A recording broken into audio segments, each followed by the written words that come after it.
You know what I like to do? Just follow me on this one.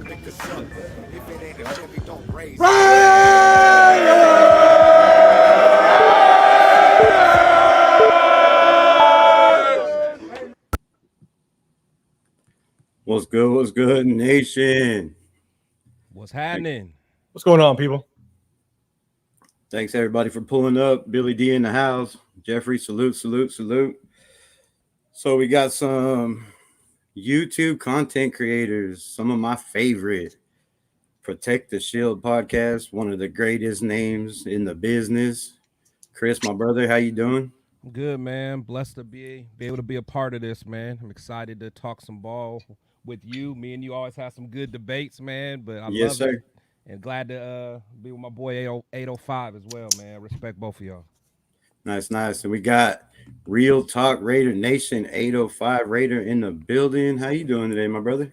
I'm doing good, man. I appreciate you, linking up with me last second. I know I hit you up yesterday. I was like, look, I typically just do the videos. I don't do lives. But I think I got to kind of dabble into it because I'll tell you right now, Chris, I jump on your lives all the time.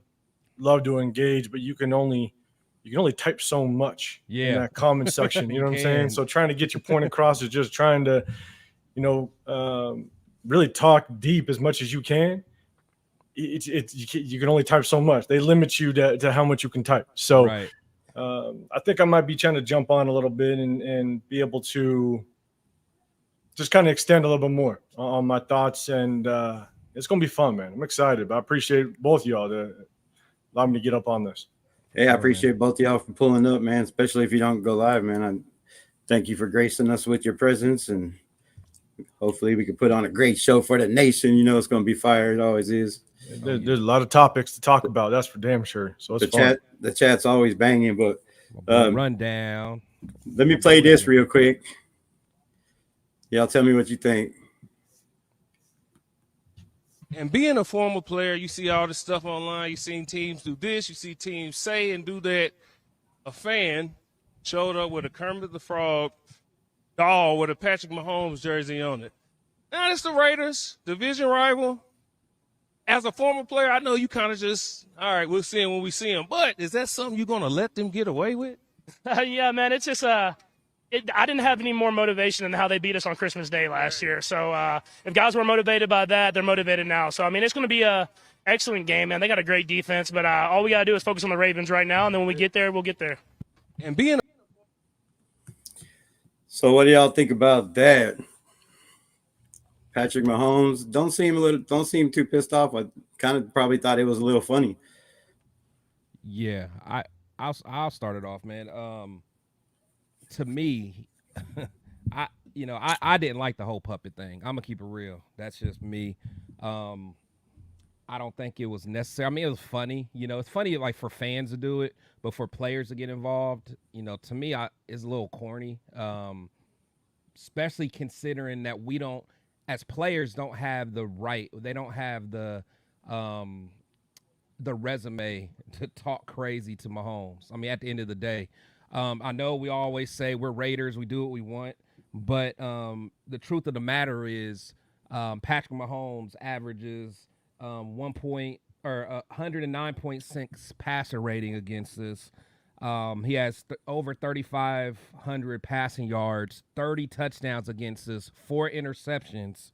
In 12 games, he averages a little under 300 yards per game, averages 2.5 touchdowns per game against us, and has a 10-2 record against us. So, in my mind, it's not about being scared. No one's scared of them, but we haven't earned the right. Yeah, we beat them in Christmas, but the thing is, us beat them in Christmas, all that did was springboard them to win the Super Bowl on our place, plant their flag in our place, them in our locker room. Like, I don't know, man. It's just, to me, it's very corny to me, man, honestly. And if I was Mahomes, like, it's not a big deal because only we are making a big deal about that Christmas game. They didn't win the Super Bowl. So I just don't get, some of our fans saying, oh, well, don't be scared. We're not scared of them. It's not about being scared. We just haven't earned the right to say it. That's just me. Yeah, I'll touch on it real quick. So, I've always taken the stance. I said this on one of my past videos. It's like, don't talk about it, be about it. Right? That's what you got to bring to the table. But let's be real. Everybody, I don't care if you played youth ball, high school ball, college ball, right?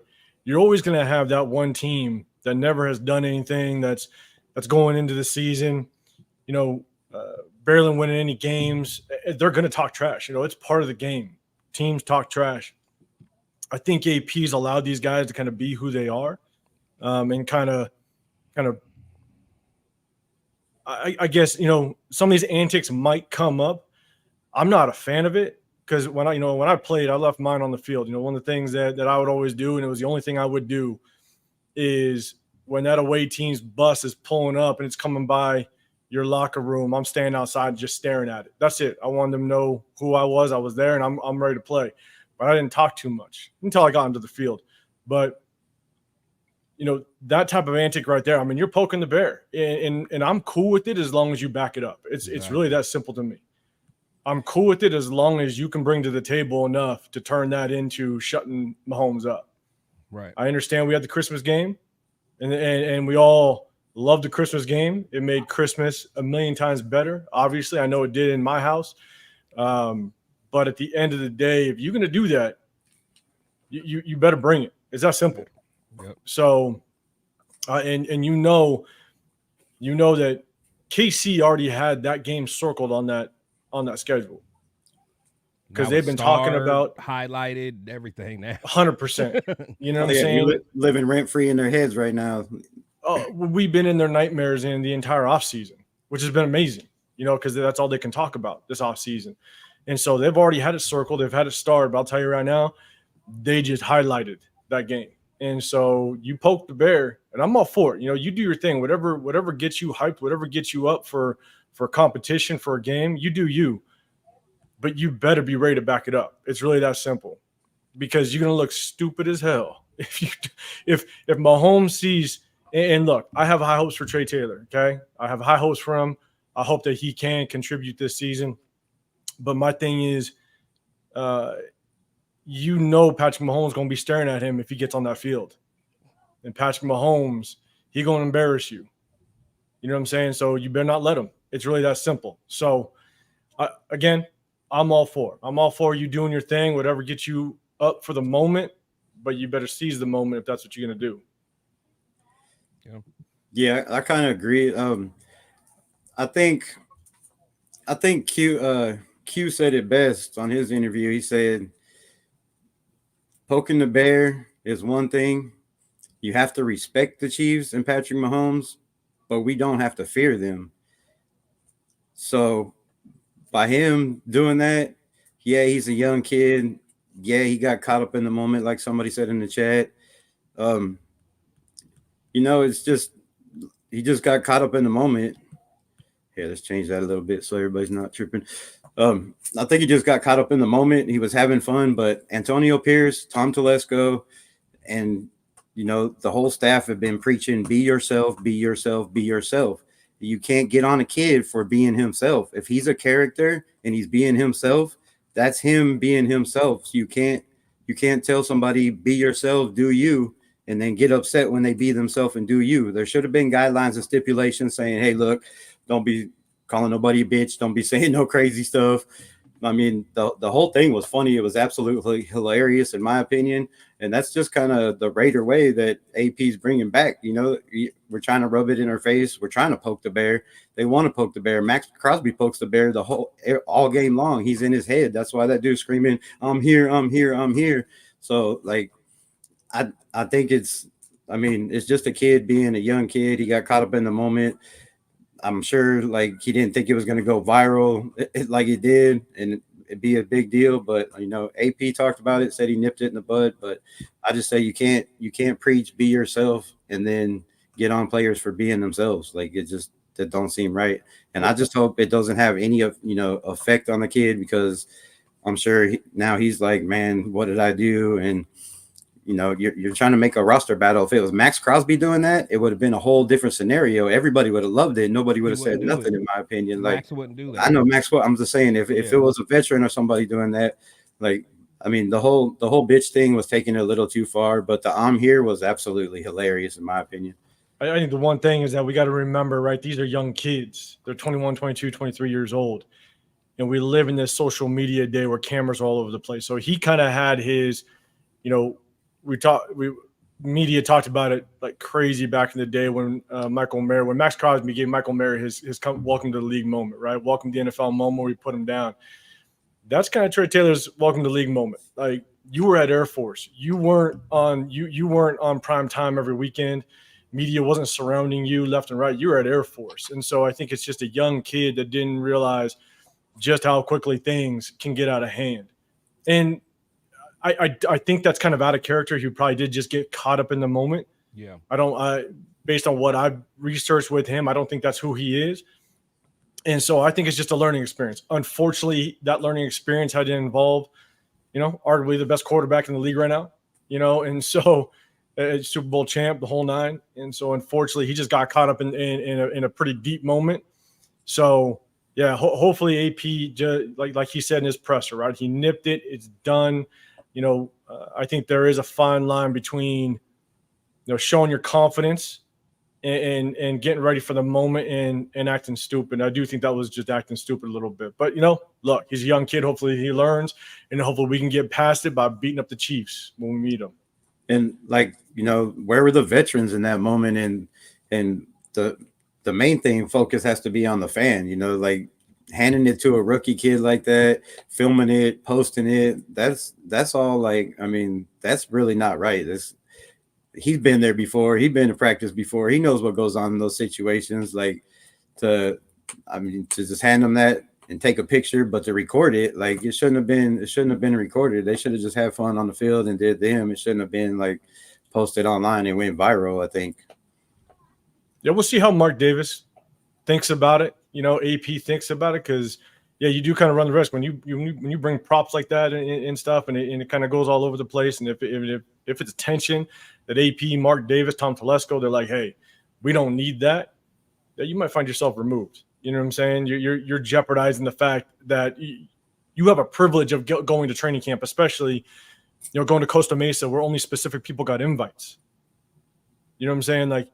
You got to respect the fact that you were invited there. And so, yeah, there's definitely some ownership of the players to conduct themselves a certain way, but you just run that risk. So, but at the end of the day, you do you. You know what I'm saying?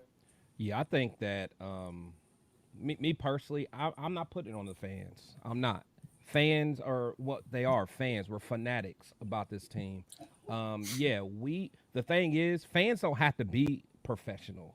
That's not part of what we do. We can talk shit. We can yell at the opposing team. We can talk about their mother. We can talk about whatever we want. We can, that's what fans, are. But, as a player, you got to be able to rise above that. At the end of the day, you can't let a fan dictate your move. The rookies, they go through a whole process. I think they spend a couple days where they're taught these type of things. Like, hey, you're a rookie. Welcome to the NFL. These are things you have to look out for, whether it's dealing with, the fans, friends asking for money. They go through a whole workshop about that. And again, I'm not mad at the kid because, he made a mistake and you could tell he's going to learn from it. But I guess I just don't understand this narrative of, this is just the Raider way. I don't see that as a Raider way, because I look at I forget which game it was. Maybe it was a Christmas game or maybe it was a Chargers game. They were partying after, and there was a lot of cameras. I think Max was going live and they were just celebrating, listening to music. And I think he panned over to, I think it was Nesta Jade. And then I think he was saying F the Chargers and Max was like, nah, we don't do that. You know what I'm saying? We don't do that. And this is Max. Max could talk more trash than anybody. On the field, you talk all the trash you want, but you're not going to give another team this bulletin board mess. And Max wasn't having it. So you could tell he wasn't for it. You can tell by AP's reaction on his presser, he wasn't for it. They nipped it in the bud. So I just think as fans, we got to understand that as fans, we can say whatever we want. I love the puppet myself. I love the Kermit the Frog puppet just as a puppet. I love it. Hey, But as far as giving did you it see to the a guy's player, shirt? Did you see the guy's shirt? which Yeah, kissing the ref. yeah, Absolutely. Josh, yeah, man. and I Josh was funny, gonna pull man. that Josh, up too on here, but I figured I wouldn't take it that far, and I was gonna play the video, but I didn't want to get Trey Taylor in any more trouble than he already was, and I respect the kid, and I know I mean, people it's out there now. still So posting it's it and no blasting issue. it everywhere, but I just Yeah, wanted to respect it's no issue. It's my funny Raider as brother. heck, man. It's funny as heck, but it's just one of them things like, he, behind closed doors, he can laugh about it, but you just got to be more cognizant of just phones everywhere. But like I said, that whole when you preach be yourself, and then players be themselves, and then they have to get reprimanded for it, or it becomes a big deal. Like it's kind of, you can't preach one thing and then tell people you can't be yourself. Like they want them to be themselves. But that's he was just extreme, having though. fun being himself. That's just his personality, which I didn't think he had personality like that.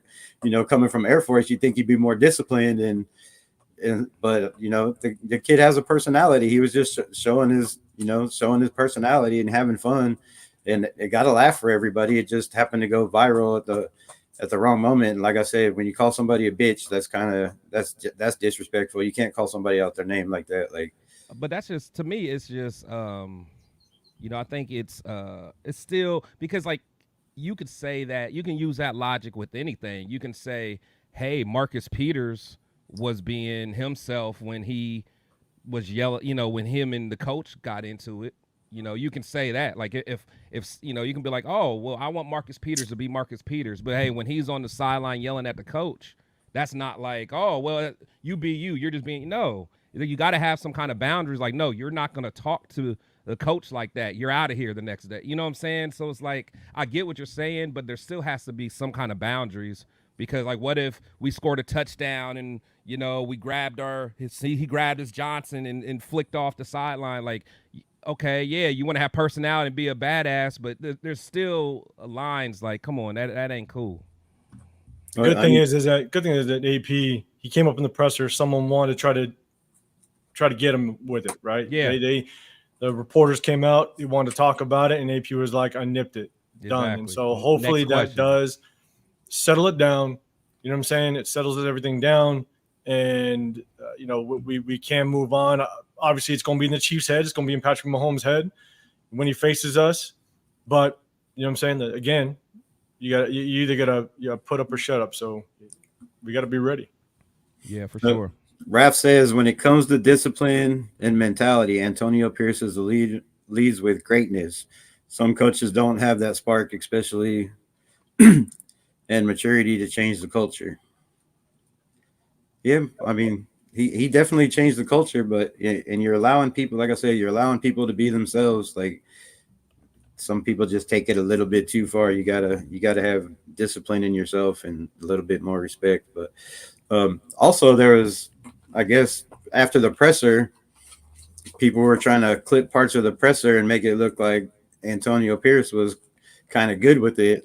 I've seen some clips about that too. Like, people are trying to say, oh, Antonio Pierce said this, like he wasn't a problem. But the presser was before all this happened. Like, the question wasn't asked about the Muppet thing. It was about a whole different thing. It was about players speaking their mind in the press conference and being a little bit more vocal in the press conference about how they feel. And they're trying to misconstrue it and say, change AP's words around, which is just insane. It's just insane. For sure. Hey, can I respond to 10-day benders next comment? So what? Where's it at? The next one below. Yeah, 10-day bender. This is America one. Yeah. So, like, to me, it's not about anyone being woke and about woke America crying about it. For one, that is trash to say that. It's not about being woke. It's about respecting your competitor. Respecting. That's what it's about. Because the thing is, it'd be different if we were a neck and neck team with KC. If Mahomes didn't average 300 yards a game and 2.5 touchdowns against us, and it was 10-2 against us in 12 games, then it may be different. So, this whole, I don't even know why he even brought in the whole woke America thing. It has nothing to do with being woke. Yeah, I don't know. You know what I'm saying? It has nothing even to do with that. I mean, the puppet's fine. I'm saying, but when you start bringing the fan or the players into it, you know, that's when it gets too much. And, you know, again, I don't think AP liked it. I don't think our leader Max liked it. So, well, one thing is, I don't think anybody's crying about it. right. You know what I'm saying? There's no crying about it. Actually, I think media's eating it up. Right. I think media is all about it. Everybody, media actually thinks it's funny. You know what I'm I saying? think Antonio Pierce kind of, you know, probably had a chuckle at it too. Yeah, it's one of those dudes like, hey, it's funny, like, guys. Man, Come on, he's like, man. Yeah. And Chris, to your point, right? Fans they do what they want, right? Yeah. If they put themselves in a situation where they might get kicked out, it's like NBA, right? You got the fans up close and personal right behind those benches, and they say some stuff that can get to anybody, right? Oh, yeah. And so if you run that risk of running your mouth, then you might get kicked out. You know, so fans, you can do what you want. You run that risk. But again, I don't think anybody's complaining about it. It was funny. It was funny, but at the end of the day, you better be able to back it up. Exactly. Trey Taylor, you better be about it. It's that simple. On Skip Bayless and Keyshawn show, they were talking about it, and Keyshawn said, like, the only thing is this kid's a rookie and he might not even make the team. Might not even make the team. Which I don't know about that, but he's saying he might not even make the team. And if he does make the team, and if he gets in the game, and Patrick Mahomes, you know, has 4 touchdowns and just, you know, picking on that kid, picking him apart, like, what if something happens to Epps and he has to become the starter and he's in there and they just destroy that kid, like, what's that going to do to his confidence? Or, you know, like, because you're messing with an assassin back there in Mahomes, like that's another part of it. And I'll tell you, one thing is, you know, the comment, Cowtown, you're saying that AP wasn't having any of that, and I agree with you. I think the one thing that we do have to realize just a little bit is that AP is a first-year head coach. He's only been in the league for 3 years, you know, and so there's going to be a learning curve. You know what I'm saying? Like, these are things that he's probably he took that note. Next off season, when we go into training camp, he's going to have that talk. I'm sure some of the veterans have had that talk. Yeah. But I think AP is taking notes. You know, he's learning on the job. That's basically what's going down. And so, you know, this is just a learning curve for him as well. Hopefully he does next year. He kind of just makes that a point that, look, you rookies, veterans, you know, cameras are watching 24/7. You know what I'm saying? So, again, you're dealing with some young kids. So, you know, we'll see. Again, like I said before, and I'll say it again, you got to be about it. So we'll see what happens. Yeah.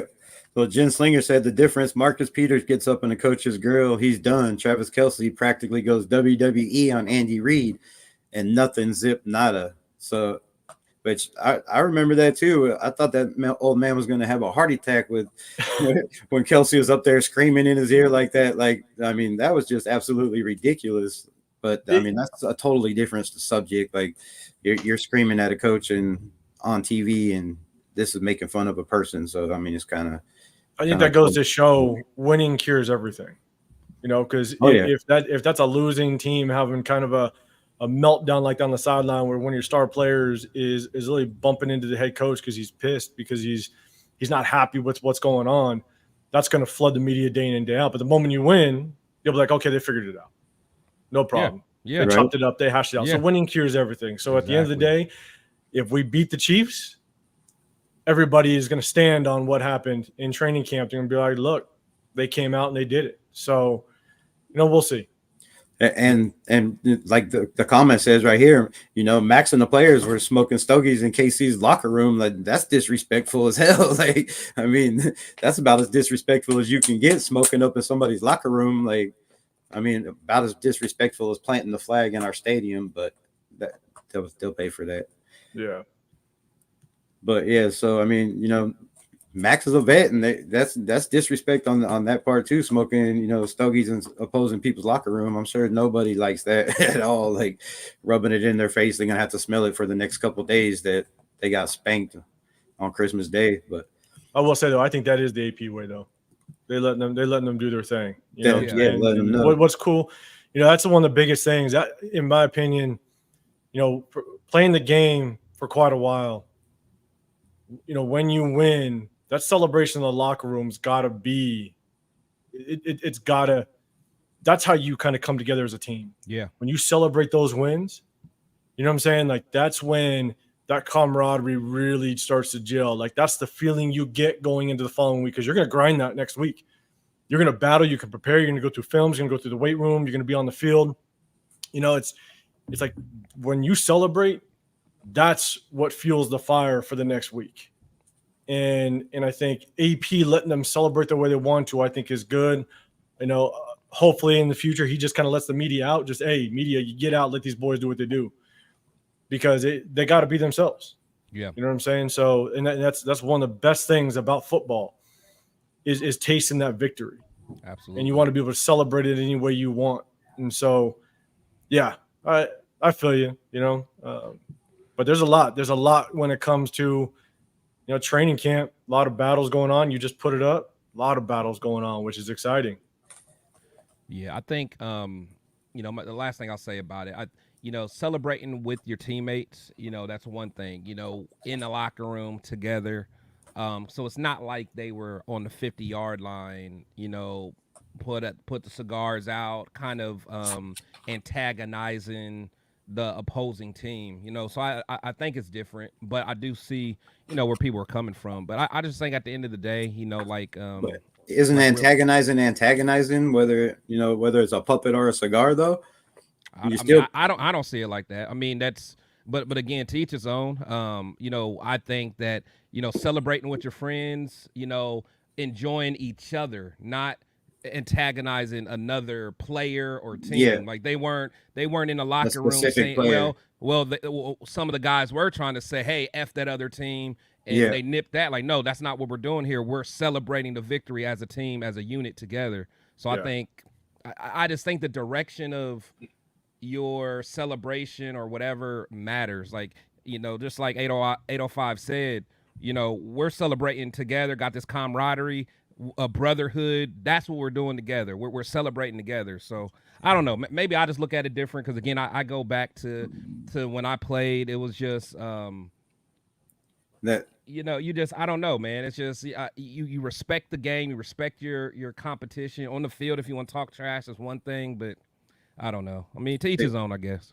So I played football in Arkansas, and it was totally different. Like we went and crashed people's bonfires. When we had, you know, complete football team fights. I mean, we go to the movies, but that's and high school. other teams would show up. So like. Yeah. I mean, we was constantly antagonizing and fighting and poking the bear in high school. So I mean, yeah, but that's high school. And he's a young kid in college. You kind of do that stuff too, and he's a rookie. So I mean, you got to learn from your mistakes. But we'll move on from that topic. So quarterback battle. It was said. I haven't seen the video, but I heard Hondo say, I guess Aiden O'Connell kind of ran one in the red zone. Took it himself and was like, I already ran two. Yeah, that's my touchdown, talking smack, running his mouth. And I guess the defense and everybody was just piled in the end zone, was hugging him. So, I mean, I don't know. I got a feeling they digging on AOC. If he starts talking trash, bro, it might be lights out for that battle. Let's hear it real quick, chat. Who do you think is going to be the starter week one? Who do you think's got the edge right now? You know, I'll say one of the, and again, chat, anybody correct me if I'm wrong, but I did hear a report that he did run two in, and one he actually audible to a draw, to a quarterback draw, and if he's audibling if he's making adjustments at the line for himself, actually run, if that's real, you know that's confidence. Just that's confidence. He knows that he can do something with his feet. Now, I don't know if it's on the half-yard line. You know what I'm saying? They said it was 1 yard. Yeah, I don't know. Yeah, you know what I'm saying? Yard, 2 yards. But still. But either way, you know, this is the thing, is there's all this talk about mobile quarterback and all that. Minshew's more mobile than Aiden, and I get that. Like, he is, without question. But there's a difference between mobile and just having pocket presence. You know, I look at a guy like Brock Purdy. Brock Purdy isn't considered necessarily mobile. He's not the Lamar Jacksons, but Brock Purdy has surprisingly good pocket presence. Yeah, and you can buy time. You can buy an extra half a second to a second, even two, just by simple drifts in the pocket. if you have that pocket presence, if you have that vision to understand where the rush is coming from, and a lot of that has to do with understanding the system. That's the thing. Last year, Aiden O'Connell didn't have an offensive coordinator. He didn't understand the system, nor should he have, because he didn't have enough time to learn it. And so understanding the protections, understanding where the rush is coming from, not only during the week do you have to understand what the defense is doing, what the defense is trying to do, right? They're going to try to match up a certain way. When they see certain looks and formations, they're going to come. They're going to bring pressure a certain way.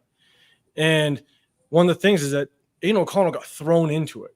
He got thrown into the mix without an offensive coordinator. Bo Hardegree should have never been calling plays, and he had overnight to learn a complete system. And not only learn a complete system, but now he has to he needs to just find out his timing with his receivers. Well, they threw half the book away. They said it was like this and it was down to this. So they only had like 7-8 page book he had to work with and kind of mix match plays. So yeah. And so not only does he have to learn the system, he has to understand his timing.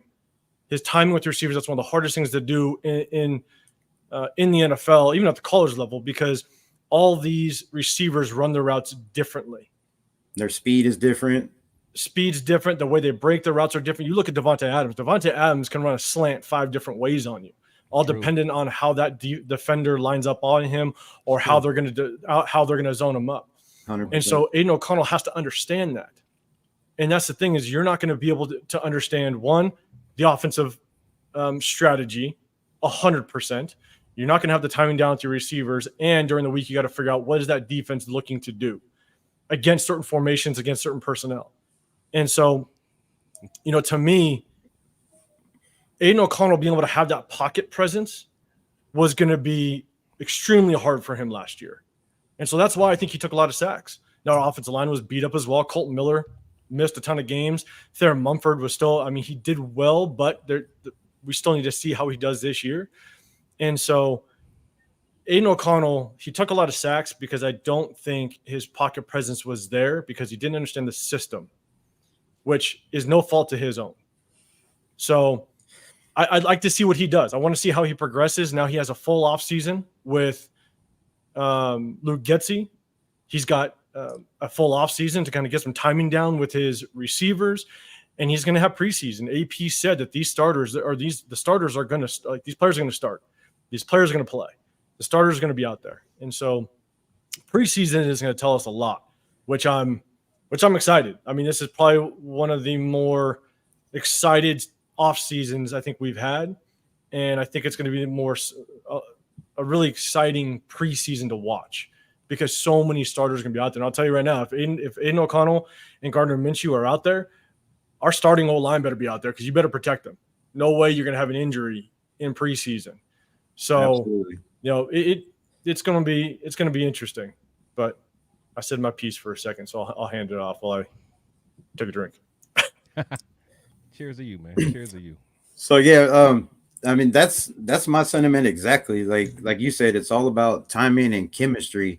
And when you're a third string quarterback in the NFL, you're practicing on the second field, nowhere near the starting offensive 10%. The starting running backs, the starting receivers. You're getting no timing, no reps with those. You're basically holding a clipboard for Hoyer and Jimmy G. They're taking all the reps.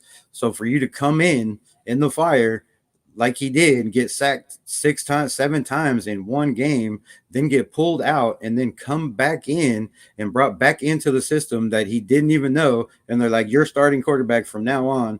And you have to learn this whole nother system that even Devante Adams said on Netflix on the receiver. He went to Dick Daniels and said, look, we have to dumb this down. We have to dumb down our expectations because there's not all these players you didn't draft. They're not all Harvard grads. They're not all smart. Yeah, they're not smart enough to grasp your playbook. Is basically what Devante was saying. We have players on our team that are not smart enough to grasp the chemistry playbook that he was trying to put. And AOC picked that up in a short amount of time, and then had to mix it up to Hardegree's part of that, and he adapted to that as the season went on. He got better. You got 9 touchdowns, 1 interception in your last 5 games as a 4th-string quarterback in 2 different systems. That's remarkable to me. Like, I don't see how people overlook that. Like, and they say he didn't win any games. The Jets game, we were down 9-3. He came back and won that game with a scramble, roll out, ducking through players, and hit Jacoby Myers with a dime and put it where only he could catch it, knowing he's 6'4" and the guy he's defending is 6 foot. So, you know, I've seen the kid put receivers in position to make plays. I've seen him change the calls at the line of scrimmage. I've seen him read defenses. I've seen him lead receivers open. His accuracy is outstanding. His arm is outstanding. Like, the kid has all the essentials. He has it between the ears. He picked up the playbook just fine. He's, you know, so I think he has all the potential, and the sky's the limit for that kid. And I think Antonio Pierce has said it. Tom Telesco has said it over and over again. Tom Telesco went out of his way in a presser when they were talking about drafting rookie quarterbacks, and he went out of his way to say, we also have Aiden O'Connell, who I like a lot. Now, for him to go out of his way and say, we also have a quarterback on this roster that I've seen a lot of potential, and he did a lot of amazing things in the position he was put in, and that was Tom Telesco's exact words. So I believe they have faith in this quarterback, and they paid Gardner $25 million to come in and be a backup. Gardner even said in his own press conference, I'm here to compete. They told me the job is not mine. It's Aiden O'Connell's. It's my job to fight for. So, like, I think Gardner has that speech down, though, for being a backup his entire career. Yeah, but he knows. He even said it himself. Like, if I'm the starter, that means I raise the bar that much higher. So he knows he has to step his game up way more than he has been, and throwing 2 turnovers in the red zone in practice is not helping your scenario. Like, everybody loves the mobility, but the turnover. Threw a lot of. I think he threw about 2 interceptions. Yeah, so it's like let's be objective. I know. They said one was Max Crosby in his face, and he kind of just threw it up, like talking trash to Matt, and it was intercepted. You're gonna have elite guys on. It's gonna be. But yeah, I mean, they're both making turnovers, but you got to expect that you're going against a top 5 defense in the NFL. Like, so, I mean, that's going to happen, and you're going to make you're going to make both these quarterbacks better. Like, this defense, you're true. Going against these guys, you're going to make whoever's back there better. Even you know, Carter Bradley and Anthony Brown, like, they're going to get better going against these guys, just like Mumford's going to get better going against Crosby. Like, yeah, no, I agree. It's just we just got to be careful as fans. We got to be careful because. Rebel, you know, I respect you so much, man, but it's like when you were just talking about Gardner throwing the interceptions, it was, you know, his fault. He shouldn't have been doing it. But then when the AOC throws the interceptions, it's because he's against an elite defense. No, I said No, I said they both threw turnovers, and they're both making stupid decisions. But you know, I'm just saying, they both are going to develop. They're going to develop. You know, my thing is, they're both going to make mistakes, especially, you know, one's been in the league 6 years, so he's got that on him. Like you said, he's already changing plays at the line of scrimmage, and now you got AOC changing plays at the line of scrimmage. Like, it's going to be a battle who comes down to it. But I think AP has preached not turning the ball over. So whoever has the less turnovers and takes the bull by the horns and runs with this job is who's going to be the starter. Like, he's not going to have somebody out there running around trying to make magical plays and turning the ball over, because that's not going to help us win. It's going to put more pressure on our defense, and our defense needs to, you know, be off the field as much as possible. We need to sustain drives, and you know, I just think AOC gives us the best chance to play turnover, or at the least amount of turnover free ball. Chris, go for it. Yeah, I respect it. I think, you know, I want AOC to do well, and you know, I always say this time and time again. However, you know, one thing that Devante has said, you know, you know, people try to put certain things in his mouth, but you know, he makes it clear that, you know, he may think Aiden has an upper hand right now. That's because he's being asked a question. And some of the reason he think is what you said, Rebel, is he has been throwing with Trey Taylor all summer, all off season. He has better, you know, continuity and timing with some of these receivers. However, he also said all he cares about is who's going to be the better guy when there's live bullets. And when I think about that live bullets, I'm thinking about who's the better gamer, who's going to be the gamer. And again, when I hear gamer, it reminds me of what Howie Long said. Minshew is a gamer. You know, he's one of those guys when the bright lights are on, you know, and you got to go down and win a game. Like, I feel more comfortable with Minshew. Now, is Minshew Peyton Manning or Brady? Absolutely not.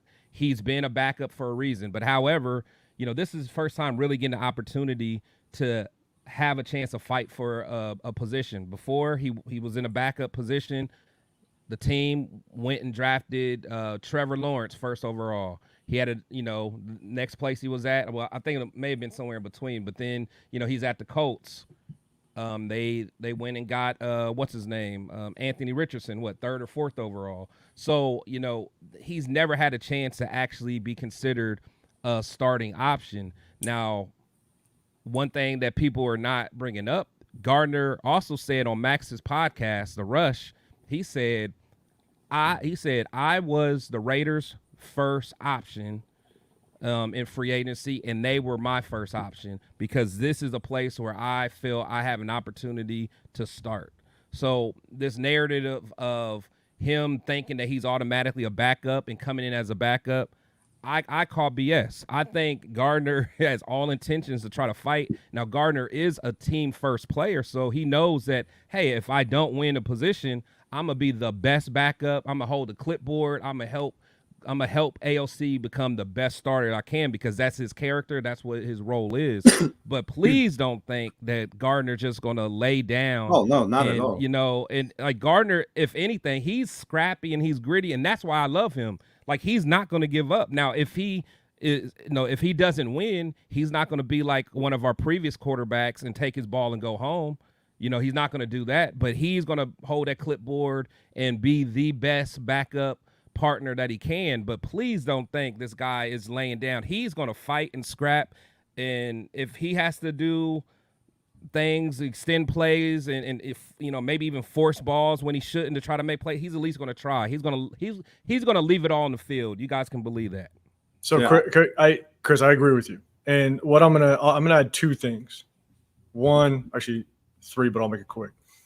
Number one, to the point that Aiden O'Connell has the job. There's no way Aiden O'Connell has the job, especially based on what Minshew stated. Right? They brought him in because he has the chance to start. Yep. But there were so many reports coming out that Tom Telesco wanted to trade up. And if you want to trade up, that means you're not sold on your quarterback room. Thank you. And so with those reports coming out and they wanted to trade up, there's a really good chance that I don't think anybody expected the Falcons to pick up Penix. Yeah. No, I don't think anybody expected the Falcons to pick up Penix. I don't think there was a good chance that Chris, did you?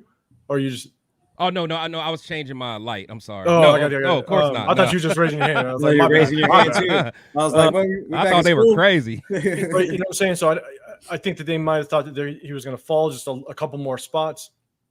But if Tom Telesco was going to trade up, if the reports are true that he's going to trade up, they're not sold on the quarterback room. So it's going to be a competition until week one. It's going to be a competition throughout the entire season. I agree. Because if Aiden O'Connell does get the job, everybody knows what Minshew has, right? He's got grit. He's going to battle. He's going to make plays with his feet. Yes, he takes chances. He takes risks. You want that out of a quarterback. You want them to take those calculated risks. But I don't think anybody's sold on the quarterback room. It's going to be a battle without question. And so there's that part. And then when we talk about the turnovers in practice, turnovers are going to happen. You know, shout out to my guy, LA Raider 11 tweet. He's from my hometown. There's going to be turnovers by these quarterbacks because one, they're learning a system. Two, they're going against one of the best defenses in the NFL. They're trying to get their timing down. They're trying to understand the system. And so there's going to be turnovers. So there's going to be interceptions. There's going to be turnovers. So I'm not going to trip because all of a sudden one quarterback throws 3 interceptions in practice. Right. You know, they're against the best defense in the NFL or close to like top 5 at least. And one thing to understand is a lot of times in preseason, coaches are trying things out. And so they're telling quarterbacks to force the ball somewhere, or they're trying to get the ball to a certain receiver on a certain drive because they're trying to look at certain things. And so usually if you have a veteran quarterback, that's different. Sometimes you try things with that second stringer when they get, their 20% of the reps or what have you. But we got a competition battle at quarterback. So these two quarterbacks, if they throw picks, it's going to happen. They're going to be told to force the ball at times. They're going to be told to, let's try this formation. Let's try this route combination, so on and so forth. And so there's going to be turnovers at training camp and practice. There's going to be turnovers in the preseason. And so I'm not going to trip too much. You just got to hope that one of these quarterbacks grasps the system well enough and the chemistry is there that week one we're hitting the ground running. And so that's kind of my take. And the last thing I'll say kind of on the quarterback standpoint is at the end of the day, I hope the best man wins. It's really that simple. I hope they don't give it to Aiden just because he was there last year. Yeah. I hope it's the best man wins. I hope that now I will say if it's an even playing field, if there's no clear winner, I struggle with who I'd start. I do think I'd like to see Minshew start if there's no clear winner, because you got to come out the gates battling. Mm-hmm. The first 6 games, we can come out of the first 6 games with a winning record. After that 6th game, I believe it's after the Rams game, and I did kind of a whole schedule breakdown on my channel. After that Rams game, we kind of hit that gauntlet. That's when we hit Cincinnati. That's when we hit the Chiefs, the Dolphins, stuff like that. I think in those first 6 games, we got to come out with a winning record. And so if there's kind of an even playing ground when it comes to quarterback after preseason, after training camp, I think you go with Minshew because we got to hit this ground running. If we don't have a winning record in those first 6, if we're all of a sudden 2-4, a lot of people are going to start talking. Devante Adams isn't going to be happy, if the quarterback play isn't there. And the biggest thing is I'm always a believer of I'm looking at this year as Aiden O'Connell's rookie year. That's what I'm looking at it as, because he had no offensive coordinator last year. This is his rookie year to me. And with that being said, I'm always a fan of rookies sitting, rookies learning.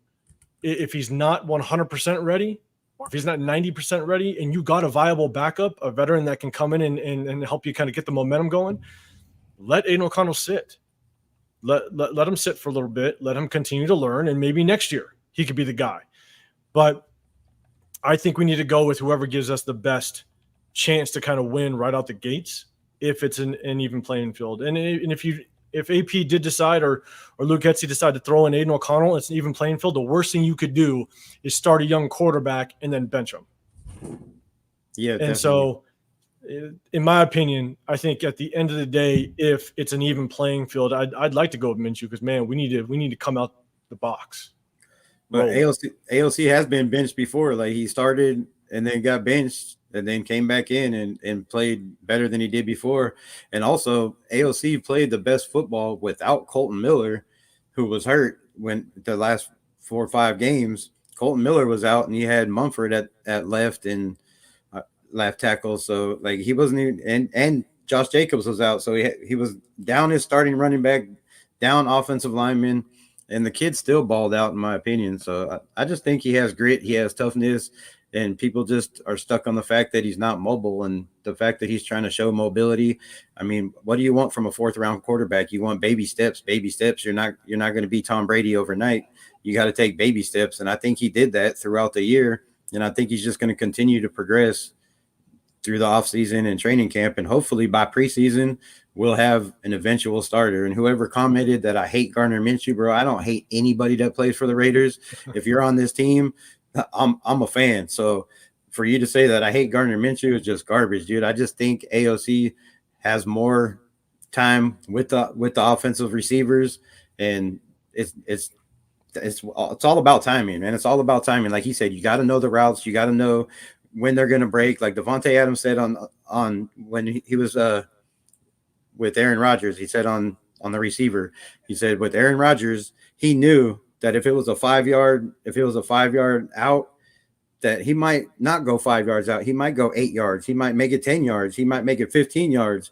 But Aaron Rodgers could tell by his body language that he wasn't cutting off the route at that 5 yard mark, that he was going to go a little deeper. So it takes time to develop the timing in people's route tree. And the fact that AOC was working with Jacoby Myers and Trey Tucker every morning in the offseason, like that just speaks volumes. It's hard to get time in.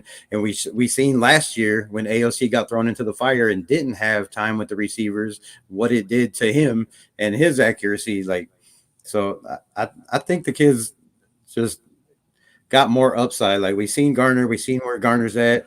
We haven't seen what Garner can do in this system. Yes, I understand that, but we know Garner throws an average 8, 9, 10 touchdowns. I think he had one year where he had 12 or 15, but he also has the same amount of turnovers. And when you have 9 touchdowns and 8 fumbles or 9 interceptions and 8 fumbles to 13 touchdowns, how many of those touchdowns are being taken away from your turnovers that the other team is, scoring on? So that gets thrown into the mix too. Sometimes running around and trying to create plays and causing turnovers definitely is not going to help your team. And Garner only averaged 1 touchdown a game last year. Like, that's not a very high average. We need 20, 24 points a game. Like, that's just not a high average. So, like I said, may the best man win. I don't care who it is. Even if Anthony Brown was the quarterback, as long as we win games, it doesn't matter. But I just think the kid's been there. He knows the receivers, he knows the players, and it's his job to lose.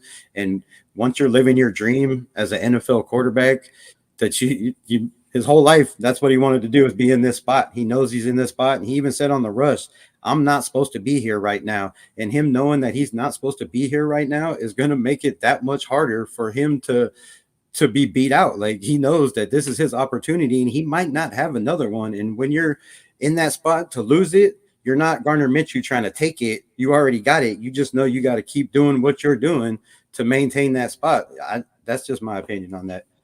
One thing, Leo put up a comment. If it's an even playing ground, why start Minshew? If Minshew clearly hasn't beaten Aiden O'Connell. Yeah, and my thing is where's Leo at? Because of our defense. We put in a veteran quarterback that understands how to move the ball, understands how to sustain drives. He can win that play clock battle, which was one of the worst things we had with Mike McDaniels. That was horrible. You bring in a veteran presence to kind of help this offense move along. I think that's what we need to counter this defense. Because this defense is going to win us 7 games. Thank you.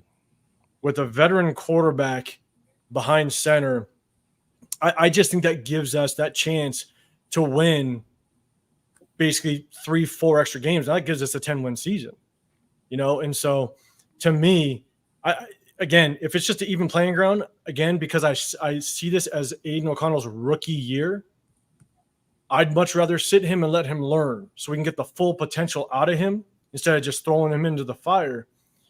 I would love to see a veteran under center to kind of counter this defense, because I think that this defense is just there's a good chance this defense, holds offenses to an average of 10 points a game. I mean, we could be that good. There's some pieces, and maybe we can kind of touch on it. But I think there's pieces to this defense that has to show out and have breakout seasons. And that'll be the difference between us being a top 10 defense versus a top 5 defense. And so, but if we can be that top 5 defense, all we need is a veteran under center, because we do have so many weapons around that quarterback that if it's an even playing ground coming out of week 1 or coming out of the preseason, me personally, I would go with Minshew.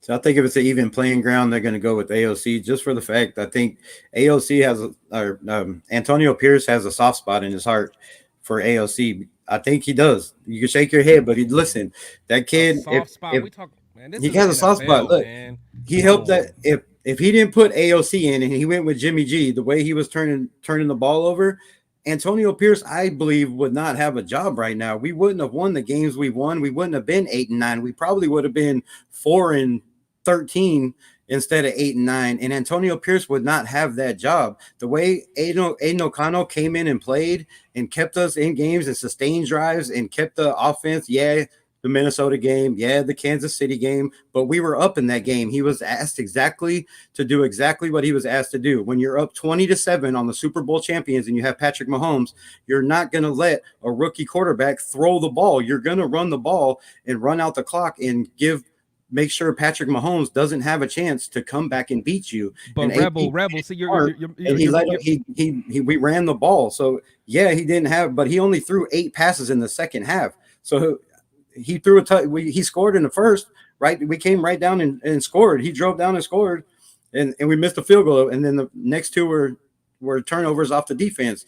But he came down and scored right away, and then he was asked to turn the ball over and to run the ball because we had a lead, and you don't give Patrick Mahomes the ball back. Look, when we gave him the ball back, they came and they scored a touchdown again, made it 14-20. If he would have had more time and had the ball, they probably could have came back and won that game. It's Patrick Mahomes. So he did exactly what he was asked in the Kansas City game. Do not turn the ball over, do not make mistakes, and just sustain drives and run the clock. So that's what he was asked to do. Like, I think Antonio Pierce has a soft spot in his heart because he knows if Aiden wouldn't have came out and played the way he played, and he wouldn't have a job if we didn't go 8 and 9. That's just my opinion. Chris, I'll let you go, but I hope we're not. I'm just going to say this. I hope we're not making decisions off of soft spots. Me that's too. all I want to say. That sounded so crazy, didn't it? But Chris, go for it. Yeah, my bad. That sounded so crazy talking about AOP. I'll say something after. Talking about AP in a soft spot. That is just AP is a man's AP ain't man. soft. Yeah, that is like I couldn't even believe he said that. Like, I'm just playing Rebel. Yeah, I mean a soft spot is wild, but we talk about that the Chiefs game. We can package it up any way we want to. It's not like they just kept running the ball. I mean, the thing is, he tried to pass the ball. He almost beat Jamarcus Russell's record for most incomplete passes in a row. So let's not act like AP was just like, hey, man, you know what? We're playing the Super Bowl champs. Just don't turn the ball over. So we're just going to just hand off the whole time. No, we called pass plays. Pass plays came from upstairs into the huddle. That's what AOC was supposed to do, and he couldn't complete the passes. We have to call it how it is. I mean, I love the spin on it, but that's just not what happened. He tried to pass the ball, and it was incomplete time after time again, where it was almost as bad as the Jamarcus Russell days. I mean, there's no other explanation about it. And a lot of us, he only had 8 attempts in the second half. Okay, but what did he do in the second quarter? Because the issue started in the second quarter. That we when we're looking at this holistically, man, it can't be cookie cutter, man. We got to look at the whole thing. Yeah, I mean, by time in the third quarter, like, man, this dude can't complete a pass. He's shown it. He's shown he can't complete a pass. Again, that's why you're almost beating a Jamarcus Russell record that nobody wants to beat and nobody should beat. We've had a lot of quarterbacks in between that time that didn't beat a Jamarcus Russell record. We had Matt McGloin and all those guys, Andrew Walter, I think, all those guys, and they didn't get to the point where they're almost beating a Jamarcus Russell record. And, and another thing, it's real easy for a lot of people to say, hey, he started off rough, and then he ended the year real strong. I mean, he didn't necessarily get better because that Vikings game was towards the end and that Chiefs game was towards the end. So it'd be different if those were in the beginning of his stint and then towards the end it just progressively got better. That wasn't the case. It did not progressively get better. And that's just the facts of it. And again, I want him to do well, but it's like we have to be objective. I want the best guy to win. It's like a lot of us are scared of the battle to take place. We want to crown him, but let's let the battle happen. And let's let it be a fair battle. That's all I'm saying. We have no choice but to let it happen. The only thing that I will say is when everybody talks about whether Aiden O'Connell played good or bad last year, every time you talk about that, you have to marry the fact or also state his situation. I mean, it was a horrible situation. Like I said earlier in the video, right? No offensive coordinator, never had timing with his receivers. His offensive line was beat up. I mean, it he was thrown into a horrible situation. Horrible. So whether he played good or bad, that doesn't matter. It's off the table. Yes, you can look at it and have your own opinion, but I hope you look at both sides. I hope you look at the situation he was put in. Plus, look at the defenses he played. He played a lot of good defenses in the back half. Minnesota had a damn good defense. KC had one of the top defenses in the league. He played some very good defenses. True. But the only thing that I take from last season that I really do like about Aiden O'Connell is that I think Aiden O'Connell has extremely good poise and composure. I mean, even through all the things that he went through last year, he came to battle. You never saw him break. And that's one of the things that you want to see in the quarterback. I think that's one of the more underrated aspects to a quarterback is that they can continue to run with the confidence even when they run up against adversity. And you never saw Aiden O'Connell break. And that's as a rookie. And that's a rookie. You know, any young kid can sit there and go, woe is me. He can sit there and go, well, look at my situation. You know, he can chip back, right? He can say, well, I don't have an offensive coordinator, or I haven't had chemistry. Like all those kind of they're not excuses because they actually happened, but just all those things he could have thought in the back of his mind, like, here, this is my situation. This is why I'm doing this. But he didn't. He came up, he practiced, he played. All the players came around him. Now, granted, he was really the only quarterback that could come around, so I get that. But they rallied around him. They rallied around him. They rallied around Antonio Pierce. And so at the end of the day, I love the fact that Aiden O'Connell does have the confidence. He's got the grit. He does have that ability to kind of keep his composure during the hard times. And so establishing that as a young player, I think is huge. Now, can he put everything else together? I think that remains to be seen. And I'm excited to see how he develops. Hopefully, and that's the other side of this, is Luke Getsy. Can Luke Getsy get the best out of him? Yeah. Can Luke Getsy develop Gardner Minshew? You know, can he marry the system to the quarterbacks that he has and the talent that's around them? That's the other aspect that a lot of people don't touch on when they talk about quarterbacks. Yeah. Because your play caller. There's so many aspects to the game on the offensive side on whether or not an offense is going to have success. It's not a lot of it lies on the quarterback and a lot of it lies on the offensive coordinator. But there's injuries. You know, there's you talk about how many receivers. You know, I think there was a couple weeks ago there was talks about diva receivers. You know, I mean, there's players that, you know, either contract year or what have you, they end up slacking off, or they get paid and they no longer produce. You know, there's a lot of things that quarterbacks need in place in order to find success, and one of those is an offensive coordinator. So I hope that Luke Getsy is a good enough offensive coordinator. And again, I did a video on him months ago when we hired him, and I do think that he has the tools to be a good offensive coordinator. Let's just hope he marries it with the talent that we have and the quarterbacks that we have. So, yeah, that's my take. Well, and one thing that impressed me too was in his very first game, the very first play, he was sacked by Khalil Mack.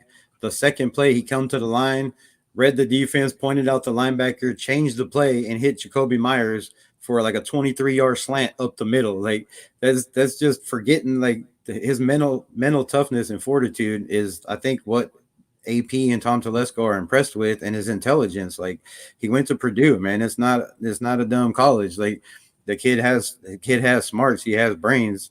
Obviously, if he can get McDaniel's or Dick Daniels' system as fast as he did, being third string, like, you have to play in that system and have timing. So I was really impressed with that. And then when you get shut out against Minnesota and you come in the next game and throw 4 touchdowns, I mean, that just shows, like, come on.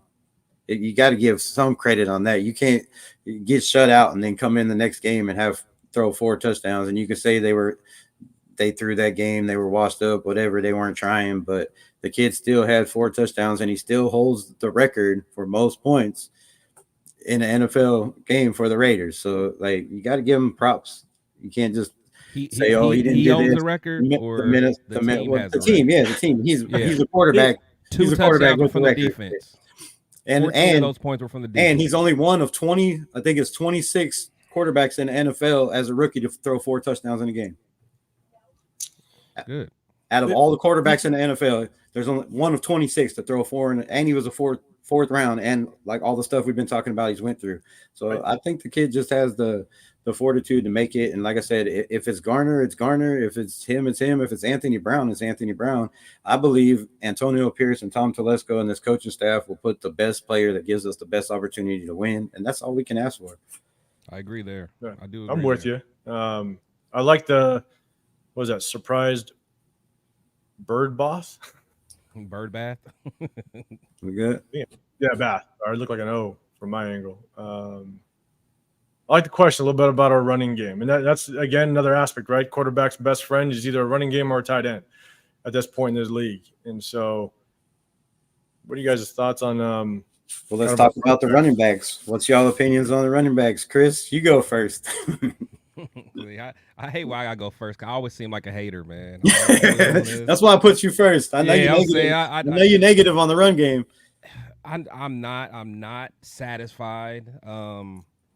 But again, I can be swayed by production. You know, production can sway me.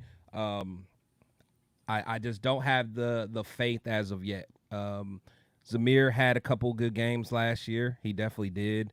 However, I think his overall skill set kind of worries me because, you know, that anticipation and vision, you know, bothers me because I've seen him run in the back of his lineman far too many times. I think it was yesterday or the day before. You know, Madison was getting all the first team reps at RB1. Concerning. The kid looks the part. He's big. He's swole. He loves to work out. He's a country strong guy. Very humble guy. He's a guy that you want to like. He's a guy that you want to root for. But, you know, again, and I know I keep going back to it, you know, going back to even the preseason, you know, he wasn't even the third. He probably was maybe the third best running back on our team in the preseason, you know, behind Damian Williams. And I think Sincere did better. And maybe even someone else. You know, Zamir just didn't look well. But later on in the season, he did do well. He was one of the main reasons that we were able to finish out that Kansas City game. You know, he was the one that kind of helped us get in a victory formation at that point. So, you know, I'm rooting for him, but I'm not comfortable. Like, I can't say I'm going into this season thinking that we have a backfield that's going to keep defensive coordinators up at night. I think if I'm a defensive coordinator, I am definitely focused on stopping their passing game. If you guys beat me, you're going to have to beat me on the back of Zamir. If he does it, we'll see. I think it's tough, right? Obviously, we're entering in I think it's clearly a running back by committee. You know, Zamir White has a lot to prove. You know, I mean, if you want to look back at week 2, 3, or 4 of last season, there's a lot of people that were basically saying he's a bust. I mean, he wasn't really producing at all. And so, yes, you got to credit him for what he did the back half of the season when Josh Jacobs was out. But you look at the other running back that we had, Alexander Mattison. Same thing happened, right? When him and Delvin Cook were in that backfield, everybody thought Alexander Mattison was going to be the next guy, which I'll be honest, I was one of them. I drafted him in fantasy. I thought he was going to produce. I thought he was going to be good, you know. But when you become that featured back, there's a lot that is thrown onto your shoulders. And so Zeus has still a lot to prove. You know, I could care less how big you bulk up because bulking up doesn't improve your vision. You can't teach vision. You either got it or you don't. Yeah. And so, I like the determination. I said on my previous video that I like his personality. He went up to the podium. You don't hear him talk too much, and you just seem like he's that guy that you almost want to just kind of be around. He's just kind of that happy-go-lucky type of guy. You know, he's gonna be a good teammate. But you can bulk up all you want. You can hit the weight room all you want. But at the end of the day, you got to produce, and you're going to be the featured guy. Now, Alexander Mattison's going to get his touches, without question. You got Dylan Lave that's sitting back there. That is, a lot of people are talking about him coming out of training camp. And so I do think that this is going to be kind of a running back by committee type of situation, which I hope it. And I'm a fan of running back by committee because too many times running backs get hurt.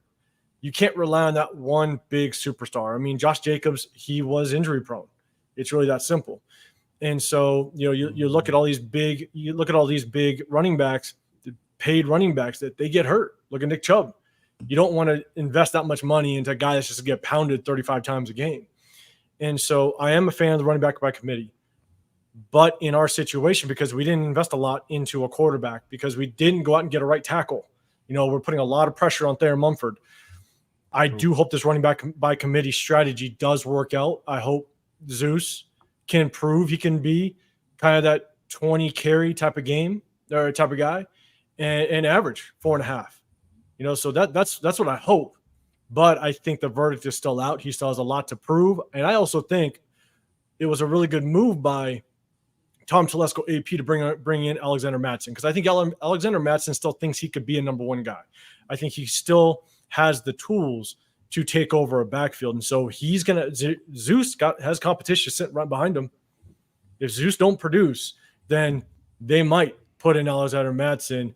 And then who knows? Who knows what this Dylan Labe kid can actually come in and do. So I'm again, like I said before, I'm excited for what preseason's going to bring. If a lot of these players play and we see a lot of action going on, I'm excited to see kind of how this backfield plays out. But I do think Zeus gets the nod to start, and I hope it does. I hope it works out. But I am a fan of the running back by committee strategy. I believe it's going to be running back by committee also. I think for Zamir White to have big games and get going, if you look at his stats and you look at his numbers, every game he had a decent game in, he had over 20 carries. So if you can give him 20 carries, how many carries does that leave for the rest of the squad? And are they just going to be catching the ball out of the backfield? They can short yardage, third down, goal line. But if you got to give them 20, 25 carries, I just don't see too many other running backs getting as many carries unless Labe comes out and comes on and just shines out. But for Zamir to get going, to me, it just seems like I said, you got to have over 20 carries a game. If you give him over 20 carries a game, he's had over 100 yards every time. So when he's not getting the ball 20 times a game, he's got 40, 50, 60 yards. So you're going to have to feed him for him to get going. I think he gets better as time goes. And as far as Madison goes, like, he had that chance to be a number one role when Dalvin Cook got injured, and I mean, what do you have? 700 yards rushing, no touchdowns, 300 something yards receiving, 3 touchdowns, 3 fumbles. So, I mean, to have him as the number one is kind of scary. So, I mean, I think you got to go with Zeus until one of these guys step up, kind of like the quarterback situation, step up and say, hey, I'm taking this spot, or shines out, because really you don't have a choice. And I think his vision got better last year. And you can see if you watch his tape in the beginning of the games, Zeus was running, like he said, running into the bags. You got your guy blocking, and he's turning them this way, and he's running into the guy where he's turning them instead of running to the opposite shoulder. So I think his vision got better down the stretch, and that's why he had a lot more decent games. But I think it also had to do with the carries. So I think he's got, you got some young backs on this. Sincere McCormick that's been trying to make this team for a long time. It comes down to what he does in camp, or, Britton Brown, Dylan Labe. So I think we have the backs to go running back by committee. It just depends on how many we keep and how many touches we're trying to give Zeus a game. Well, Assassin's Creed, he put up a comment, which I think is one of the more underrated things that not a lot of people are talking about when it comes to what Tom Telesco and Antonio Pierce has done. I've said it for it's kind of been a motto I've had for a long time, is competitions create kings. Yep. And that's what Tom Telesco, even in some of the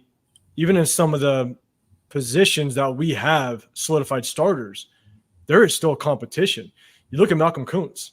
Malcolm Kuntz had a stud year last year, right? Well, you got Tyree Wilson that's sitting right there. Tyree Wilson is going to get some reps off that edge, right? They re-signed Isaiah Polamau. Isaiah Polamau is going to be a it's kind of a prove it deal, I think, because that's going to determine, do you extend Trayvon Moehrig? Do you extend or do you continue to roll with Marcus Epps? Isaiah Pola-Mao is going to have to really prove that he can build on what he showed last year. And then I think with Michael Gallup leaving, that's going to bring in some of these undrafted free agents, some of these rookies like a Tulu Griffin, like a Ramel Keaton, that's going to battle with some of these receivers. Like Devante Adams and Jacoby Myers, they're going to start. Don't get me wrong. But there's competition. There's young cats coming in and trying to battle, especially on the offensive line. And now you got running backs. There's a massive Dylan Labe and Amir Abdullah. That's going to be a good battle. We're going to see kind of how that plays out. And so competition at the quarterback position, so they have created so much competition across the board that I think it's going to develop a team that's hungry, a team that knows that even throughout the season, it doesn't matter if you get that nod week 1, the entire season, you better not slip. And that's why I said when we talked about quarterbacks, it doesn't matter if Aiden O'Connell or Minshew starts. Yeah. You slip, there's someone that could step up. Someone's taking that spot. So I think there's going to be just this hunger all season long to not only be the starter, but retain your spot. And so that's one, I think, underestimated or not talked about enough topic of what AP and Telesco has created on this team is there's a crap ton of competition, which is exciting. Yeah, so when I talk about running backs, I think I'm not as big of a running back by committee as you guys may be. However, like me and Gravy was talking about it yesterday. Like I'm down for the dual running back. And honestly, like when I think of Cleveland, they're always a good example for me. Like the Nick Chubb, Kareem Hunt, duo, or even when that was scary. Detroit. Yeah, you think of the Mark Ingram and Kamara, like when they had their 1-2 punch. Like I'm okay with a 1-2 punch, but when you start wanting to do a true committee, if you really think about it, like who has that really worked for besides the Patriots? If you really think about it, there's going to be a few, and you'll probably think of some, but like I just don't feel rushers. That. I'll just say that I don't know if when I say running back by committee, I kind of look at that as the 1-2 punch as well, where you're not going to have where you don't have necessarily where like the true bell cow back. Yeah, like it might be a little offset, right? Like 20 to 15. Yeah, 20 carries to 15, stuff like that. Not so one guy I'm with carrying 30 times I'm more. a game. I agree with you. I think when I say running back by committee, I kind of think the same thing. Kind of that 1-2 punch. Two guys that can come in and kind of spell each other, but at the same time, yeah, I'm not saying like this carousel running backs where it's four different guys coming in. When I hear them say committee, and whenever we talk about committee, then I start hearing, the fans start talking about the Sincere McCormicks and Brenton. Like, I don't want to go that deep into. Like, I want us a nice 1-2 punch, and then you could have a third down guy, something like that. But I don't want to have to be going into the 4th and 5th running back so they can get a couple touches because, when you look at the running back position, it's all about, and Rebel kind of alluded to it earlier, it's like you got to get the carries. You know what I'm saying? Like, you got to get in your zone, man. Yeah, you got to get in your zone. Like, you're not going to break every time, just like if you watch Barry Sanders play, Barry Sanders will go 17 plays with getting a yard or less. And then that 18th play, he's out of there. Like, you just got to keep feeding the beast. Like a running back getting 7 carries a game, and then Marshawn Lynch used to do the same. Yeah, you know what I'm saying? So that's my thing. So when people start talking about the committee, I kind of like, But like if when you guys say committee, if you guys really mean a 1-2 punch, then I'm all for that. See, Chris, you just changed my terminology. I like it. It's no longer running back by committee. It's 1-2 punch. That's what we're going to rock with. Because the thing is, when most people talked about the committee, a lot of them were talking about the Patriots back when they had Woodhead and like they literally would go 4 or 5 deep in that backfield because they didn't have a true number 1 guy. And I'm like, I don't want no parts of that. The Bears ran. I mean, yeah, you're gonna throw in Justin Fields, but the Bears ran running back by committee, and they were the last 2 years Getsy was there, and they were first in run offense and second the last year. So the Bears only had two guys. The Bears were forced into that though, because at one point they had both their starters Roshan Johnson and Khalil Herbert. Yeah, but they had like 4 backs that had like over 100 carries, 100 touches, I think. So. Yeah, then Khalil Herbert was out for like a while. I think it was like 8 games or something like that. Then Roshan Johnson went out for about 4 or 5 games. So they had to go deep in that bag. They picked up that bag. Foreman, I think they picked up. Yeah, because even when they played us, I mean, like they had 2 backs that got most of the carries. And again, I'm cool with that. I'm cool with that all day.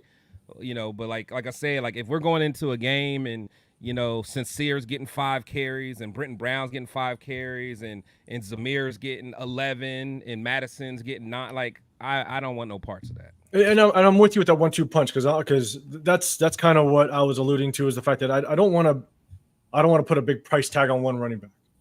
No, I get that. You know what I'm saying? And so it's kind of having 2 backs. I can kind of split those carries. It could be where one is more of your, inside the 20s type of running back, but then you got that bruiser that's going to come in. It's kind of like that Mark Ingram, Kamara situation. Yeah, I love that. They did it beautifully with them 2. Yeah, so having that type of tandem, and that's one of the things. I was mainly a defensive player in my older years, but then I mainly focused on the defensive side when I coached, and that was one of the hardest things as a defensive coordinator to scheme for, is if you had 2 separate running backs that could come in, and one was more that bruiser versus one was more that scat back, the guy that can kind of put moves on you, and he's what they call it 10 yards in the cloud of dust back in the day, right? Like when you had to scheme for both those type of running backs, it was different. I mean, you basically had a whole different playbook, a whole different call sheet depending on for 2 different running backs. And you also had different sets of personnel. The moment that running back came in, you knew if he gets the ball, it could be in 2 different ways. That quick running back, that Alvin Kamara type running back, he can get that handoff coming out the backfield, but then they motion him out into the slot. They can hit him with the swing routes, the screens, and you need a little more speed on the field. And so you're switching up your packages, as a defensive coordinator. And so, so I'm with you. Kind of that 1-2 punch is what I'll say from here on out. The Chiefs kind of ran, the last couple of years too, with when they had McKinnon and Pacheco, they kind of ran that. Yeah, that was a good one. They got the same amount of carries, back and forth, and like the Lions too. They had 2 running backs with 1,000 yards. So I mean, it can be done, but my belief is in the NFL, you have to have a power back and you have to have a scat back. Every team needs a scat back. You got to have that dude that can run out to the outside, that can run outside or middle when he's in there. Yeah, you don't know if he's going inside or outside, and you're not just focusing, this guy's in, they're going to the outside or they're passing it to him. So I think we have that in Labe, and I think the wide zone thing. The wide zone thing is what's gonna be the question, because Zamir likes to run in the middle, and a lot of his big plays were breaking off the guard. But when you're running a wide zone, you're stretching the field and you're running to the sidelines. And there was a lot of plays where he'd get tackled up on the sidelines, or people catching him from behind. So I think when it comes to running those wide plays, we're gonna have to put in Labe or Madison and see what they got. So I think they're gonna get probably more carries than people think. I don't think it's just gonna be just Zeus, getting 25, 30 carries a game. I got like you said, it'd probably be more like 20, and 10 or something. Yeah, plus on Zeus, I ain't gonna lie, I'm kind of concerned with the weight that he put on. That's key. If he loses some speed, because the beauty of what he did, if you just look at him in college, was his explosion. Now, he ran violently just because he's that type of runner. But, I mean, Zeus, I forgot what his 40 time. I mean, he could run. He outran people. He could be a home run threat. In the NFL, man, like, just like thinking about being like a Bo Jackson type of guy and just or Earl Campbell just running over people like you did back in the day. Like I don't think that's part of the game too much anymore. You get, you gotta, of course Henry can do it, and but like the beast mode type of runners that just gonna just run over grown ass men.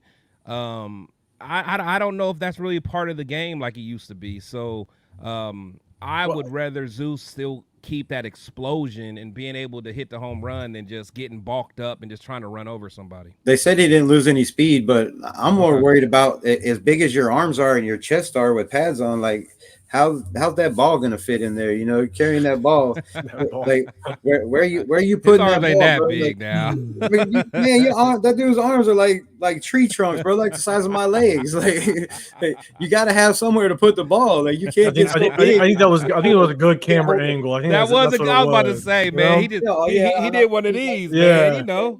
He's popping those biceps out just a little bit. And it was after a workout, so he got that. He's got that pump going. He had that pump. He's got them small hands and big arms. Like you got to have somewhere to put that ball. You can't get too big. But here's my thing though: is like this is going to be Zamir White's. It's his third year, right?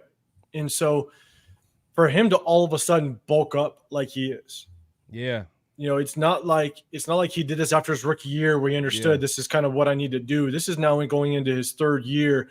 For him to all of a sudden prioritize bulking up, to me, it again could be completely wrong, but I think bringing in Alexander Mattson, which is a good pass catching back, I think he's prepping for his role. And maybe his role is he's going to be that ground and pound type of guy. He's going to be that bruiser. He's going to come in and he's going to be that 3rd and 1 goal line type of back. I think he'll obviously get carries kind of in between the 20s without question. Yeah. But I think he's bulking up just to know, look, where I can establish myself here is going to be that short yardage back. Yeah. Where when you need that 3rd and 1, 3rd and 2, I'm here for you. Where Alexander Mattson may not be that guy. Dylan Labe is not going to be that guy. Yeah. So I think he's prepping to kind of establish his role and say, look, I serve a purpose in this backfield. Yeah. No, you know what? That's a good point, because even as hard as Josh Jacobs ran, and if you guys really think about it, Josh runs very hard. But there was a lot of times he would get stopped on like 3rd and 1s and 4th and 1s because sometimes he would try to read and find the hole. It actually might be nice to have that old school Zach Crockett type of guy that's like, okay, it's 4th and 1. Everyone in the building knows what we're going to do, but you got to stop it. You got to stop this big maniac with the rock. Now, I think he's going to be a strong runner like that, but like as far as just like being a guy who you can give the ball 25 times to, I don't see that though.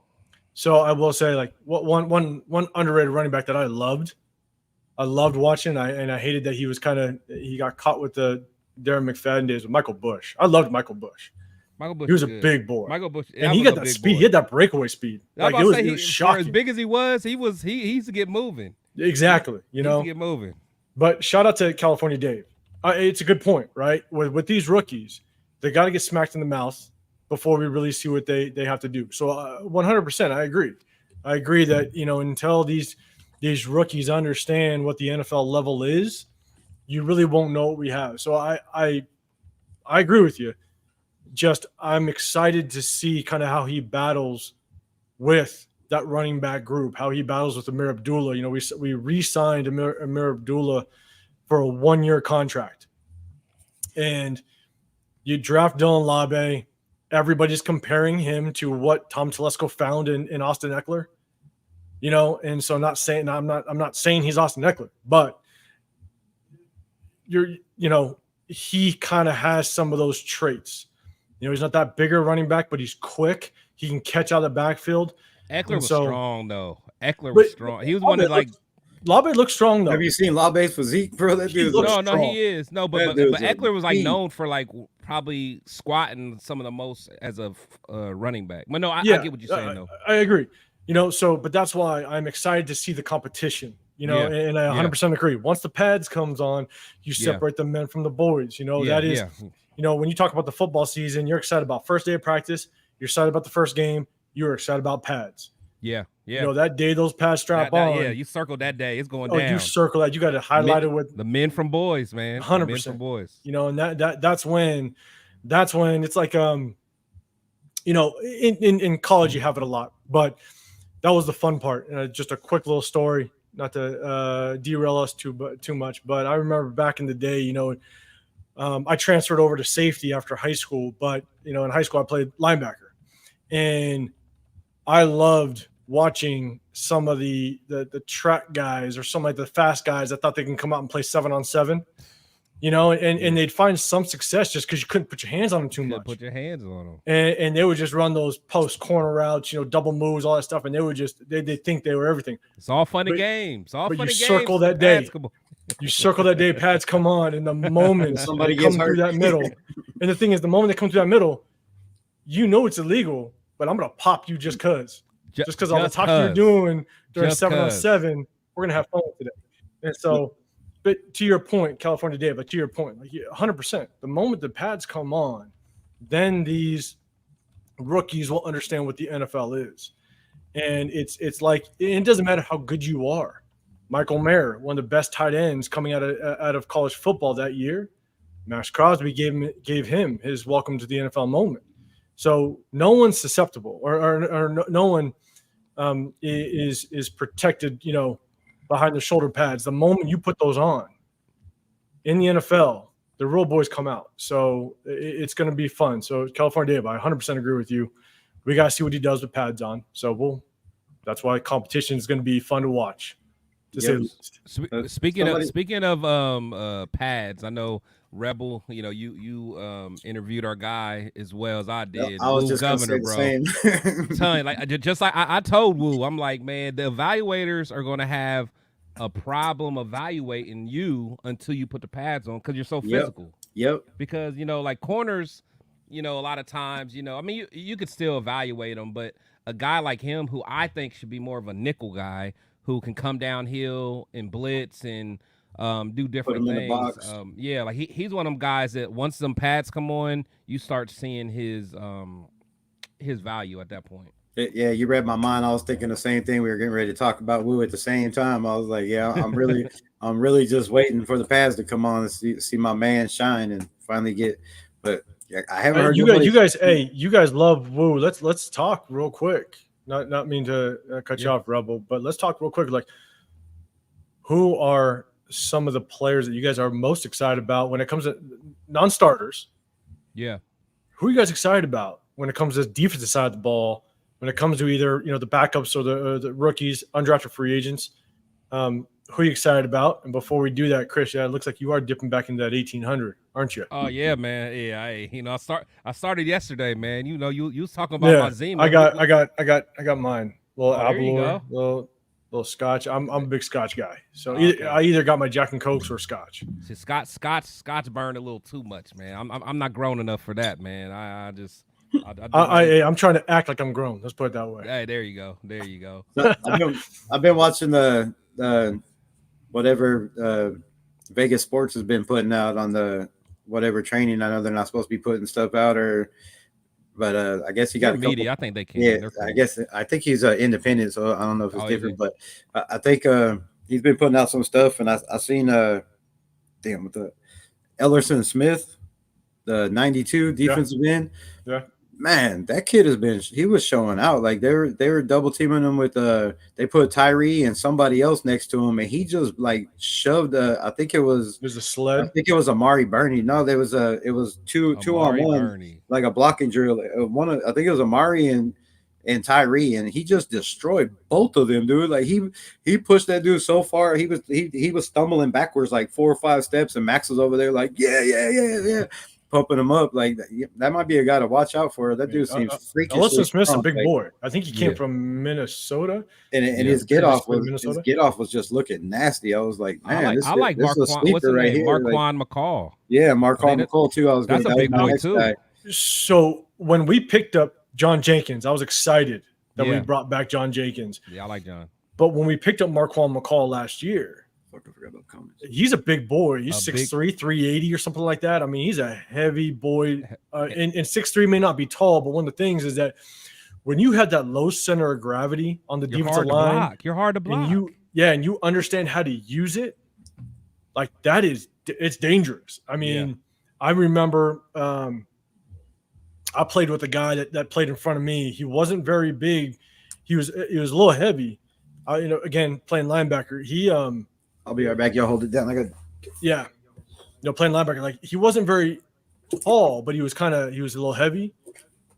But the way that he would be able to position his shoulders, his body against some of these taller linemen, was just, I mean, it was one of those things where after a handful of reps, I was like, man, I ain't got to worry about you. No. That old line's going to have to scheme to you. And so, he's 6'3", he's 380, but I'll tell you right now. I think he's a little smaller than that, though. I think he's like around 350-ish. I don't think he's if he's 380, I'd love it. I don't think he's that big. I think when we signed him, I looked him up and it said 380. Could be different. Oh, wow. Okay. I didn't think it was that big, but shit. Hell yeah. 380. Yeah. Because he can move enough. Yeah. You know what I'm saying? And so if you understand how to use your leverage to your advantage, I mean, you could that's dangerous. Yeah. To say the least, And so, no, I was excited. But you know what? At the end of the day, we brought back John Jenkins, which I was excited we brought back John Jenkins. I was excited we brought back Adam Butler. Oh, my God. I think Adam Butler. Yeah. I like him a lot. As soon as we re-signed it, I jumped on, had to talk about it because I was excited about both, because I think we signed them same day. Yeah. Or back to back. Yeah. Yeah. And so I was excited. Yeah. Me too. But then it kind of throws into the mix, and not to jump around, but it throws into the mix just kind of how Tyree Wilson is going to develop into this system. I mean, he had so much success. I thought it was a brilliant move by Patrick Graham to move him inside.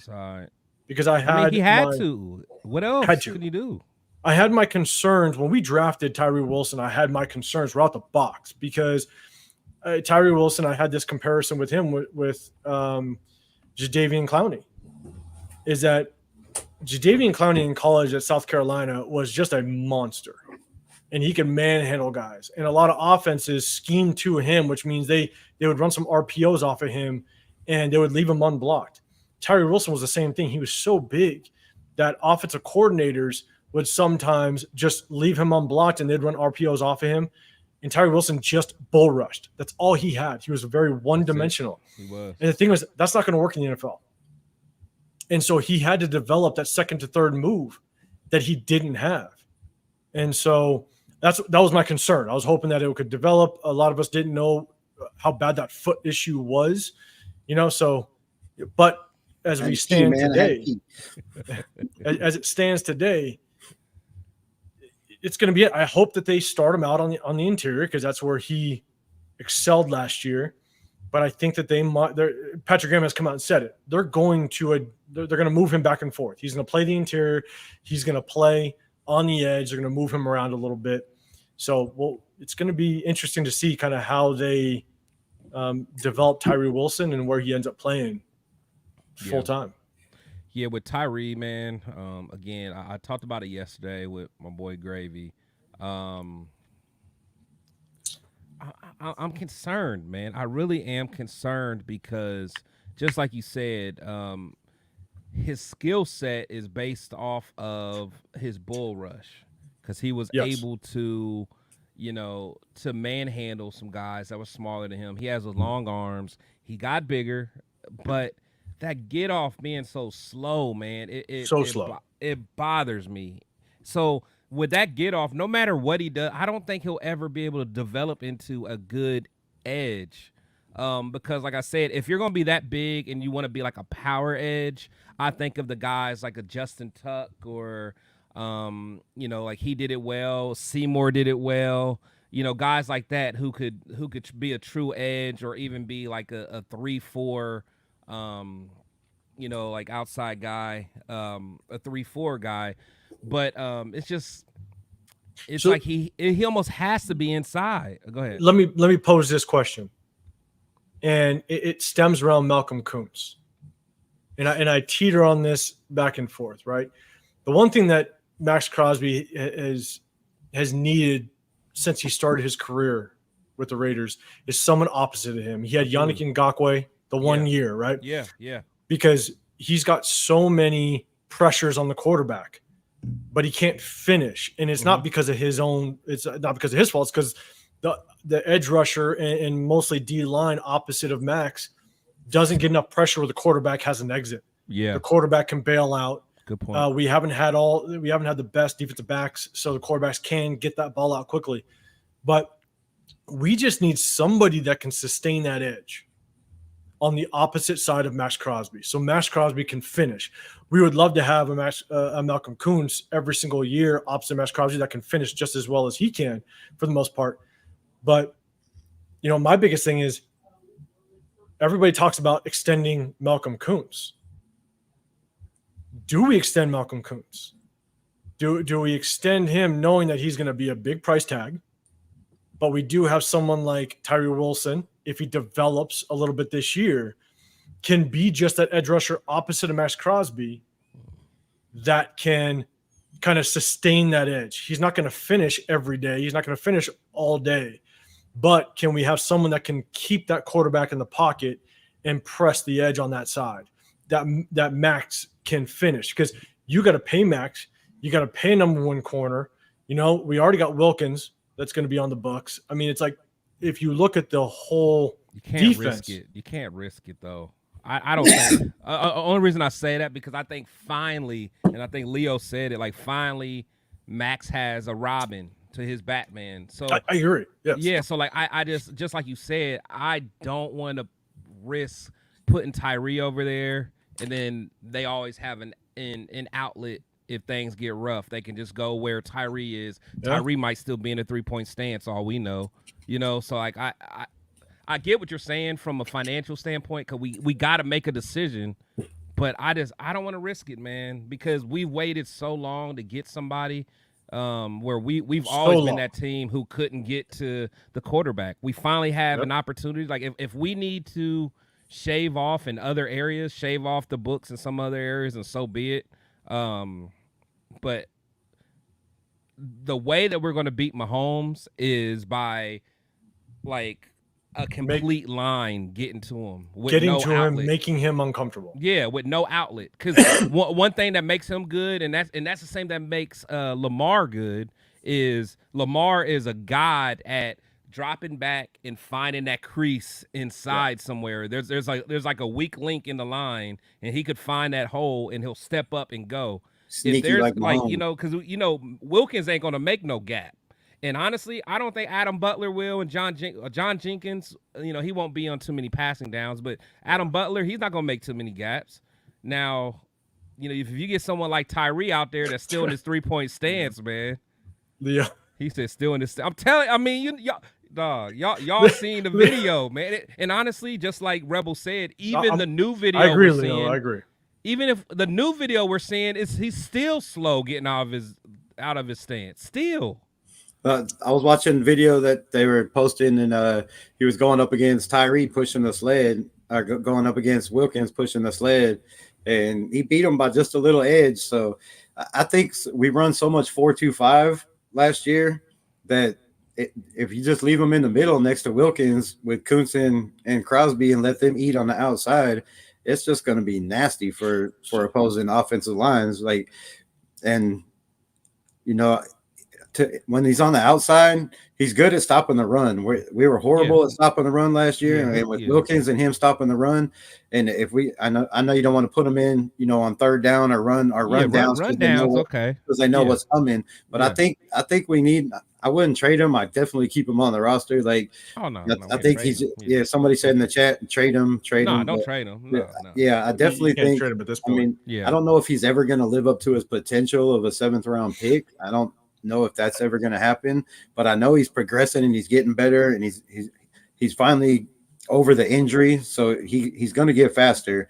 He's been at the Sack Summit with Mags. He's been to all these things. He's tied to Mags' hip. Now he's got Wilkins taking him under his wing. I think the kid's the sky's the limit for him, but he's got to work on that speed and that get off. But if he plays in the right position, because that's the thing. But I see he's got the frame. Be inside. He has to. He's got the frame.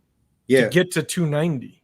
But watching You know what I'm tape saying? on Like him, 290, 295. Like I he's seen got him that chase frame. down. I seen him chase down. Make plays, chasing people down the field 20 yards. Like I can't remember off my head, but I was watching tape on him last night, and one of the running quarterbacks took off, or I think it was a running back, and he chased a running back down like 25 yards and made the tackle. Like the kid don't quit. His motors is getting more. Tyree. I remember that clip. I just don't. I forget exactly. I was gonna have it on here. I didn't know we were Yeah, talking about him. But y'all got man, to show me that yeah. because I Well, motor he- is not something that I see with him. He didn't. He came all around the other side and chased him down 25 yards. He and did. That was one of my concerns with him earlier Okay. in the season. Was Okay. his motor was just trash. That's what I see. But it was. So I was like, okay, But it was later in the season. okay, When he did that. Yeah, when he was getting a little healthier. That's what I'm saying. As he started to get healthier, so we got to wait and see what he does when the pads come on this year. Because if he can continue that motor and chasing people down from behind and making it with those long arms, man, he stops the run great, and he don't let people get to the outside when he's on that edge. Yeah, I was watching tape. He protects the edge. Well. Yeah, not too many people. When they were running against him, they weren't getting to the outside. And I seen a couple plays where he chased down running backs from the other side of the field. Like he's not giving up. He don't have no quit in him, and that Max rubs off on everybody. And now you got Wilkins in there. So the one thing that I'll add is when we talk about Tyree Wilson's get off, right, and he's slow. This is what's difficult with him is that timing that snap is not easy. You have to do your homework. Yep. That's part of game. That's part of film study. You got to understand the cadence. You got to understand what the offense is trying to do, and that's going to help you. You look at Max. I believe it was last year when he timed that snap on the goal line, jumped over the offensive line. Yeah. That's a combination of game film, watching game film, studying your opponent, understanding what they're trying to do in certain situations, but then also having the instincts. If you have the instincts, it's like Troy Polamalu back in the day. My God, like he Jack had the Jones greatest is at that. But that's instincts. Yeah, that's understanding your opponent. That's doing your homework during your homework. the week. Yeah, watching tape like Jack Jones. That's why he had those 2 interceptions. Timing, bro. He knew what was coming. LeVar Arrington was good at that too. But guys that get the jump on the ball like Max Crosby, when he gets a jump on the ball, that's because you understand what you're seeing in front of you. And that's the biggest thing for me is that, Tyree, he just doesn't have those instincts. He doesn't have – if you're just like you're always taught, even at the young age, you're always taught, watch the ball, watch the ball, watch the ball. Yes, 100%. That's 90% of it. But the great ones understand the instincts. They can time it. And that's where I think Tyree Wilson just kind of falls off a little bit. So I'm concerned that he doesn't have the instincts to be able to be that great pass rusher, to time it, and be that guy opposite of Max Crosby. So, but financially, it makes sense because you might have to sign on Nate Hobbs. A couple years, Jack Jones is coming up. You got now. Somebody said Jack Jones is this year. Trayvon Moore. No, I think we signed him for a 2-year. 2 years. This next year. Yeah. Oh, okay. So that's what I thought too. When I saw on the grave yesterday, he was saying, okay. I believe they'll probably use some of that cap money and sign him this year in the midseason if he continues to just show out and ball. I'm believing, but there's a lot of people on this roster that we're gonna have to make huge decisions. Like that's why I've been saying just sign Malcolm Kuntz now before the bag gets bigger and bigger, because I believe he's gonna have a huge year with when you got Max getting double teamed and now Wilkins getting double teamed. Quarterbacks are going to be running a lot more to that side. They're not going to be running at Max. So when Max is coming at them full speed, they only got one way to go, up the middle to Wilkins or to the left to the other side to Kuntz. So I think Kuntz is going to get a lot more sacks and have a huge year. And I think as the season goes, that bag is just going to get bigger and bigger and bigger. We have the money to just sign him, give him 12, 13 now. But if if we go longer, it might be, 16, 17, 18. Are we willing to pay that when you got a 7th round pick back there that, everybody's saying is a bust and we're not going to get our money out of? Like, I'd pay him now before it gets too. You got to keep him when, like you said, when you got Batman and Robin, like when you got 2 dominant edge rushers like that in the NFL, you can't take the chance of losing him to somebody else. And his upside is just more and more and more. That dude has so much ridiculous bend and every technique you could possibly have. Like you can't afford to lose a guy like that. He was the unsung hero to this defense, in my opinion, last year when they came like 8 sacks in 8 games or 9 games, whatever it was. Like, dude, that's just absolutely ridiculous. They unleashed the beast, and I think you gotta bring him on, and Hobbs too. I mean, you can't afford to get Hobbs, Trayvon Merrick, Epps, those guys. I mean, we signed a lot of. It's a lot of guys. We honestly. signed a lot of young guys. A lot of guys. I don't see too many guys. I don't see anybody on this roster that can play. But this is why a lot of people they talk about we have to sign, X amount of players, right? Because you got Trayvon Morig, you got Spillane, you got Hobbs, you got Malcolm Kuntz. So it's probably the 4 top guys this season that you got to take a look at. And the hard part is, what's your end goal? Is your end goal instant success, where you get yourself in cap casualty in the next couple of years, or is it sustained success? Yeah. Well, AP has said for the long haul. AP has said over and over again, I'm not building this team to win a Super Bowl this year or just make the playoffs. I'm building this team to make the playoffs every single year consistently. I want to be that team that competes for a Super Bowl every year, and the only way to do that is to be in the playoffs every year. So I don't think we're trying to go right now. Everybody keeps saying when this win now. I don't think we have to win now. I think he's going to be here for a while.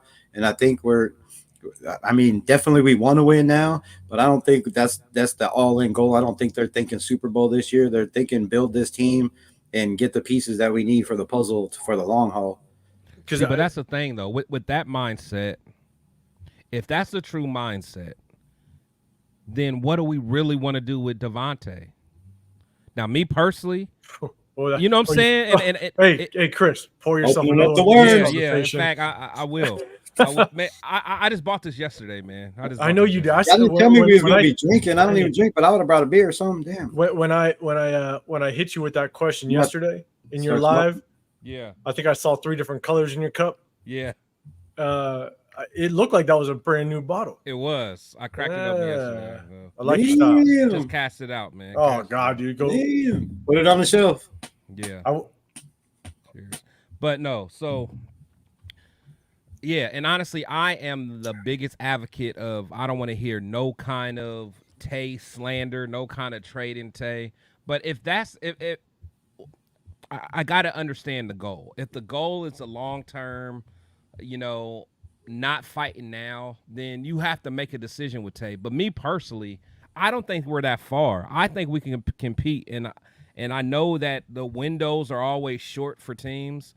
I think we're almost a quarterback away from really being ready now. So like, I don't want to hear no strategy of, like a 5-year strategy. Like I want to hear what's your 1 to 3 year strategy. So like when you got someone like Devante, like I don't know, man. Like I don't want to hear a coach talk about it's not right now. Like I'm ready to win now. I don't know about you guys, man. And I don't think we have to blow it up. I just think we have to make a couple smart decisions, get a guy at quarterback that can do what he needs to do. But I don't know. So what's y'all's thought? So I don't think that, the mindset's win now. I'm just saying the statement he made was he's trying to build this team for, to be in the playoffs every single year, but they're definitely trying to win right now. I don't think he said, if you don't love this game, then shame on you. If you don't want, they're trying to win now. That's the goal of every football team. If you're not trying to make it to the Super Bowl this year, then why are you even here? Like, yeah, no, and that's what I'm saying. This is like, I feel like we're built to, because the thing is, if we wait a couple years, Max is going to need another contract. There's going to be just other guys, That's the key. The key is you have to win in your moment. Right. When the moment is there, when that window is there, a lot of teams, it's like, look at the Rams. Yeah. You know, the Rams, their window was there. And they They took were lucky advantage. enough to They went and got capitalize. Stafford, took advantage, and got their They Super just Bowl. capitalized. Yep. And look, the Rams could lose for the next 10 years, but they That's okay. stand on the Super Bowl for a little bit. Thank you. Thank You know what I'm saying? And so Thank you. that's the hard part is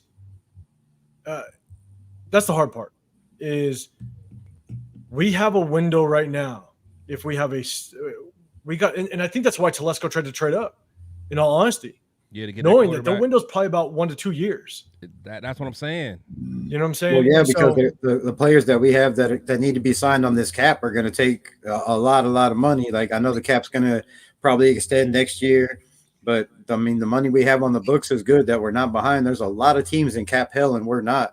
So, I mean, that's going to help us down the road, but you got to have guys like Devante if they want to win now with the Raiders, bro. You have to restructure. You're going to have to restructure. We can't afford to pay you that money. Like, No, Tay will. Tay will restructure. you have to restructure. But He'll on the other hand, restructure. if he restructures, then you're screwing him because, you know, when you sign that big contract and then you only get part of it so much up front, and then you get on the front end, you're getting the lower ends of your money. And then when you're due the big end of your money, you're going to renegotiate his contract and he's not going to get all that money. So No. No, They get I'll all be the honest. money.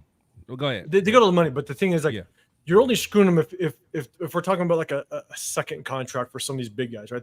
That's where you make your money. Tays made his money, and you could look strictly at his contract. That doesn't include endorsements, all that stuff, Yeah. right? Tays made his money. You look at that Netflix receiver, right? Like Taco Bell probably paid him a Oh my bag. God. you know what I'm saying? He was at the food tasting. How much Exactly, right? how much he wants like- to win, or over the money. That's what it comes down to. So this is what I've said for quite a while. Like, certain players get to a point where Super Bowl is their priority. Is their goal. Tom Brady. Yeah, Yeah. right. He moved on to like Restructured a bunch of times. the dedication to organizations isn't as strong as it was 20, 30 years ago. It's just not, unfortunately. And so Devante Adams, as much as he is a lifelong Raider fan, he wants to be here. You saw the one thing I took from that Netflix show, and a lot of it Netflix is trying to throw out, media stuff and all that, clickbait, whatever you want to call it. They're going to try to throw out a certain narrative. But the one thing I took from that show was, if we have crappy quarterback play, he's not going to be happy.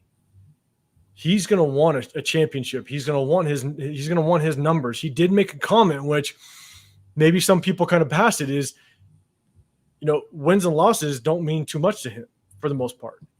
Yeah. He wants to win, obviously, but he still wants his numbers because because in his mindset, you got to kind of get into his mind a little bit. In his mind, he's still great. And so he knows he can contribute to a team, which means in order for a team to have success, he knows that he's got to be a big part of it. And so if the Raiders have crappy quarterback play and he knows that this direction isn't right to a Super Bowl, then what do you do? Yeah. Knowing that he's got a $44 million price tag next year. So I don't know if Devante Adams is too worried about the money. Yeah, he could probably restructure if he thinks the path that the Raiders are taking is right. He could probably restructure without question. Oh, yeah. You know what I'm saying? But if it's not right and the quarterback play is struggling, and that's why a lot of people want to pick up a quarterback first round, that's where you think, who knows? Who knows what will end up happening with Devante Adams? Because Tom Telesco, for him, he's got to look at the big picture. Everything's a business. The moment I've said this before in a lot of my videos, the moment the regular fan starts to understand this is a business, yeah, then you'll start to kind of figure out kind of what moves might happen. And if you have a decent GM, like you're looking for sustained success, not just instant gratification. And so that's the hard part. We have Tom Telesco that probably is sitting knowing that he's got 3 years, possibly 4 years to develop a roster. Or Antonio Pierce, who knows? Because he's got zero history. Antonio Pierce was coaching high school football 5 years ago. Antonio Pierce might want to win today, might want to win now. Because that whole, and again, I hate to throw up another subject, but that whole talk prior to the AP hire was, do we hire Antonio Pierce or Jim Harbaugh? And Jim Harbaugh has the record in the NFL of winning pretty quickly. If AP struggles those first 6 games, this Raider fan base was torn as all hell during that AP Harbaugh talk. Yeah. And just like we are with the quarterback. yeah. And that's my They're concern. Always torn. To be honest, I'll ride with AP. I like AP, and I am perfectly fine if he struggles a little bit the first handful of games. Me too. Because I understand he's a first-year head coach. I understand he's going to have to try to learn as he develops. I get that. But I like his personality. I like the way that you look at some of these successful teams, like the Shanahans, or these younger guys that kind of had experience and can relate to these players. I think that's what new organizations look at, like Dan Campbell. Dan Campbell's the next player that relates to these players, that understands what they're going through. That's what I love about Antonio Pierce. But as a fan base, how come we can give Antonio Pierce that leniency being a first-time head coach, but not our rookie quarterback? It's different. It's different. I'm just saying it's just different. It's hard to kind of go into it because there's no. It's not that honestly. You're going to have fans that have their strong opinions one way or another. That it is what it is. But at the end of the day, when it comes to the quarterback position, you can't read a whole lot of what happened last year. I'm sorry, you can't. You can't sit there and go AOC is a bust or AOC is the next Tom Brady. You can't. It's not going to happen after last year. Yeah. You cannot. It's going to take a year for you to know. If you know anything about the ins and outs of football, if you know anything that actually the moving inner parts of football, you cannot say that AOC is a bust or he's the next Tom Brady. No, you can't. No, exactly. The same with Tyree Exactly. too. Same with Tyree. Exactly. So true with Tyree, because a lot has to do with where's Tyree going to play. Yep. And what coach is developing him. How does he play within the system? And so that's for me. That's kind of how I feel. But I presented that question just a little bit ago.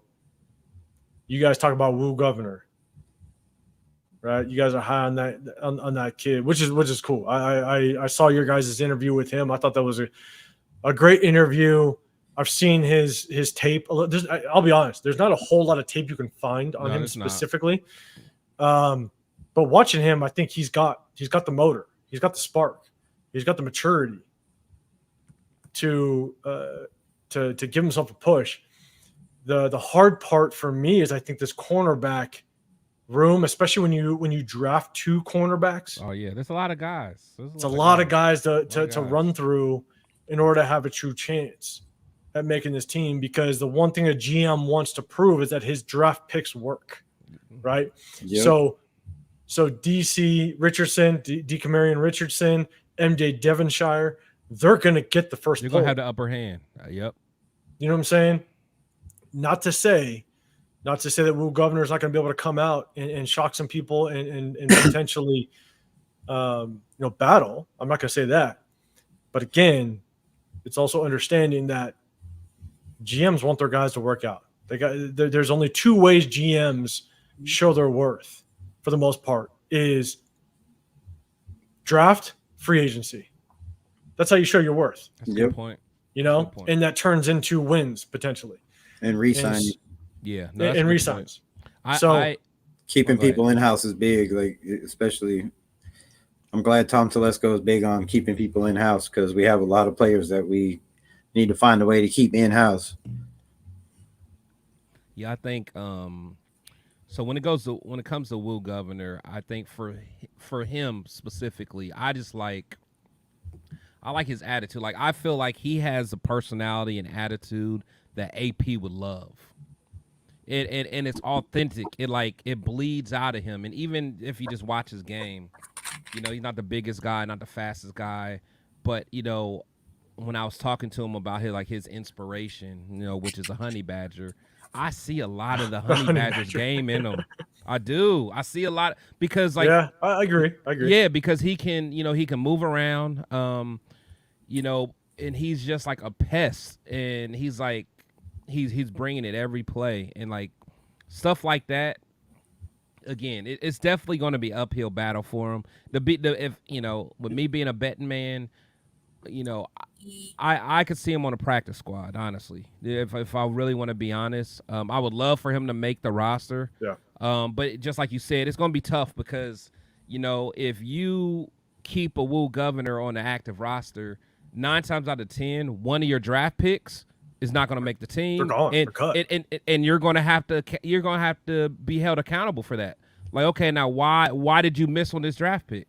Like, why aren't the guys that you handpicked, why are they not on the team? As much as it's great to say, hey, but I did find a undrafted guy, but like, hey, you need to hit on your draft pick. Your draft picks need. But then you missed on these guys behind them. Exactly. Right. So no, but that's a hell of a point. Like, and I feel the same way with you know, with defensive tackles too. Like I think that you know, even though, you know, we have a new regime, but like the Byron Youngs of the world that got drafted, you know, why is he on the team if we feel that these guys behind him can get more snaps? So I don't know. We'll see. Yeah, I think go ahead, Rebel. Go for it. No, you're good. Go ahead. I think to your point, Chris, it's hard, right? Because that's the one of the things when you talk about undrafted free agents or even late round guys, you have to understand kind of what pathway do they have to making this team. If they're solidified starters, right? That's why I've been I struggle to say that Ramel Keaton was going to make this squad. Yeah, a lot of people were high on Ramel Keaton, and prior to Michael Gallup announcing his retirement, I said, look at the pathway Ramel Keaton has to take to make the squad. Right? He's got Michael Gallup to get through. He's got Devante Adams and Jacoby Myers. Like, they're solidified starters. And then we picked up Brock Bowers. Brock Bowers is going to get on. You got Jalen Guyton. You got Jalen Guyton. Yeah. But you still have Brock Bowers. So in it's looking at the offensive scheme, right? Luke Getsy is going to run 2 tight end sets. I've heard that they're running a lot of 13 personnel with 3 tight ends with Harrison Bryant. You know, so if they start running a lot of 2-3 tight end sets, that's going to minimize the amount of receivers that you actually need. And so that's just a harder pathway for a guy like Ramel Keaton to make the 53-man roster. So the one thing that I look at when it comes to undrafted free agents is what's your pathway to actually make the roster within your position, as well as the makeup of the entire side of the football, you know? And so that's why I think I've said it for quite a while. It's Tula Griffin. I think Tula Griffin has a chance at making this 53. One, Trey Tucker goes down. We don't have too many receivers that can stretch the field in this offense. Yeah. So he develops that, or he brings in that needed value. And then he showed at God, I'm blanking. Mississippi State. He showed at Mississippi State that he could return the ball. And with the new kickoff rules, we need to establish a good returner. DJ Turner is also on the roster, but DJ Turner has proven that he is one-dimensional. He's just a return guy. Yeah. He's not going to be able to. I don't think. I don't think he's going to make a team either. I think he doesn't transfer over to a receiver, and there's been enough years to show that he can't do that. We have a lot of guys that run the kickoff though too, like Woo Governor, Delabe. They've been putting Trey Taylor back there. We have a lot of guys in this draft in UDFA's. Jaquan Shepard. There's been a lot of guys running. I heard Jack Jones get a little live with the receivers. There's been a lot of guys running kickoff and punt return. So I think Woo's best shot is definitely on special teams. You know, to start off. because man, the dude's he's a gunner, he's a jammer, he can do all that. He's a turnover freak of nature. Like that's why he kind of reminds me of Ronnie Lott. Like I said, he's just constantly looking for the ball. Like he's looking to make the tackle and make sure he doesn't miss the tackle, but as he's making the tackle, he's looking for the ball. It's constantly in his head. Like, and I asked him if he was 5'10" or 6 foot, because he's listed different and different. He said it doesn't matter if I'm 5'10" or 6 foot, they're gonna know when I hit him. I said, with confidence like that, yeah, I think that kid's got the swag, he's got the mentality, he's got the mindset, and he's like AOC, he's a playbook junkie. He's constantly in the playbook, like he knows his spot, but not just his spot. He knows everybody's spot, where everybody's supposed to be, and he was a captain on his defense. He's constantly calling out and leading guys, and he played left corner, he played right corner, he played safety, he played free safety, he played in the box, he played nickel, he played all over. So he knows all those positions, and he played special teams. I think it just gives you a little bit of heads up, but also on the other hand, we have a lot of guys that do that exact same thing on this roster. So I think, like, I went out on a limb and said earlier in one of my lives and a video that I believe everybody that we drafted, all 8, make this roster. Like, I don't see anybody getting cut. I think they're all very smart kids. They all have high motors. They all have high knowledge of the game, and they don't make a lot of mistakes. So, I think they all have a good chance to make this roster. And I think there's a couple guys on this team that were the other regime, like they say, Chris Smith, Byron Young, Justice Silva, Brandon Faison, Cornell Armstrong. There's a lot of guys. So I don't know how many corners. What do you guys think? How many corners do you think we're keeping? If you look at the corners, right, you got Jack Jones that's solidified himself. I'll read them. You got Cornell Armstrong, Jack Jones, Jacorian Bennett, Jaquan Shepard, DeMarcus Governor, Rashad Williams, DJ Devonshire, DeCameron Richardson, Faison, Nate Hobbs. And I think they've been having Sam Webb too playing a little bit. So I'll throw this out there. I take it back. Not the only way, but like, I think where Wu Governor, just looking at his play again, I could not find a lot of tape on him. He strikes me kind of as, could he establish himself as a nickel corner behind Nate Hobbs? Well, that's the thing. And Nate Hobbs is taking him under his wing. He said that was the first dude that gravitated him when he came in the building. Is Nate Hobbs? I didn't see that. Okay. He said Nate Hobbs put his arm around him, and he went out to dinner to Nate Hobbs. He would have to be a nickel. Yeah, because I asked him, I was like, "What's the biggest piece of advice that you've gotten from whether it be a coach or training staff or a player?" And he said he went out to dinner with Nate Hobbs, and I forgot who the player was, but he's seen Chase Young.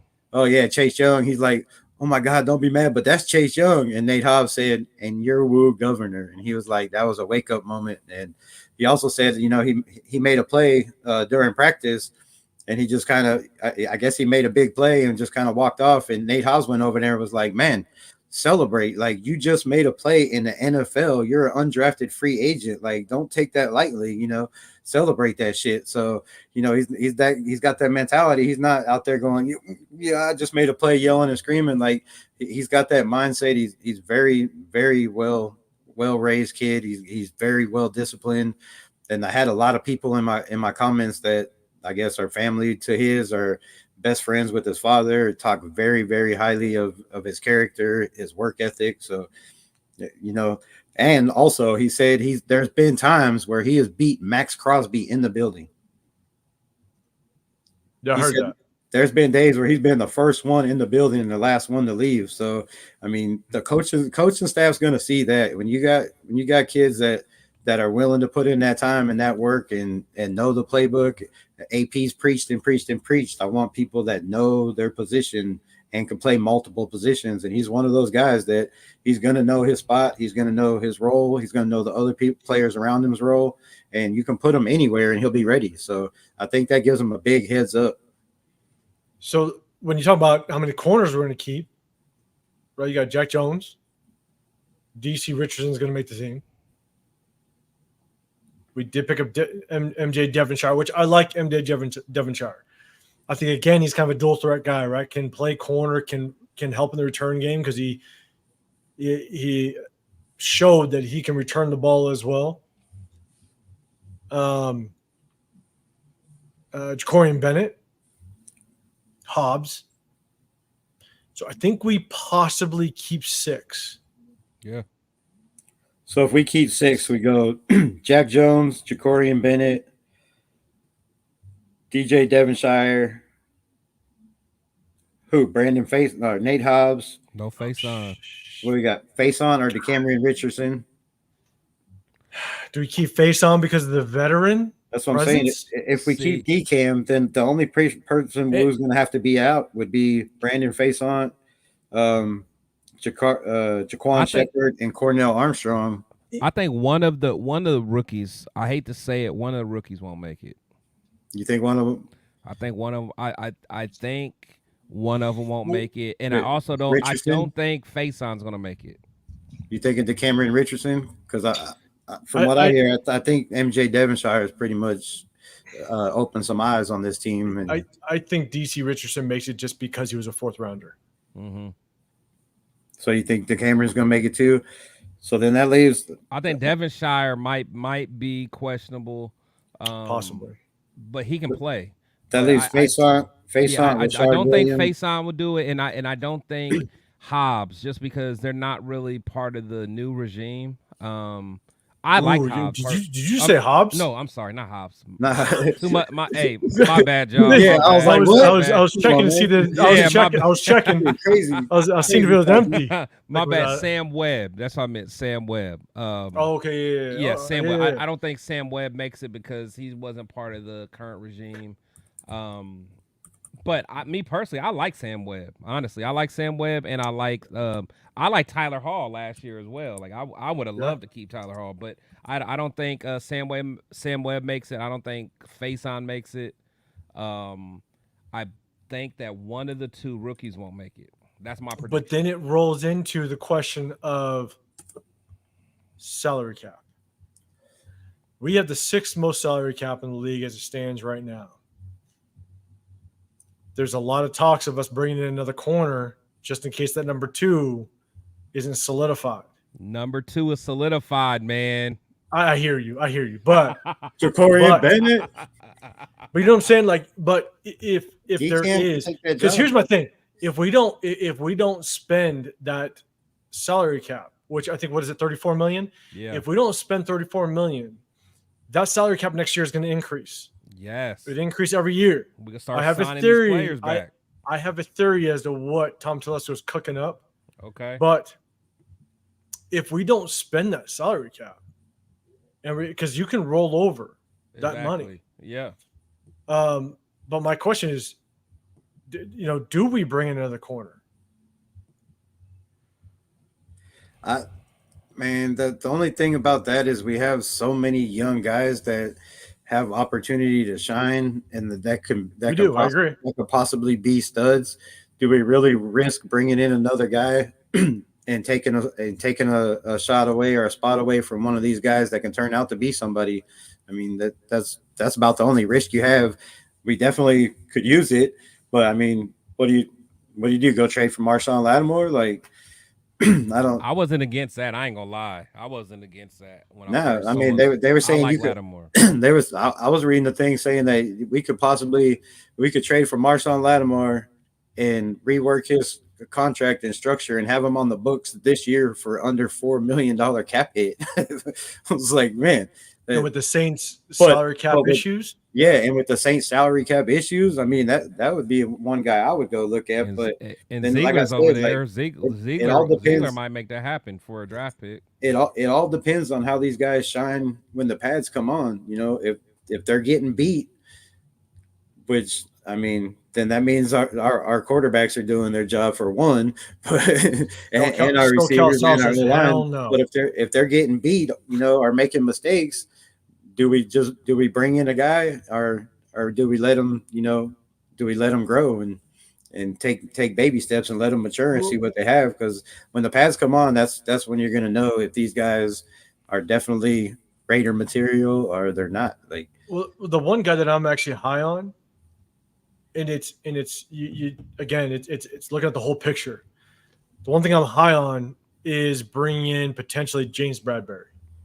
Okay. If we want to bring in a veteran last year. We should have got him last year. I agree, but here's my thing: is that you got the Eagles that are going to look to cut him because they just moved him to safety. Yeah. When you transition a player, that's a desperate move. You don't do that. And they brought in Quinion Mitchell and that other kid out of I'm blanking on his name. Whatever. The white guy. The guy from Iowa, right? Iowa. Yeah. So like they brought in talent first and second round. And so this is my thing is James Bradbury has some of his best years with Patrick Graham. Yep. Now this is he'll be dirt cheap. He'll be dirt cheap. You wouldn't put a dent in your salary cap. You're bringing someone that's familiar with the system so he can start right away. And even if he doesn't start, let's say Jacorian Barrett does work out. You got a veteran presence sitting in that locker room to kind of help out. And with Patrick Graham's system, all that stuff. I wouldn't be opposed to bringing in James Bradbury. You probably trade him for a 6th round, I would think. Yeah, I'm good with that. And so that would be, if you're not sold on that number 2 corner, to me, that's someone that I would potentially bring in, because at the end of the day, if one of your corners goes down, we in trouble. That's the thing. What are you talking about without Bradbury? Like without Bradbury, like current state? Correct. Yeah. But we don't know. But Cooper DeJean, somebody said. Yeah. And they also got my man that I thought was going to go 13 was Quinion Mitchell. Man, I was singing that dude was crazy. I was not big on him. Huge. I thought Quinion Mitchell was the best corner in the draft. Like Philadelphia got a steal with those 2 kids. Like they're going to be nasty back there. I think Philly got a steal where they got him. Well, because Quinion Mitchell did fall. Not at 13. Yeah, I wasn't a fan of 13. But I think they got a steal where he fell. Man, I would have took him at 13 all day just because that we needed that spot, and that dude would have solidified that. Could have completely. Now we would have no question right now, in my opinion. Now it would have taken Talicia Fuaga all day long with all of our goddamn injury situations going on. Really? But, I'm so cool with Bowers. I'm standing on that. I'm standing on that. Look, I was not a fan of the Bowers pick originally, only because of Michael Mayer.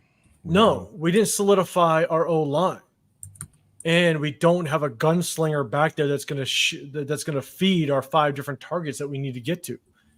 But that's the thing, is that we can have a quarterback, but can you protect him? That's the question mark still. That's another question. You know what I'm saying? Like, I understand it was a value pick. That's what it was. You know, and I said it when we did our live for the draft, is there are certain players in a draft that are like no-brainers, right? Last year was that running back, Dijon, the running back for the Falcons. Bijan Robinson. Bijan Robinson, yeah. Like everybody said, like he's it. Like you can't miss. Brock Bowers was the can't miss guy this year.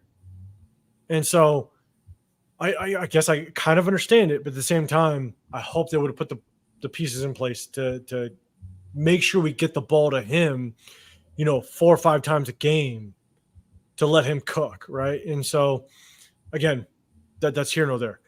But when it comes to Talicia Fuaga, I think is going to be a stud. I do think that he's going to ball this year. I wouldn't have been mad at J.C. Latham. I wouldn't have been mad at picking up J.C. Latham, but because we didn't invest in a quarterback, we didn't invest in a running back. Invest in your O-line. It starts in the trenches. Invest in your O-line. It's really that simple. Don't invest in a quarterback. Don't invest in a running back. Well, then guess what? You invest in an O-line where you protect your most valuable possession, which is your quarterback, and then that offensive line can open up running lanes for any running back. You can put a running back there as long as they have the vision and they're a decent running back, they can sustain some yards. But that's my biggest thing. My biggest thing is you don't invest in your quarterback, you don't invest in your running back, invest in your offensive line. Beat up in the trenches. We picked up Christian Wilkins, which proved that we're trying to establish something in the trenches. Then let's beat people up in the trenches on both sides. And that's where I wanted us to be. I wanted us to be in the trenches. But again, so how do you feel about Glaze? Do you think we reached on Glaze?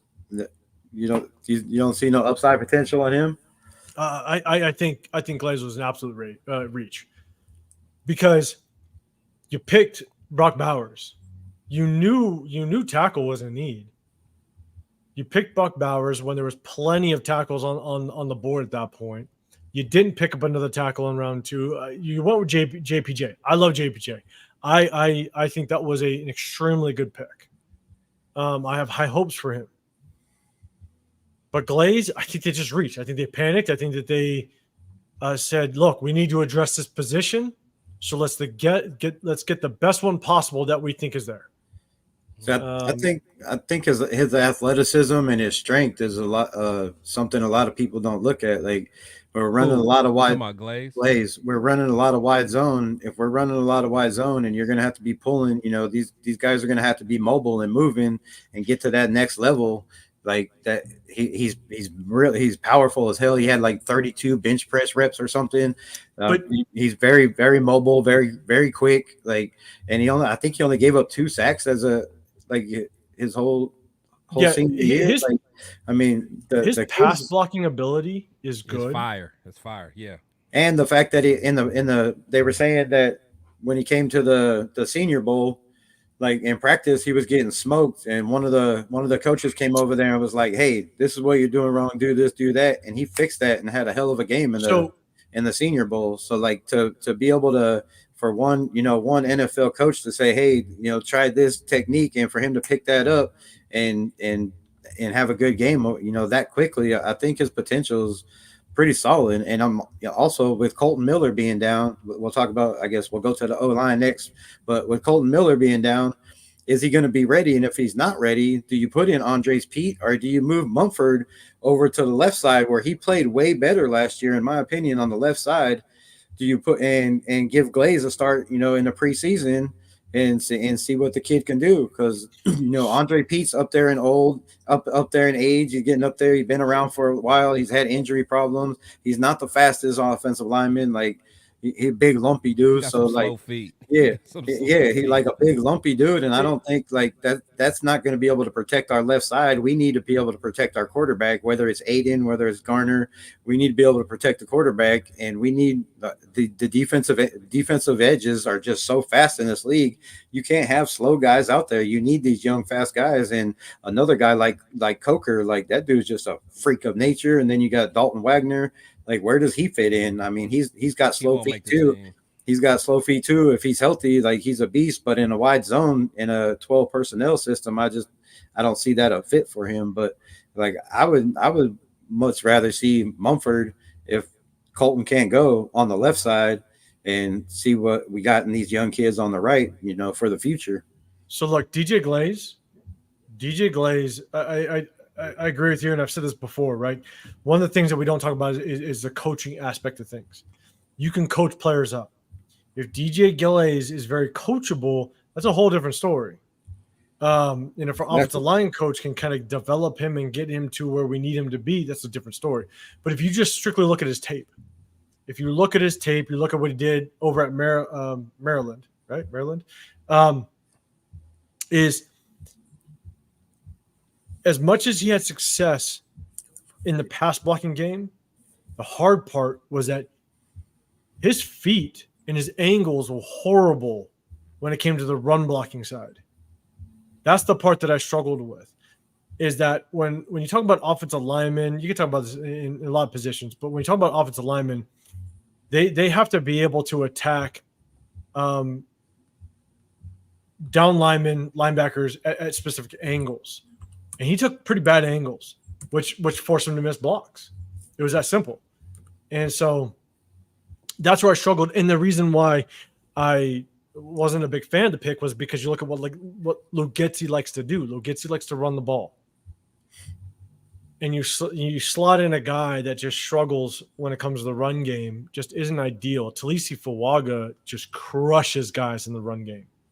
And so that's why I was high on him. That's why I really liked the fact that the potential was available at number 13. So that's the hard part. The hard part is that we don't know exactly how these guys are going to truly develop. I think Dalton Wagner, I don't think he's going to make the team. I know we were high on him. A lot of guys were kind of high on him. Yeah, in McDaniel's system, it would have been better, and if he was healthy, he would have been all right in that power run. But in this system, I just don't think. But also on the other hand, you got to look at the coaches we have in too. We got Phil Bond, he was with the 49ers, and that, what you do with that. James Gregg, he was with the Niners, and what they do with that offensive line. These guys have multiple 20 years experience with offensive linemen, and they have created some Pro Bowl linemen. So we have the coaching staff to work with these young guys. And if you're coachable and you got people that are great and knowledgeable at building, like I think James Craig and Phil Bond both in college were taking tight ends and turning them into tackles. And I think two of them made it in the NFL and became all time, all pros in the NFL. So if you got a guy that's freakish, strong, and athletic like that, and coachable, and we got with the staff we got, I think we might want to let that kid try to get some reps. And there was a film breakdown on East Coast Gridiron and Graph, and man, I can't with a former offensive lineman of ours. I can't even remember who it was. Denzel Good. And they did the tape breakdown on that kid. And I was like, man, he shows a whole lot of signs of, of being able to solidify that spot if he gets enough reps. You got to have reps. You got to have reps. Yeah. Real quick, Chris, you said you're not a big fan, but you just don't think Dalton Wagner is going to make the team. Why do you think? He has incredibly bad feet that I think. Now, in a power scheme, he would have more of a chance because he can just maul his guy or, just focus on those ISO blocks. But, when you're doing more zone stuff, you got to be able to move a little bit, honestly.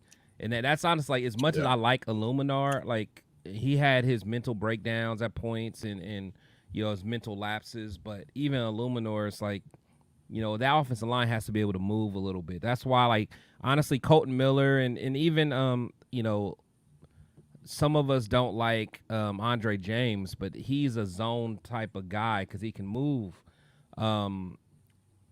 Dalton just can't move. I just don't like his footwork. I'm with you on that. Yeah, I just don't like it. So he's definitely a bulldozer. Like, he has a long arms, and I mean he can do different reach blocks. But if you're asking him to kind of move out in space, I just I was huge on Dalton Wagner. Like you can see my Razorback in the background. I'm from Arkansas. I'm a Razorback fan, but he killed it in college out here. But when he was healthy. But it was a power system. He didn't have to get to the linebacker in the next level or get upfield. He basically was just standing still, holding his ground. Like he's strong as hell. Like the kid's an ox in the run game, man. You'd see him just bulldoze people. But I just don't think he fits this system, unfortunately. I think that's why I think Andrew Coker has a great chance of making this team. See, me too. I like that kid too. Because he's Delmar Glaze. I mean, I like Delmar Glaze too. Like, yeah, I think Delmar Glaze. He's a third rounder. I think he's going to make the team no matter what. But and there's a chance. I don't know this for a fact, but Delmar Glaze might transition down to a guard. You just never know. I think he's more suitable for a guard. But you look at Delmar, or you look at Andrew Coker, and you look at Dalton Wagner. Andrew Coker, I think. When looking at his film, he's a very polished offensive tackle. I think what really hurt him last year was the fact that he played both left tackle and right tackle 50% of the season. They kept switching him back and forth, which scouts don't get a good read as to what are you solidified at. Yeah. And so he played half the season at right, half the season at left, which means he's versatile. He can move back and forth. and he actually performed extremely well at both sides. Yep. And so what you want in a good offensive tackle is a swing tackle, a guy that can come in and play both sides. And I think you do both. So one of the competitions that I'm really paying attention to in camp is that backup offensive tackle kind of position between Dalton Wagner and Andrew Coker, because Dalton Wagner was one of the highest paid undrafted free agents that we brought in last year. And so they're high on him. Yeah, but that was a McDaniels thing also. Like it was. So like I think it was, like I said, he fit more McDaniels system definitely, and they just didn't want to lose him to put him on the practice squad and have somebody take a chance of picking him up. So they paid him and put him on IR. But I don't know. I don't see him making it. We have too many athletic and, like you said, versatile guys that can play left and right side.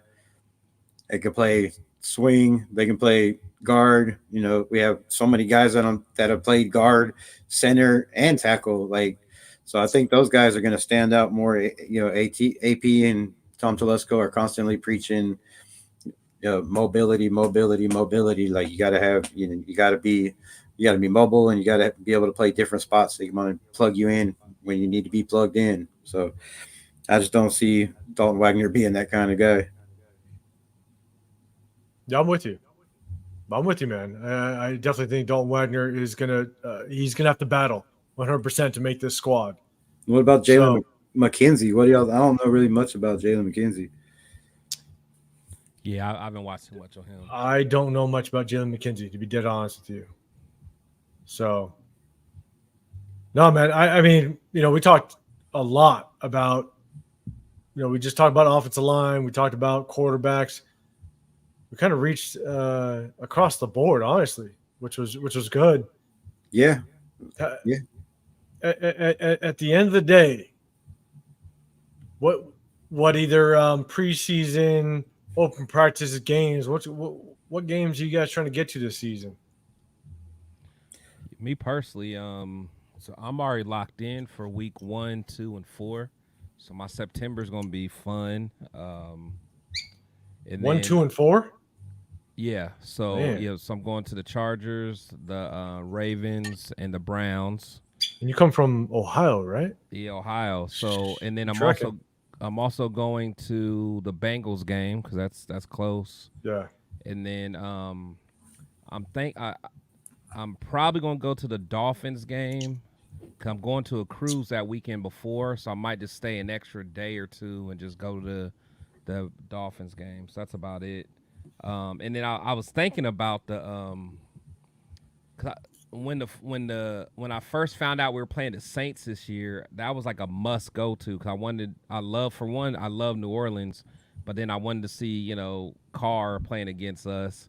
But I just hate that it's around New Year's Eve. So yeah, that's kind of like my maybe. But I'm locked in for those other 4. What about you? I don't have anything guaranteed yet. I just came up with tickets for the practice on the 20th, so I'll be down there for that.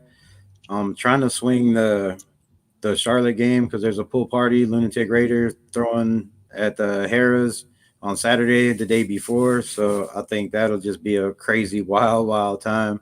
So I'm trying to get to the home opener, and if all works out, I might be in LA on week 1 also. But I'll definitely that LA game gonna be so there's so many people going to that I'm gonna be pissed if I miss it. But we'll see how it works. I got a full-time job running. I'm a subcontractor. I do tile for a living, so it's I pretty much work 7 days a week. I'm constantly busy, and then I'm doing content creating and lives when I can, so give the nation what they want. But I'm definitely going to the Kansas City game. Me and my son will be there. He just turned 23, so we'll be showing up. It'll be his first NFL game, and we'll be at Kansas City. We're trying to go to New Orleans, and I wanted to get up to the Cincinnati game, but I don't know if we'll get up there. But yeah, that's my goal. And then maybe Florida, Tampa, because I know some people that live there. So I don't know. I might make the Tampa game. Well, Real quick, big shout out, Billy Davis, man. I'm gonna try to drop a video tomorrow. I got when you talking about trying to grind with this content stuff, it's a grind, 100%. I got my wife, I got my 3 kids. You know what I'm saying? Like, I stopped coaching so that I could. And where'd you coach at, man? So I coached in California. I also coached in Texas, and Okay. so I went around and I stopped coaching in 2019 because I wanted to give my wife, my kids. I was coaching outside of my full-time job, and so I wanted to give my kids their time. Because when I coached, it was, my wife doesn't really know sports, let alone the coaching side of it. And she would walk in my room and she'd be like, haven't you watched this film like 10 times? I'm like, yeah. I got to watch it 100 more. You know what I'm saying? And so it's like when her and I first started getting together, she was like, why are you watching so much film? I'm like, this is just what I do. I'm a film junkie. And so I kind of started, it was after the Bills game last year. I was like, you know what? I was getting that itch to coach. I'm actually in the Vegas area. I'm actually in Henderson, Nevada, and we moved here in 2020. And I just jumped on. I was like, look, like I had that itch to coach, but I didn't want to put that time in anymore. Yeah. So I was, let me jump on and let's do this. Yeah. Let me speak my piece. I was fed up, to be dead honest with you. And I come to realize like this content creating stuff, it's a grind. So I respect you guys. I respect you guys for doing what you do. And anybody that continues to do it for the long haul, much respect to you guys. But for me, I'm lucky enough to be in the Henderson area right next to, I can actually see Allegiant Stadium outside my master bedroom window. So I'm lucky enough to have that. But I'll be at both open practices and both preseason games. So, Rebel, I think you're to be out here on the 20th, right? Yes, sir. So on the 14th, I'm coming by myself, and I'm just going to enjoy it and soak it up. On the 20th, I'm coming with my wife and my kids. And so let's link up. Link up, and Definitely. Won't be able to hang out as long since I got my wife and my kids, because I want them to soak up the time. But let's definitely link up with the 20th and just kind of hash everything out. But I'm going to be there. A bunch of my boys that are big Las Vegas Raider fans, big Raider fans. We're going to be out there for week 1, and then I'll be attending games this year. I want to be there for the home opener, which that's my plan. And then I'm going to be for a couple others. I'm not a season ticket holder. We came here in 2020. I looked into season tickets, man, but it's just crazy. Yeah. If you didn't jump on it, right out the box. Absolutely. We'll meet at the bar for a drink. Sure. Yeah. Jen Slinger, you hit me up. Let's, for what game? What game we meeting at the bar? I'm in. Will I be there? Jen Slinger, where are we meeting? What game you coming out? Yeah, man. I'd love to be able to do this, full time, and don't leave me out, y'all. I'm fun. I kind of envy I'm that. letting y'all know at games I'm fun. Y'all come kick with me. I'll be on the jumbotron and all that. Chris's 1,800 bottles almost gone. Yeah. Almost. What we talking about? What we talking about? Yeah. Y'all could have saw my show yesterday. I just cracked it open during the show yesterday. What we talking about? I saw it.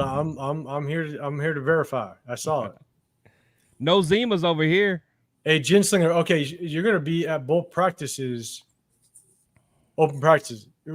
So on the 14th, man, I'm thinking about trying to get something together on the 14th for that open practice. Whether it be just I know a lot of people that come out of town, they stay at Mandalay Bay or Luxor. They try to link up over there and then walk on over. I'm not going to lie to you. This Vegas heat is legit. So I've been in Vegas. I lived in Vegas 26 years. I just moved from there about 10 years ago. So yeah, my kids kind of grew up there, and I went to school there, and I know all about Vegas. So that's my stomping grounds kind of. So I know plenty of people. Like, I don't have to get a room or nothing. That's a lot easier to go to those games. So I'll tell you right now, I lived in Texas for 6 years. Coming to Vegas is very different. the heat hits differently. I Yeah, will the take heat the is- dry heat over humidity any day of the week. Yeah. But I feel you. But this sun, bro, like you stand outside for 10 minutes. Like your skin feels Yeah. like it's about to burn. And I worked in a union up there for 12 years, and being in those casinos, 50 stories in the air doing those hotel rooms, you got to have on boots, jeans, a hard hat, sleeves. Man, it's 140 up there sometimes. Like it was killer. It was killer summers. I couldn't stand it. Sometimes 10, 12-hour days. Like it was rough. Hey, Jen Slinger, you said torch bar. I don't get out to the bars much, bro. I got a wife and kids. Where's the torch bar? Didn't you guys know? I don't know, but all I know is Isn't that in the? Isn't I'm gonna it be a there for casino like week Mandalay 4. Bay or I'm gonna be something? there for week 4. You work it out with your wife and kids, but we hanging out on week 4. Hey, I'm game with so you. if you got to do the honeydew list now, No, do it no. now. I don't want to hear no excuses. That's open You practice. list, That's open practice. Open practice to bring the Okay. wife and kids. Okay, I was You know about what to I'm saying? say now when But I then go after there that, for it's the on. Browns game, I don't want to hear no wife and kids. When game time comes around, different story. All right, I just want to get it out the way now. You Do the honeydew list. Get the honeydew list done now. You got 805 wife and kids, and then you got 805 game time. My guy. Game time 805. I like the My game time God. 805. I'm telling you, it's gonna be legit. But hey, 805 wife and kids gotta be legit too, because I'll tell you right now, it's hard as hell to keep your kids Raider fans. Yeah, Oh, because they don't know no better. They've means the never bar in seen the- a good team. It means the bar in the stadium, I'm pretty sure. Hey, especially after the whole Taylor Swift thing. I'm gonna throw it out there. I got 3 girls. Okay. Oh yeah, And that's probably tough. Girl dad. yeah, That's 100%. tough. And I That still dad versus coach- Taylor Swift, you probably won't win. I didn't win Yeah. until we beat them on Christmas. Oh, Oh, we got So- a little payback. So shout out to all right, let's do this. I'm gonna do this real quick. Shout out to all the dads out there that got girls trying to make them Raider fans, and you got the Taylor Swift thing going on, right? So I've had a tradition for a long time that every week 1, my girls, they got their Raider jersey or their Raider shirts for the season and donuts. So the morning of opening weekend, week 1, they got their jerseys and or shirts or donuts. And I had that tradition forever. And then every game day, because we weren't that good, okay, let's put that out there. We were trash for a very long time. Every time that they would score a touchdown, I would have a bin of candy. And so you can go pick candy every time they score a touchdown. So that just kind of got them motivated to just be like, I like that. yes. I like that. You know what I'm saying? And so that was my ploy to kind of like get them going. And then the Travis Kelce Taylor Swift crap happened. That's hard. And Hey, that's hard to compete with. My middle daughter, which was the one that was always about Raiders with me since the day she was born, like to calm her down, I would carry her watching sports. She came up to me just this last year, and she's like, "Oh, isn't Taylor Swift a Chiefs fan?" I was like, "No, no, No, she's not. She hates the Chiefs. She loves the Raiders." And she was like, "Nah, Raider dad in the building. Salute, my yeah, guy, Raider dad, Joe. what's up?" She was like, "No, Dad, I think Taylor Swift's a Chiefs fan." I was like, "God damn it!" And so I actually switched it. It was real bad though. It was probably bad on my part. I'll be dead honest with you. I kind of switched the rule because once she became a Chiefs fan, she was like, "Oh, so can I pick candy when the Chiefs score a touchdown?" I was like, No. It don't work like that. Yeah, I was like, every time the Chiefs score, I'm gonna smash your candy. Smash it. So Hey, sometimes you gotta lead by fear, man. I'm telling you, Right? I'm was a big bad. Game of Thrones Lead by guy. fear. Hey, man, off with their head if they don't like what I like. but I'll be honest with you. It was just a fad. It was a thing, and when the Raiders beat the Chiefs, it kind of like changed the tone. You know what I'm saying? So, I shout out to all my daughters, but my middle daughter Kylie, she toned it down after the Raiders beat the Chiefs. So thank you, AP, for bringing my daughter back. There you go. Let's put it that way. So, but yeah, I'll be a shout out to everybody. Kids, you got young kids. It's hard to make them, or not make them, but like just to have them follow the Raiders. It's hard. You got to do some things to kind of keep that vibe going. And so I've been doing it since my oldest. She's 18. And ever since, we've been doing Raiders shirts week 1. Just making sure she understands this is a Raider house. This is what we do. And so it's good times, man. No, I love For it. sure. I love it. But shout out to the chat, man. You guys have been hanging on. Oh yeah, the chat. Look, we almost Right, 3 shout hours out, deep in the shout chat. The chat in here, man, talking crazy, and I love it. I apologize. It's probably the scotch and the tequila talking. Right. Hey, Hey, Chris, to you. if you're watching on one man, channel, I live for this. And one thing about 100%. Rebel, like I'm gonna let everybody know, there's certain people that I love talking to and talking with, because like I don't like just being surrounded by like yes men that agree with what I agree with.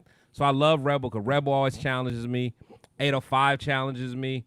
I mean, there's a lot that challenge me, but Gravy challenged me like that. Like that's my type of stuff. I love it.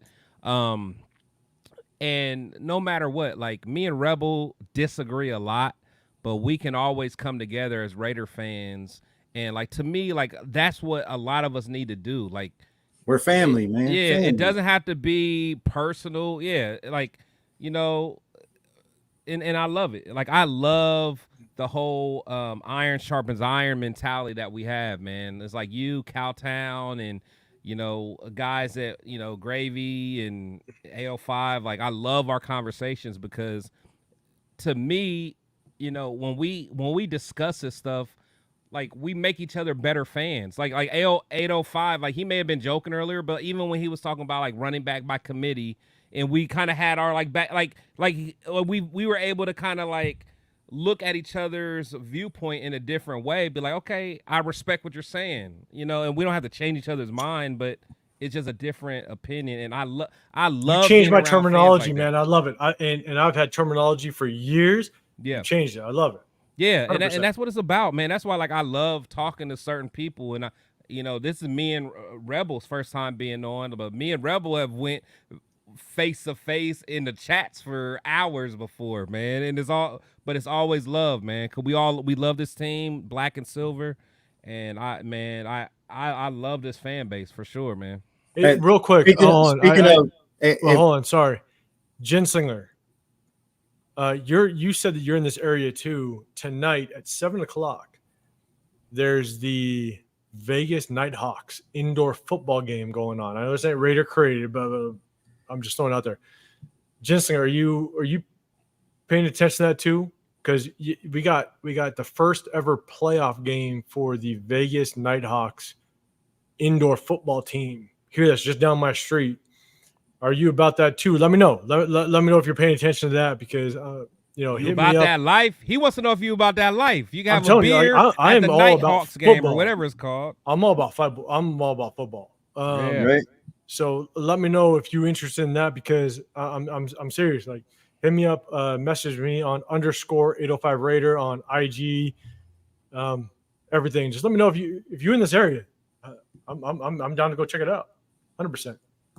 And also, speaking of love, if you're watching on any of our channels, hop back and forth. I think everybody's got their own stream up, so jump back and forth, like, I'll be right back. subscribe, show some love, drop a comment. For sure. Shield Squad, I always tell everybody, I think I got the most fire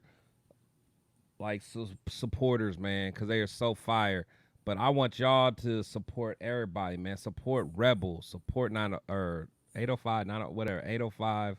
Support everybody, man. Like there's certain Raider content creators that's not all about the people, but I guarantee I am, and I always will be. Right. Rebel is my guy. He has always supported me. and again, me and Rebel, we argue like brothers, man. We literally argue are, like man. We brothers, but it's family. all love, man. We're and I will, family, man. if Rebel ever asks me to be on the show, I will be there 1,000% of the time. You know what I'm saying? And I'm not gonna let nobody talk crazy about Rebel. So, man, shout out to you and keep doing what you're doing. And I appreciate you, allowing me to come on your show and talk about this, man. Yeah, definitely, man. I appreciate you showing up for sure. Like, I'm glad I could figure out how to let everybody go on and, stream their own stuff. It would have been nice to get everybody's views. They had to come see me, but, hey, I ain't gonna lie. I told 805, like, when you first asked me to come on, I wasn't even gonna stream it on my own because I was like, I wanted you to get the views. But maybe this can help. Maybe this can help. Yeah. Like everybody that's on mine, go check out Rebel Raiders, man, and go on my boy 805 and like go support all three. Give them a like, give them all subscribe, man. If you're not followed already, follow, like, share. 805's channel bigger than all of ours. Shit. Yeah, yes, sir. Yeah, I mean, honestly, man, that's I messaged Chris right before we jumped on and said, hey, are you going live and stuff? And Chris, to his credit, he said, hey, I wasn't going to go live because I want to help out Rebel. And I was like, man, I didn't even think about it. I'm new to this game. I appreciate it. I didn't start this channel until I want Rebel to get all the views for real. Yeah, you know what I'm saying? I didn't think about that, to be dead honest with you. We can do it next time if you want. I don't care, like, you don't mind, but that's why I hit up Chris. I was like, man, do you know how to stream your own channel? Because 808 was trying to stream to his, so you might as well both, But it's good. Hey, as long as we can bring awareness to all of our channels, Yeah. Like, my channel is not that big, but like at least I stream more than you guys, so therefore I may have more people. But like 805, he gets the people from his videos. He has more, and then. At the end of the day, it all helps us all. Like, my thing is, who cares? Like, my boy UEP said, put the links so we can follow. So I don't know. Yeah, D Menace already on it. My boy D Menace dropped him a couple times. Yeah. D Menace put that on there. Leo, if you in there, if you can, man, just drop the links for my brothers, man. And man, this is all family, man. Look, I want everybody to eat. It is. Yes, sir. That's the thing is, like, with all the stuff been going on between Carr and all that stuff, and whether we hire AP or Jim Harbaugh, the biggest thing is, like, it's always gonna be divided, right? I look at this, I look at the Raider Nation, and I've said this before and I'll say it again. I look at the Raider Nation kind of like as your kids almost, and you're willing to tell them, hey, you're not doing something good. You got to put them in a place at times, but you love them to death. Yep. You know what I'm saying? Like, it's okay to be critical. It's okay to say, look, like, I don't agree with what you're doing, but I love you to death. So you can still be a diehard fan. You can still bleed silver and black, but you still can be critical as long as it's constructive criticism. Yeah. And when I was a coach, the biggest thing that I did was, as long as I make a decision that I can explain, I'm okay with. I'll explain the decisions I make. As long as you can explain it. Yeah. That's it. If you just say this is it and you're done with it, then I don't respect your That's good leadership. That's good leadership. I will always be able, any time a player or anybody came up to me and wanted to discuss with me what my decision was or why I made a decision, I had to stand behind the fact that I can explain it, and I'll explain it. Love that. Any viewpoint that I have when it comes to the Raiders, I don't just come out and say it. Like, I will explain why I have that. Now, does that mean I'm right? Not all the time, because, like, Chris, to your point, what you did to me today, like, I've coached this game for 23 years. I've played it for 15 years, but your point of just different terminology. Right, more of a 1-2 punch as opposed to a running back by committee. Yeah, like, I'm gonna change my terminology. I'm gonna change that just the way I say it, because I see what you're saying, right? Yeah. When you say running back by committee, that might mean you might have 6 running backs rotating. Yeah, and that is not. And I feel you. Yeah, 100%. As much as experience that I have playing, coaching this game, you still learn. And if you're willing to learn, if you're willing to kind of expand your horizons, that's how you become better at just establishing your position. And so I'm with you. When we talk about Raider fans, there's a lot of hate out there. But when you have your opinion, just hopefully you explain your opinion. You stand behind it. Yeah. You know what I'm saying? So I'm telling you guys, hey, it's been fun. This is my first live I've done by myself since starting my channel. And you guys made it a good experience. So I can't complain. Appreciate it, man. I have fun. Hey, man, I want to collab with you some more, man, because I feel like we have good takes that are, well thought out, man. So I definitely want to get you on my show. I've been trying before, but I know we talked about making it happen. So we'll definitely do it, man, for sure. I'll be honest with you, man. Like it's hard because coaching for as long as I did, it's hard for me to pull away from the fan. You know what I'm saying? And like dedicate myself to a certain time. Like I'd love to, as the season goes on, as we get close to the season, I'd love to do, now that I kind of understand the ins and outs of this, kind of do like a pre-game evaluation, like an upcoming game type of thing. Yeah. You know what I'm saying? Like talking about the game, getting the ins and outs. Because I don't have I'll be dead honest with you, like all the viewers out there. I don't have all the time to dive in real deep into every single player or potential draft pick. Yeah. Or, you know what I'm saying? Like I don't have all that time. But when it comes to the technical side of things, when it comes to breaking down film, you got it. Oh, I do it all day, every day. You got it. I love that. Shout out to the chat, man. My boy, my brother in the building, AGNB. Day. All gas, no brakes day. Oh, gosh.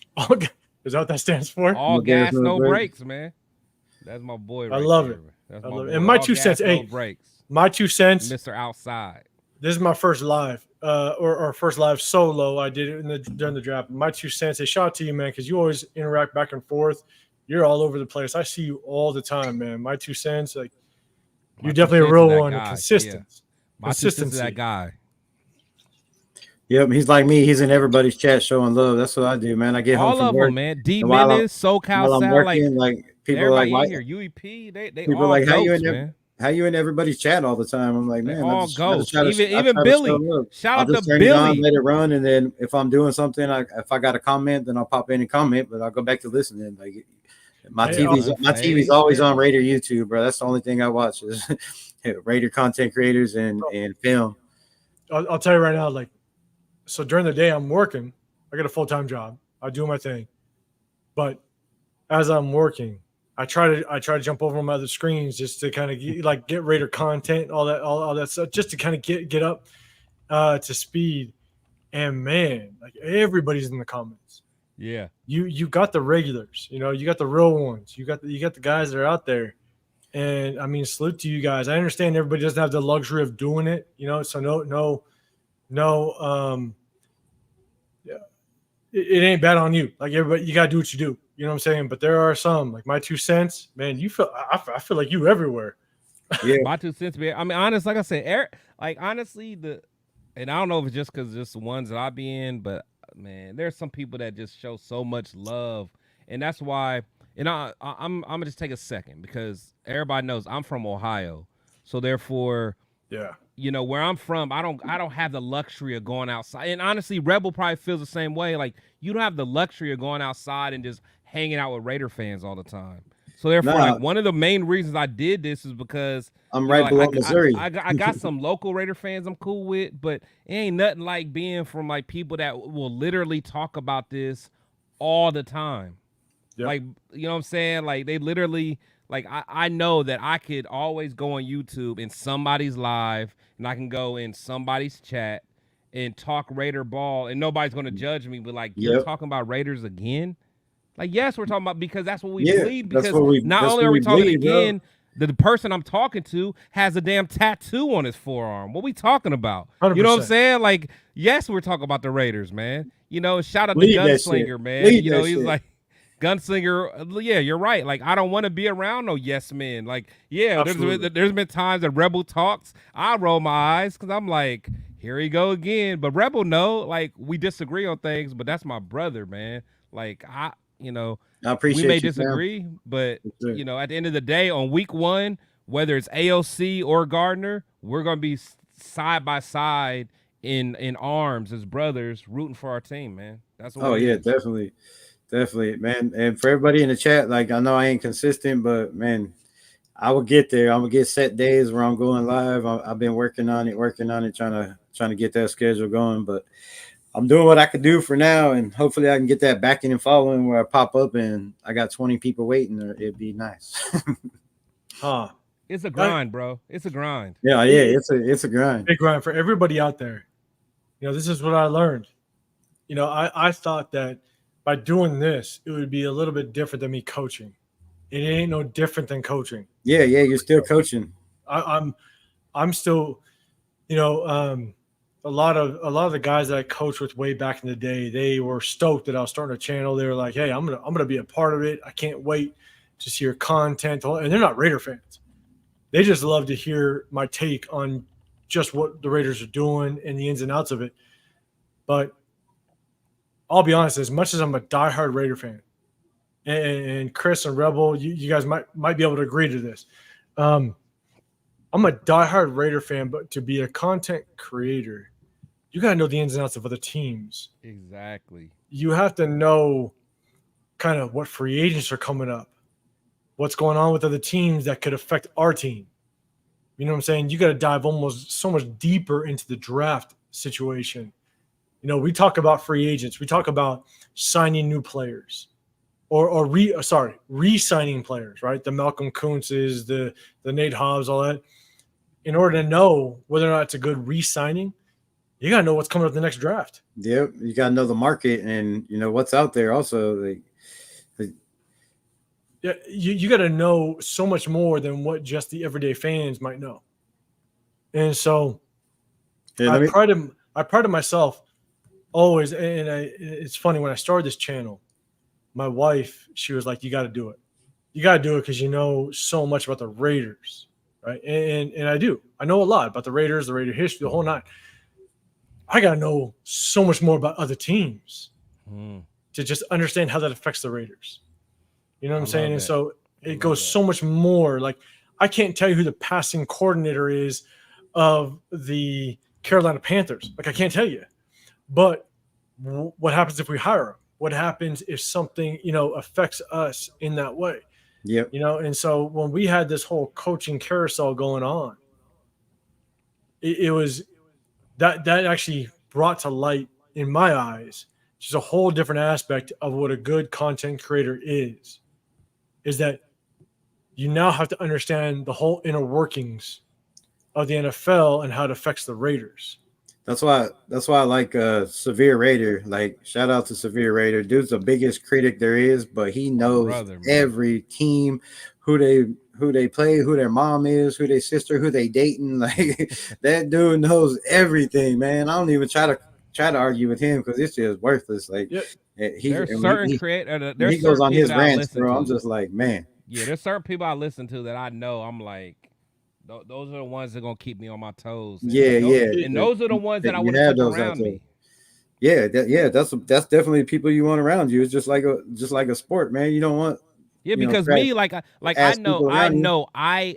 literally think about so much stuff differently than everybody else, and I'm okay with it because I know my takes are different because most people don't agree with me on my stuff, but I'm okay because I can at least stand on my 10 toes. Yep, stand on your shit. And I can apply resistance on anyone that resists against my viewpoint, and I'm okay with it. As long as I can do that, I'm good because I know I've done enough research to know I'm solid.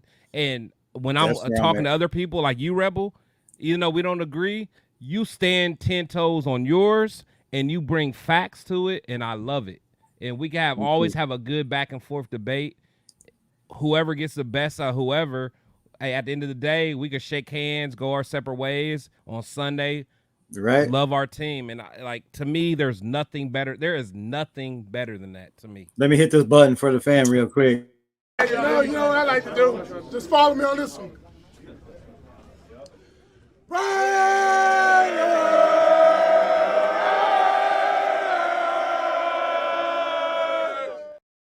God damn it. Hey, okay. I Can I tell you? Hold on. Can I tell you? I had to get that. I know. Can I tell you? To hear that in a Raiders locker room, It gives me chills, bro. it does. Like I was about to Every say, time. Should I play it gives again? me chills up my spine, the arms, the whole nine. Right, like to know that there's a Raider head coach in the building that embraces and lives the Raider culture is crazy to me. It's Yes, crazy sir. because Yes, sir. the closest thing we probably had was Gruden, right? And that didn't work out. I hate to mention this because I hope we don't expand on it, but like Rich Bisaccia, we let him go, and we brought in Josh McDaniels, and I hated the fact like I had high hopes for Gruden. There was a lot of reasons why I did not like Gruden as time went on. A lot of reasons, and I'm not going to get into it. But to have a coach, and this is why I was on AP's train. This is why I was okay with AP. And I was okay if he struggles the first 6 games. I'm okay. Yeah. There's a learning curve. I get it. I'm not going to be one of those fans that after the first 6 games, if we're 2-4, we're throwing in the towel. I'm not going to be one of those fans. That's not going to be me. But AP is bringing what this Raider fan base and players need. This locker room needs. And it's not just the players. The one thing you have to understand, and I know you guys do, but a lot of the viewers and all that stuff, the alumni is a big part of this Raider franchise. This alumni carries this Raider history. And AP is going to bring that. Josh McDaniels didn't bring that. We need that to continue the Oakland and the Los Angeles tradition, because we don't have, Max and Colton are the only and a kicker, right? I think Cole, but those are the only Oakland Raiders left. So you got to have those guys in the building, like to keep that tradition and that Oakland and that LA mentality, because there's a lot of guys that played for 3 organizations, and I just can't wait till we be the first team in the NFL to win a Super Bowl in 3 different cities. So I'm gonna tell you right now, it's the ones that understand taking the BART to Oakland Stadium. Talk that talk. You know what I'm saying? It's the ones that understand you took that BART to Oakland Stadium. You got off that BART, you walked that tunnel. Nothing like it. There's nothing like it. And this is why I struggle to – I understand the move to Las Vegas, but I struggle with the move to Las Vegas. I understand it. Don't get me wrong. And Chris, you rocked with your girl Spicy Talk a few weeks ago, and I mentioned something about the whole move to Las Vegas. Yeah. Okay? And there's way too much. There was way too much to talk about in just a chat. But I'll tell you right now, if you experience that ride with the BART to Oakland and you walked that tunnel and you got to chant Raiders and all it took was one person to set off thousands of people. It's still all it takes anywhere. No, it doesn't though. I'll tell you what, like if you go to a game this year, they don't do it like that. Go to an Allegiant game. I've gone to 2 games every year since the Raiders have moved to Allegiant. The chants don't ring at all. I tried it. I tried the first the first 2 years. You rock Raiders. You chant Raiders. It don't ring. Not at all. So they've been doing it. What pissed me off? What pissed me off was I went to the Minnesota game last year, and it was a tight game. And I was in the stands. I saw nothing but purple. And me and my boys, there was 3 of us that we were sitting in the stands amongst Minnesota fans, which was crazy. And I started the chant. I started everything. I tried everything I could to get it up because we were 0-0. Yeah.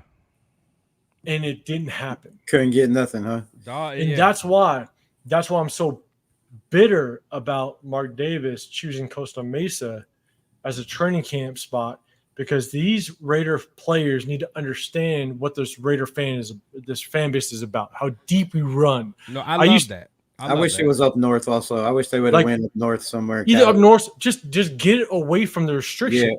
Yeah. Like Mark Davis, that's on you. That's on you for picking the location that the Rams and Chargers can dictate who comes to your training camp. But the thing is, I think the overall goal was to isolate where the fans aren't going to come. Like, they don't necessarily want the fans to come as much as we want them to. I'm okay with it. My thing is, I love the fact that they're saying, hey, 2 practices, we're coming back home. We'll get love. I love it. Yeah, 100%. we'll get love. But my thing is, let us get away from civilization and just get this brotherhood together. Get that brotherhood, that bonding time. But they're already tighter than back pockets on skinny jeans. Like this team tight as this team tight as hell, bro. I love it. Back pockets or front pockets, right? Like our front pockets on skinny jeans, any kind of pockets on skinny jeans. This team tighter than. I mean, so here's my thing though: is all I know is I need a sponsorship from 1800, bro. Or I'll shoot it out. This is my thing though. Is so you moved. I'm sorry, but we're over 3 hours. We in 3:15. Okay. Fuck it. Hey, I don't even care about the time no more, bro. Okay, hold on. Guys. We on whatever. We on Raider. Hey, I'm about to go back to the liquor store and come back and keep going. Let's get it. I'm gonna text the wife. I'm gonna text the wife. Make sure I'm okay. Yeah. So y'all talking about smoke? Then damn. Let's do this. I was okay with the Las Vegas move. I understood it. I understood that Oakland was not going to support them. I've been to so many Oakland Raider games that, when you're peeing in troughs, it's not good. Right? Okay? Yes. So I understood it. But at the same time, your move to Las Vegas, you have to be a destination where free agents want to come. Free agents want to be there. Jesus, talk to him. And so, by going to Costa Mesa, where you can't have their diehard Raider fan base there, these new players like Christian Wilkins is not going to understand how diehard this Raider fan base is in Costa Mesa. You're going to have 140 fans there. Okay, cool. They're going to make some noise. Cool. That's great. But if you let the entire Raider fan base come to California and support the Raider Nation, you're going to have thousands. You're going to have thousands of people. If you just open the floodgates and said, Raider Nation, come support us, thousands of people. That means definitely. Christian Wilkins will see it. Christian Wilkins will – and I'm just pointing out Christian Wilkins because he's a new player. He's going to be like, oh, shit. This fan base is real. And so Mark Davis should have picked Tom Telesco, whoever picked the facility. I don't know, but Mark Davis did come out and say that he was not happy that the Chargers and Rams restricted publicity to that location. Mark Davis, you should have done your homework, and you should have picked a location that all of Raider fan base can come out and actually show the support. Because look at the pictures. Look at all the footage that come out. It's just it's small 5-tiered bleachers of fans that are at Raider fan base. That's all it is. It's not. I'm telling you, I went to back when the Raiders did a joint practice with the Cowboys in Oxnard, California. I went there, and the the small stint that the Raiders joined up with the Cowboys, the Raider fan base came out. I mean, we were deep. Oh yeah, they come out anywhere. But I think to touch on that, I believe that Tom Telesco definitely knew the law about 75 miles within the radius. He was a Charger GM forever. I think Mark Davis knew that. I think Antonio Pierce knew that. I think they knew that and was using that as an excuse to keep Raider Nation away because they didn't want the distraction like we had with the Muppet deal. And they were trying to bring that bond together. Like I think they knew what they were doing and they didn't want Raider fan involved. That's why they offered to have those practices on the 14th and the 20th so more fans can be involved. And they're just letting tickets see. I think there was the whole plan, in my opinion. If Rebel, if you're right, it's the dumbest move that. Well, yeah, because you want to keep the fan base happy, like. Because this is my thing. And I'm not saying you're wrong. I'm just saying if you're right.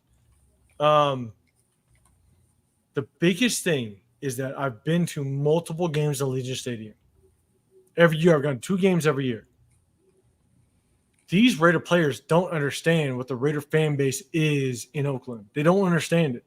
No, you're right. You're right there. You're right. Yeah, because all of our games have been away teams selling out. Like they have 2 home games. Nobody wanted to come. Both in LA. They have 2 home games. Both in LA. One against the Chargers in LA, one against LA. Yeah. That's it. One against the Rams. Yeah, but you know what though? You know what though? Like if you listen to some of but the thing is, the players know we still travel. Like if you were at that Saints game. Honestly, there's been plenty of games that we didn't took over. Like the French Quarter, like the Saints game we take over. I mean, there's a lot of games we take over, but I get what you're saying. Like if you haven't had a chance to see how the Oakland fans show up, it's different. Because if I'm a new Raider fan and I look in the stands against the Steelers and I see terrible towels in your home. Man. It's a different. I get or the it. Queens, and all you see is red. Yeah, no, I get it. I get it because I get 1,000%. But because Chris, you play college ball. Yeah, whether it be high school or college ball, it matters. You look forward to your home game. Yeah, you're like, where's my people? We don't have a home field advantage. Yeah, we haven't had a home field advantage, especially since Dick Daniels. You get strapped up, ready to know. I agree. I'm playing in front of my home crowd. I got my home people. I got everybody rooting for me. But in Allegiant, unfortunately, it's not that way. That's another thing. It's so loud that the quarterback. I don't think it'll ever change though. Quarterbacks can't hear the play. Do y'all think it'll ever change? Even if we win, even if we start winning, do you think it'll change where we have a legitimate home field advantage? I think it's going to change. Like Chris, I lived in Vegas for 26 years, and I know they're diehard UNLV fans. Like there was nothing there. There was no Aces. There was no Knights. There was nothing. Like it was UNLV. So the fans are going to come out in dwarves. Look how they support the Knights. Look how they support the Aces. But they win. They've already got a championships. Like so. I mean, if we start getting to the playoffs, But another thing you got to look at is when we play other teams, it's a way for those other fans to come to Vegas and take their vacation time and come to Vegas and support their team. And that's another part of it. That people keep selling their tickets. Yeah, I see all the time online. It's like, man, for all the games I wanted to go to, they're almost sold out. But you got people on Facebook and on Instagram, so, hey, I got tickets for this game. I got tickets for this game. But they're not going to sell them to Raider fans. Usually it's probably another, the team we're playing, which is horrible. That they need to make some kind of stipulations on that shit. No, but the thing is, as a fan base, we got to do better because even me, like I have tickets that I want to sell or even raffle. Like me and my boy Leo were trying to do a raffle. I felt like it was hard for even people to get involved in the raffle. We had in that black hole row 8, and it's like and we're even thinking about like the Steeler game. What do we want to do for the Steeler game? Do we want to do a raffle for the Raider Nation? That's what I want to do. But my thing is, I could get so much money from a Steeler fan getting a ticket. But but it's like, okay, I did this as an investment. But if the Raider fans aren't like gung ho and want to like put money in, like what am I going to do as a business minded person? What do we do? Here's the one catch that nobody brings up, that nobody talks about. The tax in Vegas on the hotel rooms went up. That pays for our stadium. So if Raider fans, the daily fees, people in Vegas, they ain't making no money off them hotel rooms. They ain't paying for that stadium. So they want to get as many away fans in to sell out that stadium and to sell out those rooms to get the money to help pay for that stadium, because Mark Davis ain't paying for it all. The city of Las Vegas ain't paying for it all. They upped it was like 8% or something on tax for a room, because I was just there like a month ago and it was absolutely ridiculous. They're like, oh, you can get this room for $40-something, and when I checked out, it was like $87. It was like 40% sales tax. I was like, what? They eat off of tourists. They eat off of tourists. They do. So I'm shout out to everybody in the chat, and I'm my 2 cents. He put it. Which one? Yeah, it infuriates me too. I'm just letting you know my 2 cents. I was at the Minnesota game, and it's crazy because there was a chant that went over I hate to put this out there. Say it. Let's go. There was a shout out to 1800. I need a sponsorship. I'm serious. 1800 Avalor. Let's do it. I need a sponsorship. There was a chant that all of a sudden rang out in Allegiant Stadium with the Minnesota fan. I looked at my buddies. I looked at my guys we've been to 2 games every year since Allegiant allowed players or fans in the stadium after COVID, the whole night. We've been to 2 games every year, and there was a chant that rang out that the Vikings started to chant too. And I was like, wait a second. I looked at my buddies. I was like, wait a second. Have you heard this before? Have you heard this chant? Like, it was weird. And the Vikings fans just got going. Yeah. And I was like, you got to be like, it made me pause for a second. Like, don't get me wrong, I drink. I have a good time. But I wasn't drinking enough to be like, wait a second. Like, this don't seem right. You're right. And so that triggered me to be like, man, is Mark Davis, because Mark Davis is not Al Davis. Let's put those two different. Mark Davis. Hold on, be careful, because that's a whole different conversation. I know, and I will do it. I'm not gonna let y'all shit on Mark, bro. I'm not. No. Hold on. I'm not gonna shit on Mark, but Mark Davis does an amazing job at understanding the business side of things. Yeah. Where, L. Davis understood the business side, but he wanted to understood the culture. Team success. He understood the culture. Yeah. You know what I'm saying? Like, Al Davis wanted us to win 100% without question. And Mark Davis, he sees the franchise as success because of the dollar value, because the money he brings in. I will say, this is why I questioned whether or not he would get rid of Mark of Josh McDaniels. So everybody talks about, God damn it, I'm telling you, Chris, you ready to drink? Hey, I have nothing left to drink, bro. God damn, man, go get your drink. Hey, go get your Zimas. I know. That's next. I had to do it. That's next, bro. That's next. Okay, so I got like some. Never mind. Go ahead. Okay, but so I've got catheters in or something. How you not go to the bathroom in 3.5 hours? I just did. Oh no! Hey, I'm squeezing Chris right now. I'm squeezing. Yeah. Chris about to take off. I'm going. But here's my thing. Is Rebel got to take a shit? But go ahead. Hold on, but Rebel's a rookie. Now I'm gonna let Rebel know he's not here right now. But whenever you got to do that, you got to take your screen off. See, now he should have took his screen off, so then me and 805 would have been split. And then when trouble came back, but it's some look. I'm coaching these people out here, baby. I'm Coach coaching me, them. please. I'm 'cause coaching I don't them, baby. know. I got you, but I'm just letting you know. So whenever Coach you gotta me too. like, Thank you. whenever you run your own live and something like this happens, you remove yourself off the screen, let the other two do their thing, and then you come back. Well, my bad. I feel you. But I'll tell you right now. I've said this since day one. I think Mark Davis. He wants the Raiders to win. Don't get me wrong. Absolutely. All you guys in the chat, don't get me twisted. Well. He wants the Raiders to win. But he doesn't lose sleep if the Raiders lose. Because he's still making his money. Look at all the offseason events. I feel your Look view. at all the offseason events. He got international soccer tournaments going on. He's got crazy concerts. He's making his money off of it. I feel your angle. So, I feel your angle. Don't get me wrong. He wants to win. He wants the Raider fan base to win. But the question is, does he lose sleep? Nah, he does. I don't think he loses sleep.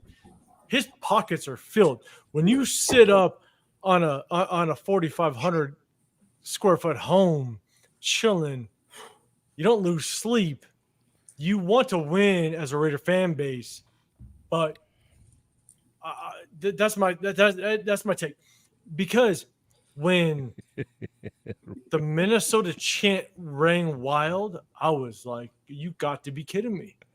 No, I get it. Man, shout out to the real Raider Pete. That's a funny comment. Well, I'm sorry. Who's that? The last comment. Man, I had to I piss. don't know why bro. that's funny to me. I was holding that shit down forever. He said he was fighting for his life. Hey, do what you gotta do, Rebel. You was in there handling business, man. Shout out to you. But anyway, no. I feel you, 805, because You know what I'm the saying? only thing is like being the descendant of an Al Davis, though, that's a lot of pressure. That's a lot of pressure. You But don't think so? I from think there's who, a lot though? of pressure, though. Huh? From who though? Because For us. the Raider fan base. Yeah. Okay, well, he sold out. He sold out the Raider fan base to the casinos and to the corporates in Vegas area. You think, though? 100%. 60%. 60% of the season ticket holders are casinos and investment purposes. 60%. Is So- that selling out or is that doing good business? It's doing good business, but can you say good business is not selling out to the point, original good point, purpose good of point, Raider good fan point. base? I mean, Good point. yeah. I just don't like the term selling out because it makes you seem like he did the wrong thing. I don't Yeah. think he did the wrong thing, though. As a businessman, I don't think he did the wrong thing. So that's what I said in the beginning. It depends on how you look at it. Yeah. As a businessman, 100% you did your thing. That's why he does not lose sleep at night. But as a Raider fan base, it's a different story. So let me ask you this then. Okay. Do you feel that Al Davis should have or could have done better business as an owner? Yes. Okay. So which So, one? Do you think he and- should have, no, or no. do you think he could? You want to know how he could have done it? Oh shit! We don't want to see you, Rebel. I know. was trying So to you get wanna that know- big ass screen Oh, out of no, my no. face. What he could have done is exactly what he did with the open season tickets or the open practice tickets.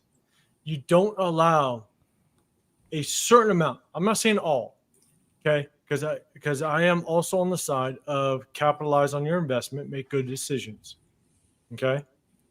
But Rebel, remove it all the way so we don't even see your icon. Again, I'm teaching. I'm coaching Yeah, y'all. teach I'm us. Coaching y'all. I'm Teach coaching us. How do I y'all, do that? man. teach Huh? us. Like hit the remove from. Hit the remove. Oh, I got you. There, Rebel. There it I is. got you, baby. Don't- Man, Rebel, you're learning. Hey, I'm getting y'all together, it. babe. I'm getting my John Madden on. I'm coaching them. Yes. Chris, you're teaching us all. 100%. Shout out So, to 1800. Oh, And gun. Hey, Jen Slinger said, and Rebel is a sober one. right? So a way Mark Davis could have done it, because Mark Davis has to understand that these players feed off the Raider fan base. If you don't have Raiders in the fan, if you don't have Raider fans in the stadium, you're not going to sustain free agents. Because the one thing I'll say is not everybody grows up as a Raider fan. That's true. You could draft somebody, draft a player. They could be a Carolina fan, a Patriots fan, Tampa Bay fan. They could be a different fan.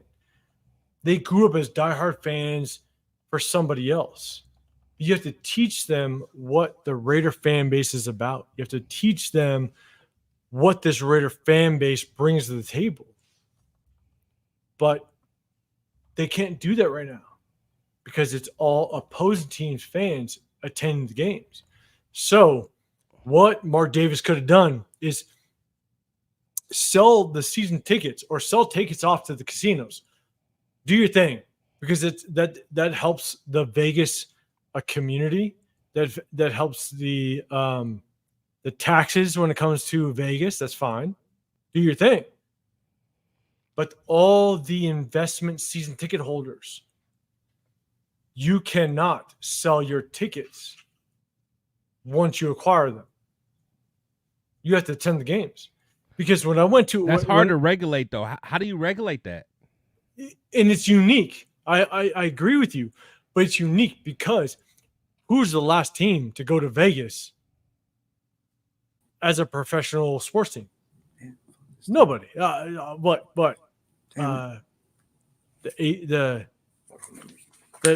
Vegas Knights, the hockey team, was not a new team. They're an expansion team, which they did it during COVID. No one came to Vegas. Both teams, they were expansions in exactly. They're homegrown. Yeah. So, like, and the A's are going to go through the same thing we went through. Not necessarily. You don't think? No. Why? Because the A's weren't an expansion team. No, that I know. That's my point. You don't think that like the other teams are going to want to come to Vegas and not the A's fans? No, because the one thing that a lot of people don't talk about is the difference in schedule. So if you think about a baseball schedule, a basketball schedule, an Aces schedule, right? They play on off days. Football is very uniform. Yeah, Sunday every night, week. Yeah. Thursday night, Monday night, Sunday night, Sunday day, whatever, right? It's so uniform. So people can plan their schedule long term. A's, hockey, basketball, baseball, they can't do that.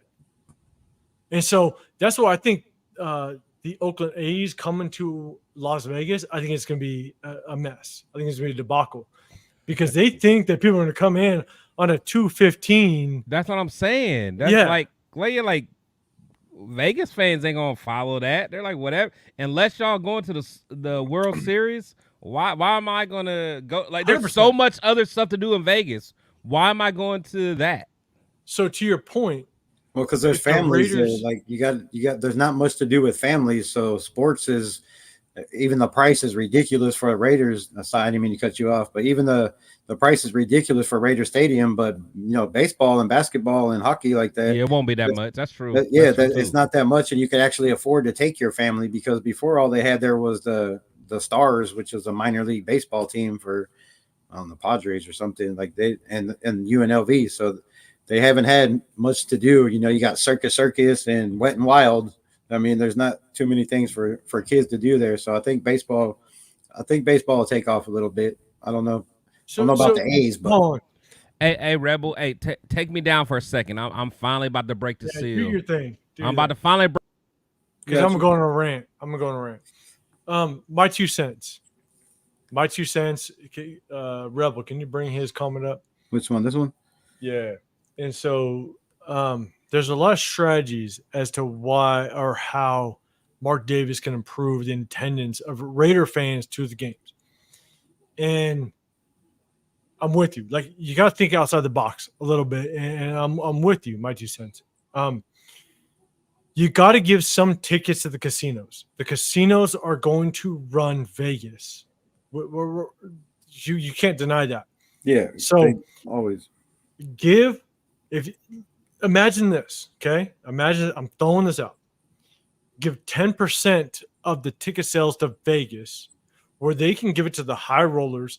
One thing that a lot of people don't realize is that the Las Vegas Raiders sell out 104% of their ticket sales.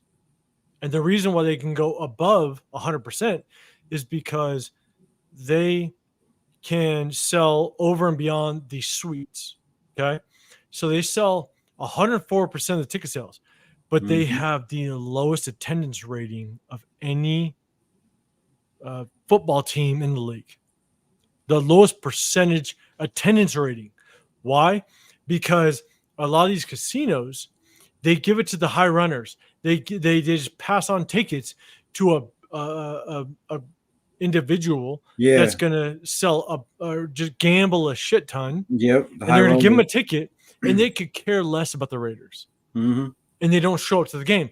Or there's a bunch of people that come into the Raider games. They come in to see their team, so on and so forth. But they get so hammered prior to the game, they don't show up. So they had the lowest attendance rating of any NFL team. And so, to your point, my 2 cents, I agree with you. Like, there are things that we can adjust. But to me, I think that give your 10% ticket sales to the casinos, hand it to them, do their thing, give it to the high runners, whatever you want to do. But outside of that, make sure that anybody that purchases season tickets, you cannot resell them. Because if you can't resell them, then you're not purchasing them for investment purposes. So that's what Mark Davis can do. I'm not saying that that's what he is going to do, or that's a smart plan. But I'll tell you right now, if you want to see more Raider fans in the stadiums, yes, we can win. We can win 100%. But it's not going to stop opposing teams' fans to say, hey, let's go watch the Bills versus the Raiders and go enjoy a time in Vegas. That's not going to stop them. What we need to do is stop them from reselling tickets. Yep. That will be the only thing that will get Allegiant Stadium back to close to. I'm not saying back to close to what Oakland was, because I was in Oakland. I experienced Oakland Stadium for so long, and I hate the fact that Allegiant Stadium is different. I love the fact that the players have better facilities, and it's great. I mean, shit, we had the Super Bowl last year with it. That's how good that facility is. But man, there's one way we could stop that. I mean, if you make people, when they purchase tickets, have to give their name and show ID at the door. Like, I mean, that's the only way you could stop that. But then it's going to take a lot more time for people to get in the building. The lines are going to be longer. But I mean, if you make people have to show ID that buy the tickets, then you can't resell them. That's about the only way to fix that. Otherwise, everything's on your phone. You don't even get a ticket no more. It's just a mobile app. So yeah, it really understands just kind of where your priority is, right? Mark Davis knew, and I will give him credit in a sense that when he was in Oakland, he was probably in a hole. Okay. We don't want to say that millionaires are in a hole. Okay. But he was probably figuring out, like, crap, what do I do? This franchise is hemorrhaging money, whatever it may be. So his initial reaction was, how do I generate the sustained success of this franchise? So I respect his move. Don't get me wrong. But to just funnel off season tickets to anybody, the highest bidder, because that's what those – because I may have mentioned this before in the live stream, but I took my family. I took my girls, my wife, my girls to the open practice which was in Allegiant back in 2021, I believe. And when I moved to the Vegas area, I got a brick. I got a brick with my girls' names on it, the whole nine. And Nice. I wanted to make sure they had a staple of the stadium. And when they moved here, I understood. Like Mark Davis knew he had to generate income. Oh yeah. He had to make this franchise in the green. Let's put it that way. And he went so over and beyond to just to be honest, I think he thought Oakland Raider fans were going to rock out more. I think he thought that Oakland Raider fans, the fan base, the dedication was going to be right. Now, to be honest, if I remember correctly, in chat in the panel, Chris, Rebel, correct me if I'm wrong, I remember seeing a GoFundMe for Gorilla Rilla when Las Vegas moved to Vegas, when Oakland moved to Vegas. I remember that. Because he came out and said, like, this is crazy. I remember that. You're charging me season tickets that out of my price range. And I'm their number one super fan. Yep. Yeah. You know, like, and to me, like, when I moved here, I actually bought tickets off of a guy to go to the first open practice that the Raiders had. I bought tickets off of him. He was from Canada. He's like, I bought him for investment purposes. I have no intention of going. And so I paid him $10 a ticket. Me and my wife, my 3 girls, we went to open practice. I have it on my Facebook page. And,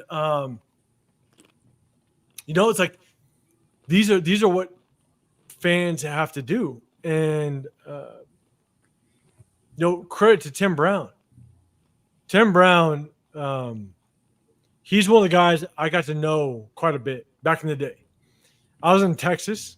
A little bit of a story to all you guys still in the chat, and Chris and Rebel. When I moved to Texas is a big sports state. Yep. And when I moved there, I was a diehard Raider fan. I got more high fives. Let's do this. I got more credit for being a Raider fan in Texas than I did in California. Let's put that, because they respect the diehard state of the Raider fan base. They respected it. I would walk around the mall with my wife and kids. I mean, I'm Cowboy fans and be like, "Hey, Raider fan, I'll give credit to you," you know, because they know we're gonna rock it anywhere, silver and black. And so, you know, one of the things I got to know Tim Brown because Tim Brown was the general manager of an indoor football team, which was called the Texas Revolution. And when I moved to Texas, I was not going to support any other team than the Raiders. And so when I moved to Texas, I wanted to reach out. There was some like minor league baseball teams I took my girls to just to kind of like have fun. But I found out that Tim Brown was the general manager of the Texas Revolution that played in Allen, Texas. I linked up with them. And I said, you know what? If I'm going to do something as it regards to football, I'm going to do something with him. And we got them so far as to they actually played some of the Texas Revolution. They played some of their games in Wally World, which is Jerry Jones's kind of makeup over there. And so, you know, that was part of me. Is when I was in Texas, I wanted to make sure that I still represented the Raiders. And when I came to Nevada, when I came to the Henderson area, I still rocked it. And I'm going to keep rocking it. Like, this is my passion. This is my passion. And I hate the fact that we go to home games and it's nothing but opposing teams' fans. And to Chris, when you have Spicy Raider on, she said the one comment, it kind of sticks in my head. Like, it is what it is. I'm like, you can't do that. You can't say it is what it is. You know what I'm saying? Like, you like, the Raider fan base has to make sure that these players understand how deep this Raider fan base goes. This is why I was hoping that Mark Davis, Tom Telesco, whoever it was, AP, picked a different location, because Costa Mesa could have been a great location. Go back to California, whether it's northern, whether it's southern, they could have picked a location where this Raider fan base could show these Raider players how deep this Raider fan base goes. Because I attended the joint practice between the Raiders and the Cowboys back in the day, and man, we ran deep. The Raider fan base ran deep, and it was fun to see. So, yeah, they run deep all over. But we got to definitely. I don't know what we have to do, but it's going to be a while before tickets go down at all. Maybe with the whole fine thing that went on with them saying that ticket prices are too high and we're the cause of it, and find us $500 million. Like, that's not going to help the prices go down. Like, you're charging us, making us pay, or Mark Davis pay all this money. You're not helping the ticket prices go down. And you could go to places like Carolina. You could take a family of 4, get a parking ticket, hot dogs and drinks for your whole family for like $300 and something. In Vegas, it's like $2,000 for that. But hey, I'm a diehard Raider fan. I can move my camera downstairs to show you the brick that I have. That's my girls' names, the whole nine. Like, I can tell you when my oldest had a picture. My oldest is 18 years old. I had a picture of her when I established our Raider shirts for the first game of the season. Like, it was diehard. And I can't come to spend $2,000 on tickets for my family. Right. I'm bringing them to the 20th. The 20th, I'm bringing them to open practice. We're going to get in the city. I brought them back in 2021 when we had the open practice. I brought them in the stadium. We took pictures around our brick, the whole nine. But it's crazy. It really is crazy. You want, and that's my biggest knock on Mark Davis. He's done some things. Don't get me wrong. He's done some things here locally that's helped, but you got to establish the young fans. I'm sorry. You got to reach out to the young Raider fan base to give them a reason to root for the fans. I've said the example so many times of Steph Curry. Before the run of Steph Curry, who was a Golden State fan? How many Golden State fans did you have globally? But Steph Curry ran it. Yep. For the record, they hadn't had fans. I did like Latrell Sprewell and Chris Webber. For the record, that's just me. I was gonna say that they ain't had fans since Chris Mullen was there, pretty much. I love me some Latrell and Chris Webber. But you know what I'm saying? Like, when you become a global fan base, no one knew about Golden State Warriors until true. Until Stephen Curry. Yep. So now you have Max Crosby. You have Max. You have a staple to build on. Build on it. Let's roll. Let's do it. You know what I'm saying? Start building on it. Now, what I will say, to give credit to Mark Davis, just in his last year, he did a huge Halloween event where all the kids, the local kids come to. That's great. That's what you got to do, because the biggest thing that you can do as a organization is, and I'll say it in one term, is facial recognition. If you can establish facial recognition, like Steph Curry had facial recognition, the moment you see him, people flock. Max Crosby can have the same thing. The moment you see him, they can flock. But it's just how you establish it. I think our biggest problem is that they didn't realize, well, like I just said, like I was saying before with the hotel thing, is most of our fan base is California based, and Vegas is not a big city. Like there's not that many people there. Most of the people are tourists, and the prices are so ridiculous for even if it only being 3.5 hours away from LA to bring your family 3.5 hours, stay in a hotel room, pay for tickets. You're talking $3-4 grand. And when you live in one of the most expensive states in the United States, in California, you can't afford, like, people don't make that much money to, if you have 2, 3, 4 kids to come to a stadium. Like, even if you're just 2 people in a household, it's ridiculous to try to come for a weekend to Vegas. And there's just not enough people in Las Vegas to fill Allegiant Stadium. Like, we have to have the LA fans. So they're going to have to do something about the ticket prices, or it's just going to be the same. We're not going to have home field advantage ever. So shout out to Road King. He's right. Road King is right 100%. Right?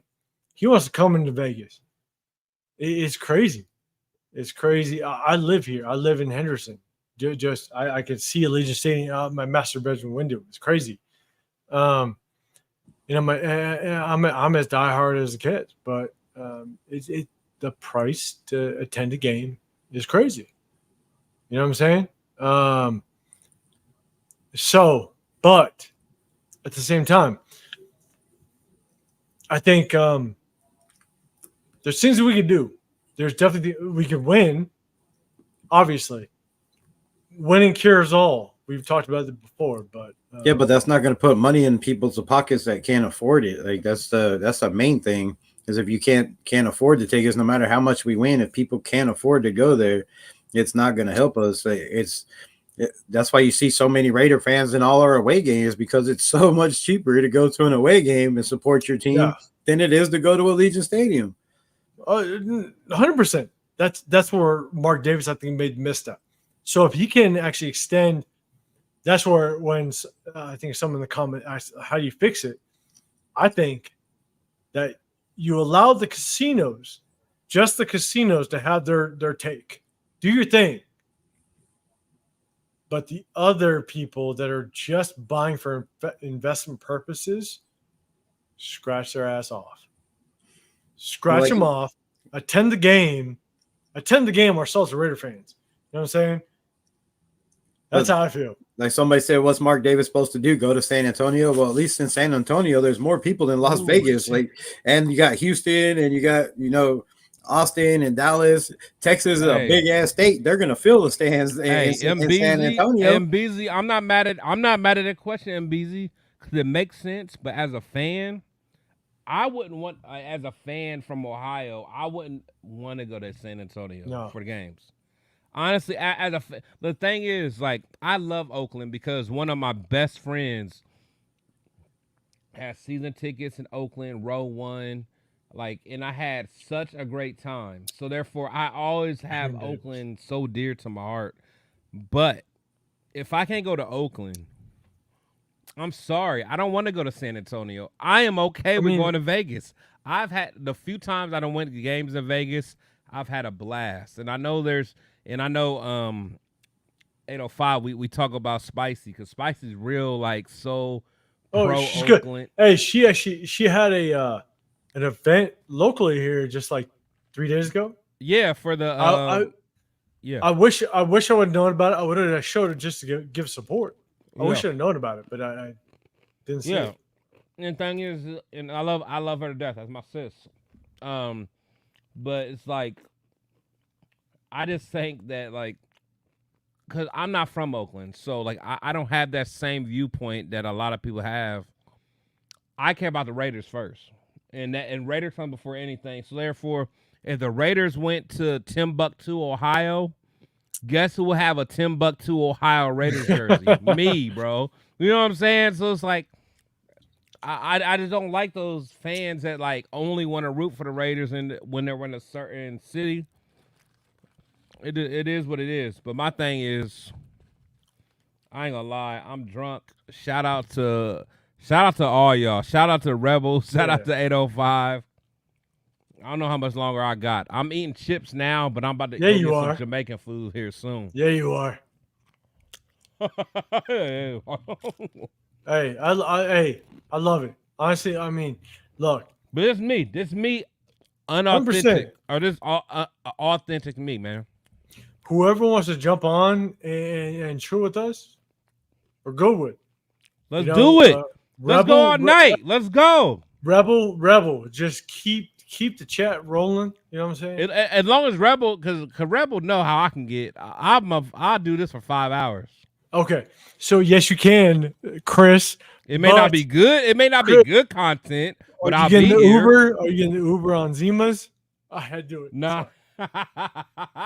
See, I'm not on Zimas. God damn. But you know what though? Now I'm about to go get some 40 ounces. Would that make me? Would that make me more Raiderish? Hey, I always put my Raider shirts on, but I got some Mickey's jerseys. I got some Mickey shirts I could put on. Wait, Mickey? What do you mean Mickey? Mickey's the 40s, bro. What do you mean like Mickey wide mouth Mickey's like the little 100%. Okay, I okay. Then see. Hey, I'm from SoCal. I played in Inglewood. I played in Compton. I played in some streets, bro. I do what I do. You know what I'm saying? Like, hey, Chris. Yeah. Google one of the guys I used to play for. Inglewood Blackhawks. What's the name? Inglewood Blackhawks. What, he played with you? No, I did. You played with him? The team. Inglewood Blackhawks. Back in like the 2020, like 2028, 2009 season. That's where it's real. Because you being in Ohio, you got some semi-pro teams up there, right? Look. Honestly, whenever I say I'm from Ohio, people be acting crazy like they don't know the history.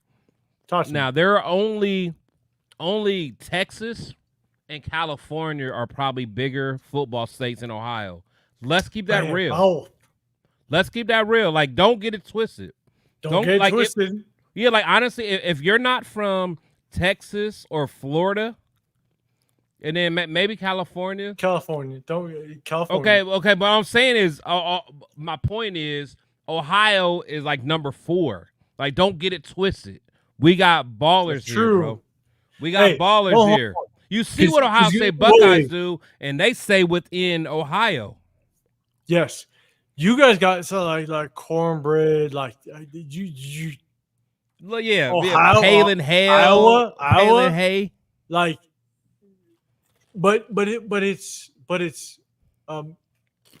positions. Let's put it that way. And we got the best basketball player, arguably, of all time. Shout out to LeBron. Hey, God damn it, Chris. I know. Hey, Chris, no, Chris. I'm gonna whisper. Hey, 1800. Give me a sponsorship. I finished this in one night, I'm still walking. Chris, you wanna know why I know y'all out west, like y'all like Kobe out west. I get it. Chris, I'm a West Coast guy. Y'all love Kobe, but I'm a big LeBron fan. Yeah, that's a king, baby. So no.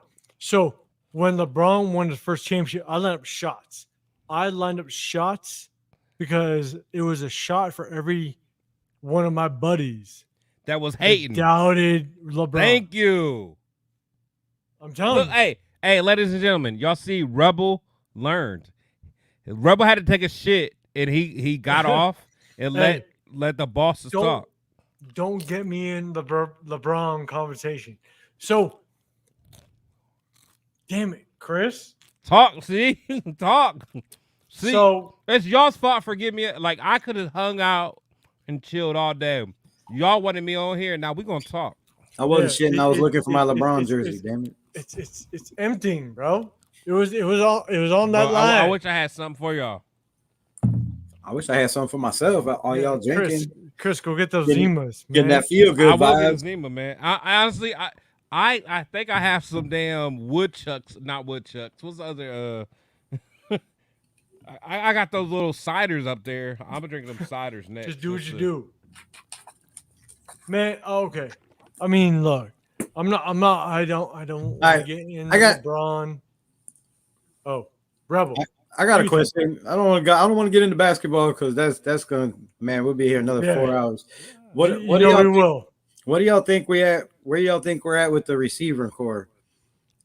I mean, do we need to bring in somebody? Because Absolutely not. Gallup Absolutely retired.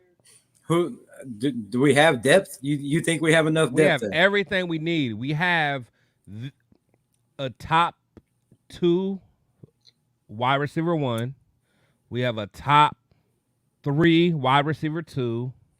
We have a wide receiver 3 that I think is going to open up a lot. I absolutely, like, most people know how I feel about Jacorian Bennett, but I feel the same way about Trey Tucker. I love Trey Tucker. Me too. I'm a big Love Trey him. Tucker fan. He has the personality I like. He has the work ethic I like. He has the approach to the game that I like. And his 40 time, it honestly, Wu said it himself. He was like, that boy can run. That Like, boy his got 40 wheels. time was something way different than what his on the field time is. I miss that. That's Wu Governor's 40 time. No, Wu Gubber was talking about, like, he was talking about Trey Tucker. Trey Oh. Tucker. He was like His Trey speed. can run, but Wu said Yeah. Wu's favorite receiver is Jacoby Myers. Kobe Myers. That's He's mine like that. too. He was like, That's that's the best mine too. receiver I've ever seen in real life. I've been saying that since Jacoby came here. When I wasn't a fan of him in New England. I never watched shit on him. But when he came here, I was like, He said that is the best receiver I've ever seen in real life. How did we get this dude for 11 mil? Like, how did we have basically 2 number ones, in my opinion. Like, he could be number 1 all day on a bunch of teams in the NFL that would love to have him as a number 1. That dude's just an absolute beast. And the fact that he blocks the way he does, he blocks like he's a damn tight end. Even Max Crosby said on the rush, he was like, Jacoby Myers is that dude that comes up to coach and was like, hey, put me in on a chop block so I can smack this stupid. Let me hit somebody. Let me smack this linebacker because Hines Ward type my shit. Yeah, he hit my receiver late. He's like, let me get Hines this dude. Ward. So Hines Ward. yeah, Hines Ward. Hines Ward, yeah. He is. I mean, Hines Ward. Hines Ward was different. Hines Ward different. But he was him. This is my thing. This is my thing, though, is be careful as to where you hear from. Because here's my thing. Jacoby Myers is a stud as a number 2. Don't get me wrong. Yeah. How many times does a number 1 how many times does number 2 not transition to number 1? Because we That's have happened a lot. That's happened a lot. we have Jerry Devante Porter. Adams. We thought Jerry Porter was going to be. Talk to it. Hayward Bay. But Well, nah, we- Hayward. we- Hayward. Yeah, but, No, but but- Jerry Porter was supposed to be the next up. But we have basically Devante Adams. That contract talks next year. We're all talking about it, right? Like, he's getting older. He's 34, going to be 35. Wait, That's who? tough. Who? Devante Adams, He's 34? He's He ain't 30. 34. He's 30. He'll be 33 this year, I think you said. 33 this year. Okay, so Yeah. 33, 35. But whatever it may be, you tell me a 34, 35-year-old receiver, like, you understand the trends. I get you. You know what I'm saying? And so it's like, that's tough. You talk about training camp. Jacoby Myers. That's really hard because when you have a rookie or undrafted rookie saying, oh, yeah, he's legit. Of course he's legit. Like, Jacoby Myers has been in the league for a minute. Yeah. He knows what he does. You know what I'm saying? So I don't take much credit into some of these undrafted free agents and these late round rookies saying something. Like, they're gonna have their come Jesus moment. They're gonna have their come NFL moment. right? You know what Welcome I'm to saying? the Like, NFL. I want to see Jack Jones say, "Oh shit, this But guy is doing his thing." the You know what I'm Cameron saying? Richards, not the Cameron Richards, MJ Devonshire said in an interview I was watching, he said Jacoby Myers is just absolutely special. He's like, man, he's like, when I'm not on the field, he's like, I ain't even watching nothing but him. He's like, I had to go over and just tell him, like, oh my God, dude, like, Yeah. the hell, bro. Like, he said his route running is so crisp, and like he's getting to the point where he's like, DA, you can't tell where he's going, when he's breaking. Like, he's just so shifty and crafty, like, and his hands are ridiculous, man. Like, And that could be their welcome to NFL moment. You know what I'm saying? I mean, it's all about some of these top tier guys. When Jack Jones comes out, because he's been in the league, he's seen it. He somewhat established himself last year. When he says someone is like pressing, when he says someone's like doing their thing, that's when you got right. like pay attention. You know what I'm saying? Because these rookies, these late round rookies, these undrafted free agents, if they say something, whatever, like that is what it is. Yeah, they're seeing, like, even Wu Governor said, I was asking him, like, what's the biggest thing he's seen on the field, and he said Christian Wilkins. He said, man, I was the first practice. He said in about 3 plays, I walked up to that dude and said, "You are worth every fucking penny you got, my brother." He's like, this dude is an absolute monster. He said, I've never seen a man that big move like that in my life. Exactly.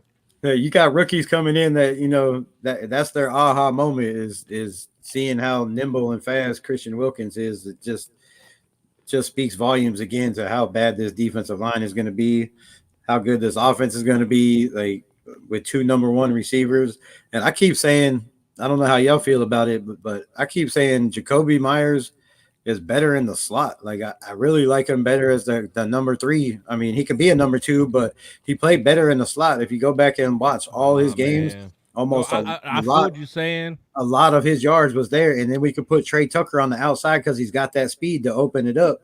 I think, man. No, I get you.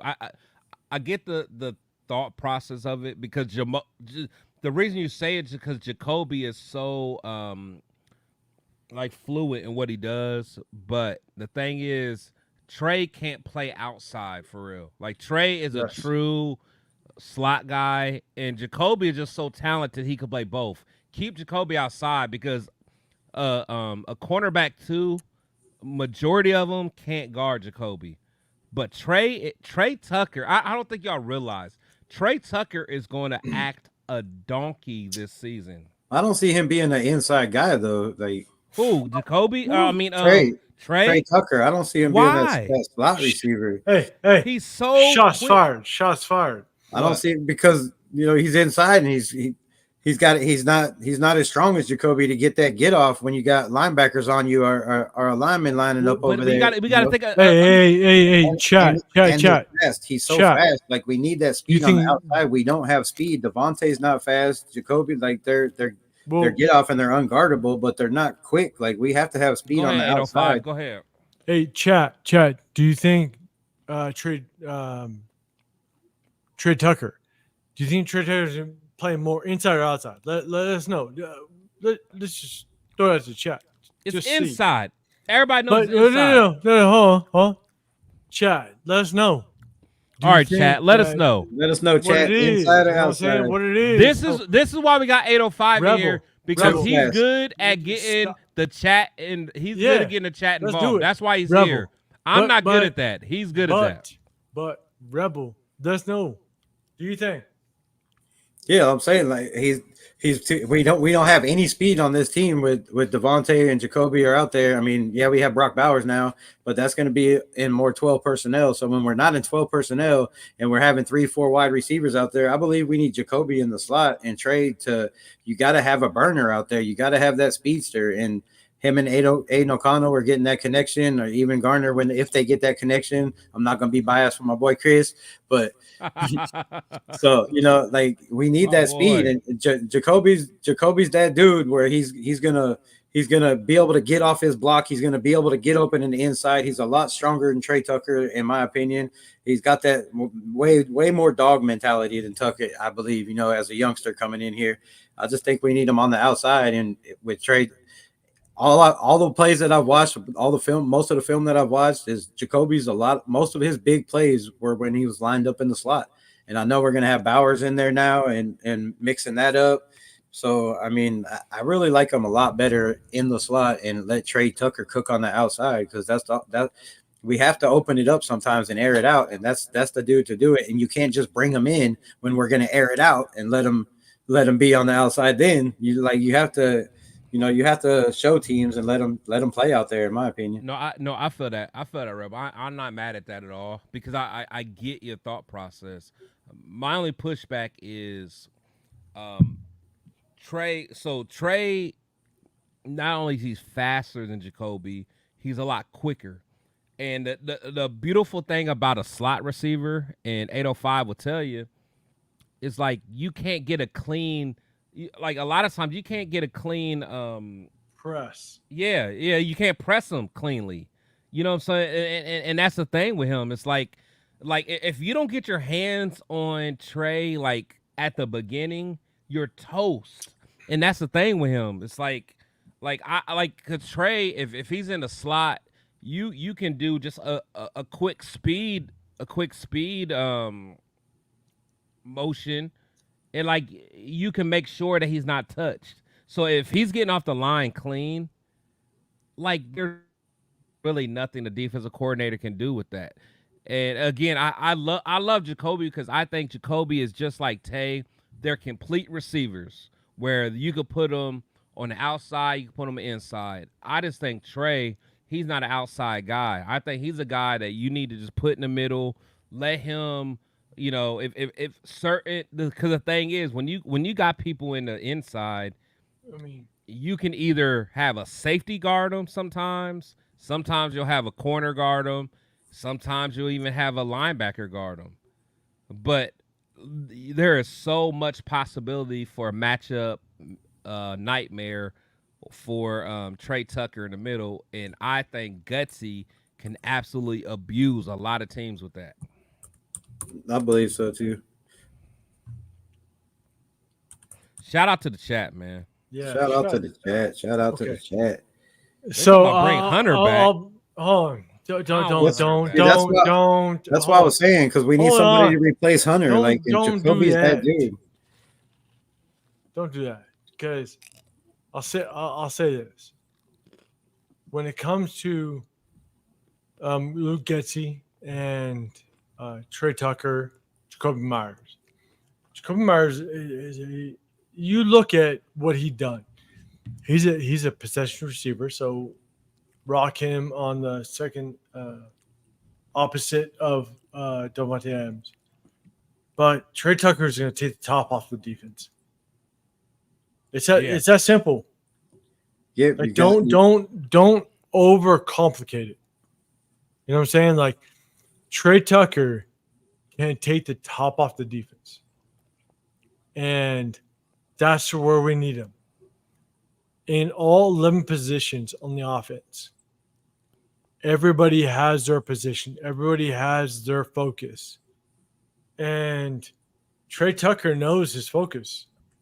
And that's why when we talk about undrafted free agents, we know there's a focus to certain positions.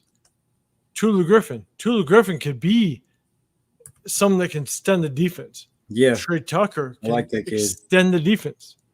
You know what I'm saying? So just know that when we talk about the offense, when we talk about how we develop it, in our eyes, it's all about what can certain players do to influence this offense to make it right.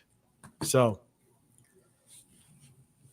that's definitely the main thing, is who's going to influence this roster to make it right, which we're not many pieces away. Like, I know everybody's still on the quarterback thing, but you don't always need that A1 quarterback to make it to the playoffs or win Super Bowls. It's been proven before. Yeah. Rob Johnson, like Dilfer. I mean, that was Bader days, but they all had same thing in common. They had good offensive lines and they had top 5 defenses. We have that. Well, we think we have that. We don't know because we don't know what JPJ or Colton Miller or who's going to be on the offensive line as of now. But as long as they good by August 27th, then we're good. Man, but if not, then we miss them for what, 4 weeks? The first 4 games. Yeah. They put on RR, so it's not good. So I'm hoping. I'm not happy about Miller at all, bro. I've been saying I think Miller's just a precautionary, and I believe the same thing with JPJ. I'm hoping it's that lower back injury wasn't a thing from the past, and it's just something that happened in practice that can heal real quick. But man, if it doesn't, like I went out on a limb and said 13-4 because I just think even all the quarterbacks we play, you can't win games on your back or running for your life. And I think no matter who that quarterback is on the other side, they're going to be running for their lives. But if we don't have an offensive line in there to keep our quarterback upright, man, my whole prediction is ass and out the window because we ain't coming close to that without an offensive line. I was projecting, like everybody else was, Colton, JPJ, James, Parham, and Mumford. But if that's not the line, then it's man, I'm kind of nervous. What about y'all? Yeah, for me, the JPJ thing, I think he'll be okay. The Miller really bothers me because before Miller got hurt last year, he's always been, an Iron Man, always played all the games, started all the games. That's he was like the Cal Ripken of our team. I have a problem because like this injury lingered since last year. And if Colton Miller, as tough as he is and tough as he's proven to be, for him to be out, it has to be something serious. This isn't a little turf toe or whatever. This isn't like a Darren Waller situation. This is like a guy that probably wants to play, but he literally cannot play. And the fact that this lingered from last year, he got the surgery. I was expecting for him to be ready at this point. He's still not ready. It bothers me, man, because we're installing a new offense. We're installing something for one. I think from a pass block standpoint, he's fine. But from a running standpoint, we've been talking about the wide zone, something that Zeus needs to get good at. Like, if you're not going to be able to work on those plays during the preseason and the beginning of the season, we're going to have trouble in week 1. That's all there is to it. So I'm concerned. I got a lot of concerns about that. Me too, because I don't know about the backup and the depth, but I'm hoping, like I said, it's just a precautionary, and they're just like, man, just let him heal, give him time, and but that's the thing. And he'll be ready by preseason. I don't, see, but I don't think we're good enough to be precautionary about that with our. I don't either. My thing is like we don't want to be like just to sit out and just be ready for no. You got to get your reps with your running back. Well, you're a veteran for one, but are you that good of a veteran that you could just step into a new system? No, he's not. And know it? He's mid. As much as people don't want to admit, he is mid. Yeah, at tackle. I mean, I'd say he's top 12. I put maybe top 10 or 12. Maybe. People want to act like he's a top 5 left tackle. He's absolutely not. He's but still, even he's middle of the pack. Can you step in right away with no practices, not knowing the system? I don't believe anybody's going to stay in. Same thing with JPJ, with him being out. Like, how much of the system did he learn during mini camps and camps? Not enough in this system to come in. Not enough to come in and be a starter. Like that scares the shit out of me. Real quick is. What's tough is we don't know We don't know how bad injuries are with Colton Miller and JPJ. That's we don't know. And so with Colton Miller, I don't like the fact that he's out. I don't like the fact that he is out since last season. And the fact that when he does come back, if he's not next to JPJ, Jackson Powers Johnson needs to have some reps with JPJ to get the chemistry. Yep. That's the biggest thing.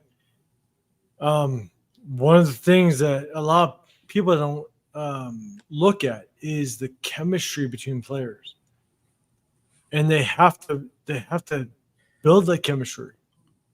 Yeah, So- it's a well-oiled machine. Like I was saying the other day, I was making an analogy. Like our football team, I mean, it's kind of like a car. You got to have wheels, you got to have a motor, you got to have gas, you got to have an engine, you need a seat, you need a steering wheel. You got to have all this shit. If one tire goes flat, the whole shit, you doing this down the road. It's about you're as good as your weakest. It's a well-oiled machine up front in the trenches, and you gotta have timing. Just like go back to AOC, holding the clipboard. You gotta have timing with the people next to you and know their tendencies, and especially when you're starting a whole new system where you're not running power, you're running more wide zone and a whole lot more 12 personnel. I mean, that's going to help the 12 personnel because you're going to have at least two more tight ends out there. But so just I would love to debate the argument of whether or not an O line is important, right? Because a lot of people will say that we shouldn't went O line. We have to. I mean, where we stand right now, because with the injuries, right? Colton Miller, we don't know. We have no clue if he's going to start. JPJ, there's a big question mark. Yep. We need to establish the line. Plain and simple. And I think that's why that's a lot of reason why they keep saying, well, besides the fact that they're going up against a top 5 defense, I think that's a lot of reason why people keep saying that our offense is looking so bad. Like we don't have our starters out there. Colton Miller's the number one man on the offense. He's like Devante Adams and Crosby. He's got to be out there. He's the veteran. That's pretty much his offensive line, and when he's not out there, it makes a big difference. So it is. I mean, like I said, Mumford played great at left, but his pass protection is not that great. He's a way better run blocker than he is a pass protector. And do you really want him covering the blind side of whoever our quarterback's going to be? And do you really want to take a chance on bringing Andre Pete slow ass in there to try to be that? Like, man. So my question is, are we going to have to go make a move if Colton's not ready by the 27th and we have to put him on IR? God damn it. Yeah, maybe. But I'll say first out, hey, Billy Davis, you're ruling on all these channels. Yeah, Billy's always Hey, man, Billy is my dog, man. He's Shout like out me, to bro. Billy. You know what I'm saying? But hold on. Okay. Billy's starting a new job on Monday, man. Yes, he Monday. is. Billy I'm saying what's ain't up. had a job since January. We got to make sure Billy is ready and well rested for Monday, man. I'm about him. That's what I'm all about out. Billy. Billy's my guy. I want to Yes. get Billy on my show, but I don't know if Billy wants to get on my show. But I want Billy on my show. That's my guy. Billy, that's your time to pull up. Wasn't he supposed to pull up with Maya? What happened to that show? Yeah, I want to Yeah. get a show But- with Myra and Billy, but I don't know if Billy want to get Yeah. on, man, because doesn't now matter. Billy got to go to work on Monday. So All right. It doesn't I'm matter. catch him when Billy- I can. If you're Billy, just do- pulling up do to the your stream, thing. there's 3 going, pull into all 3 and drop a like, subscribe, and follow if you would. We appreciate it. Much love. I mean, Billy, do your thing. Sorry, I just want to say, do your thing on Monday. Do you, Do your yeah. thing, but do your thing.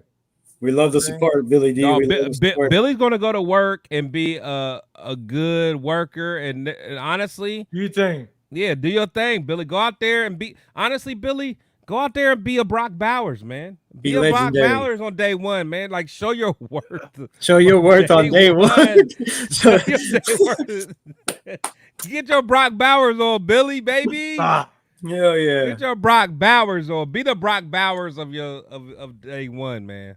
Well, man, we pushing 4.5 hours. Y'all want to wrap this up, or you want to still go? Or Honestly, I probably need to wrap it up I got to get me some Okay. food. I got to eat because yeah. I'm game, bro. Hey, but I appreciate you too, 100%. Man. We definitely got to do it again, man. I appreciate it. Hey, let's do it again for real. Let's do, like I enjoyed this. Hey, we could start a little thing on Wednesday nights or whatever, Saturday night or whatever. Cause my thing is, you guys are two people that I have to say, you guys make me really go into that bag about like I can't just say stuff. I can't just spew out stuff because both of you guys are gonna check it if it ain't right, and I love it. I love it. Hell yeah! We got to keep each other. We got to keep each other on our toes. Iron sharpens iron, man. When I think of you two, iron sharpens iron. Iron sharpens iron. Hell yeah! Don't Jen Slinger, make sure you subscribe to the show, man. Make sure you subscribe to me too. Subscribe to everybody's. Pop in all three. Everybody's got their own live going on. So 805. Let them know. Let them know where to find 1800. Come holla at me. Going on? What you got coming up? Hey, for me, I'm gonna be at both open practices, but just I'm good to be on here. You know what I'm saying? Like between you, PTS, Rebel, I'm glad to share the moment. You know what I'm saying? So definitely, I'm honored. Let's do it. Honored to have you on, and you can definitely come back. Y'all got my email. Like, if we have to, I'll give out phone numbers, or hey, we can call and talk or chat or whatever, and plan more. Like, I'm not about it. Family's family. So, Chris, tell them what you got. Where are you at? All right, man. Well, shout out to everybody that hung with us for almost 5 hours, man. This is great. Absolutely. Like I said, me personally, this is the type of conversations I like with guys that push back and give me their viewpoint. Rebel knows how I feel about him. 805 knows how I feel about him. I respect both of these guys to the fullest. I could talk ball with them all day. I just so happen finish a bottle of 1800 Anejo. If you guys drink Anejo, make sure you holler at me. I'll get you a promo code. Nah, I don't got a promo code. Get your promo code. You get 10, you gonna get 10%. One day, 1800 is gonna give me a promo code, and I'm gonna give it to you guys. You're gonna get and you'll get $1 off. 10% off the 10% off the shipping price. Right. But shout out. But honestly, man, like real talk, this is the type of conversations I love having with my Raider brothers, man. You know, y'all, if y'all know me, y'all know I love going against the grain and talking to guys that know ball. I love it, man. So shout out, support me, support the rest of the fellas. Subscribe to me, subscribe to the other two, man. Rebel is fire at what he does, and Real Talk is a damn beast at like the self-standing videos. I wish I got the views that he got. So shout out to him. Right. We have to get together and show us some of your tricks, man. I love the energy from both y'all. I love the content y'all both put out.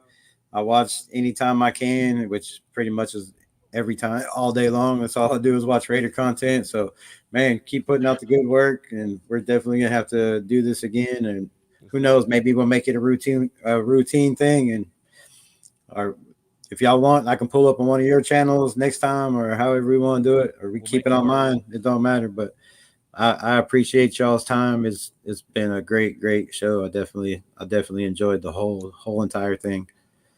Appreciate it, man. Hey, yeah. Before we get out, every Friday I have my fan talk show, but the one that I love is my Sunday show with my brothers, TRS, the Raider Syndicate. That's with my brother, the Raider Rundown, my brother Leo, aka Cheeto Linus. And I've been trying to get on there. Yeah, and then then the young bull, the up and coming Raider Rundown, man. So if y'all get a chance, tomorrow we're gonna be on. In fact, Papa Rundown gonna be on there tomorrow. We talk our talk, man. So salute to everybody. Right on, right on. Well, we always end this one way and one way only. I'll play this and then we'll do our part. You know what I like to do? Just follow me on this one.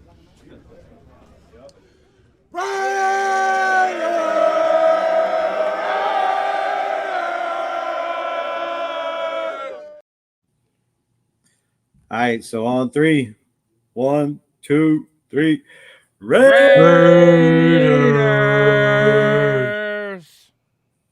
Bam. Much love, y'all. Much love. Stay blessed, everyone. And as my boy would run down would say, he keeps it authentic from the clouds to the ground. Stop the rundown. I had to steal your shit right now. Have a good weekend. You too, man. Y'all stay blessed. Great show. Great 100%. show.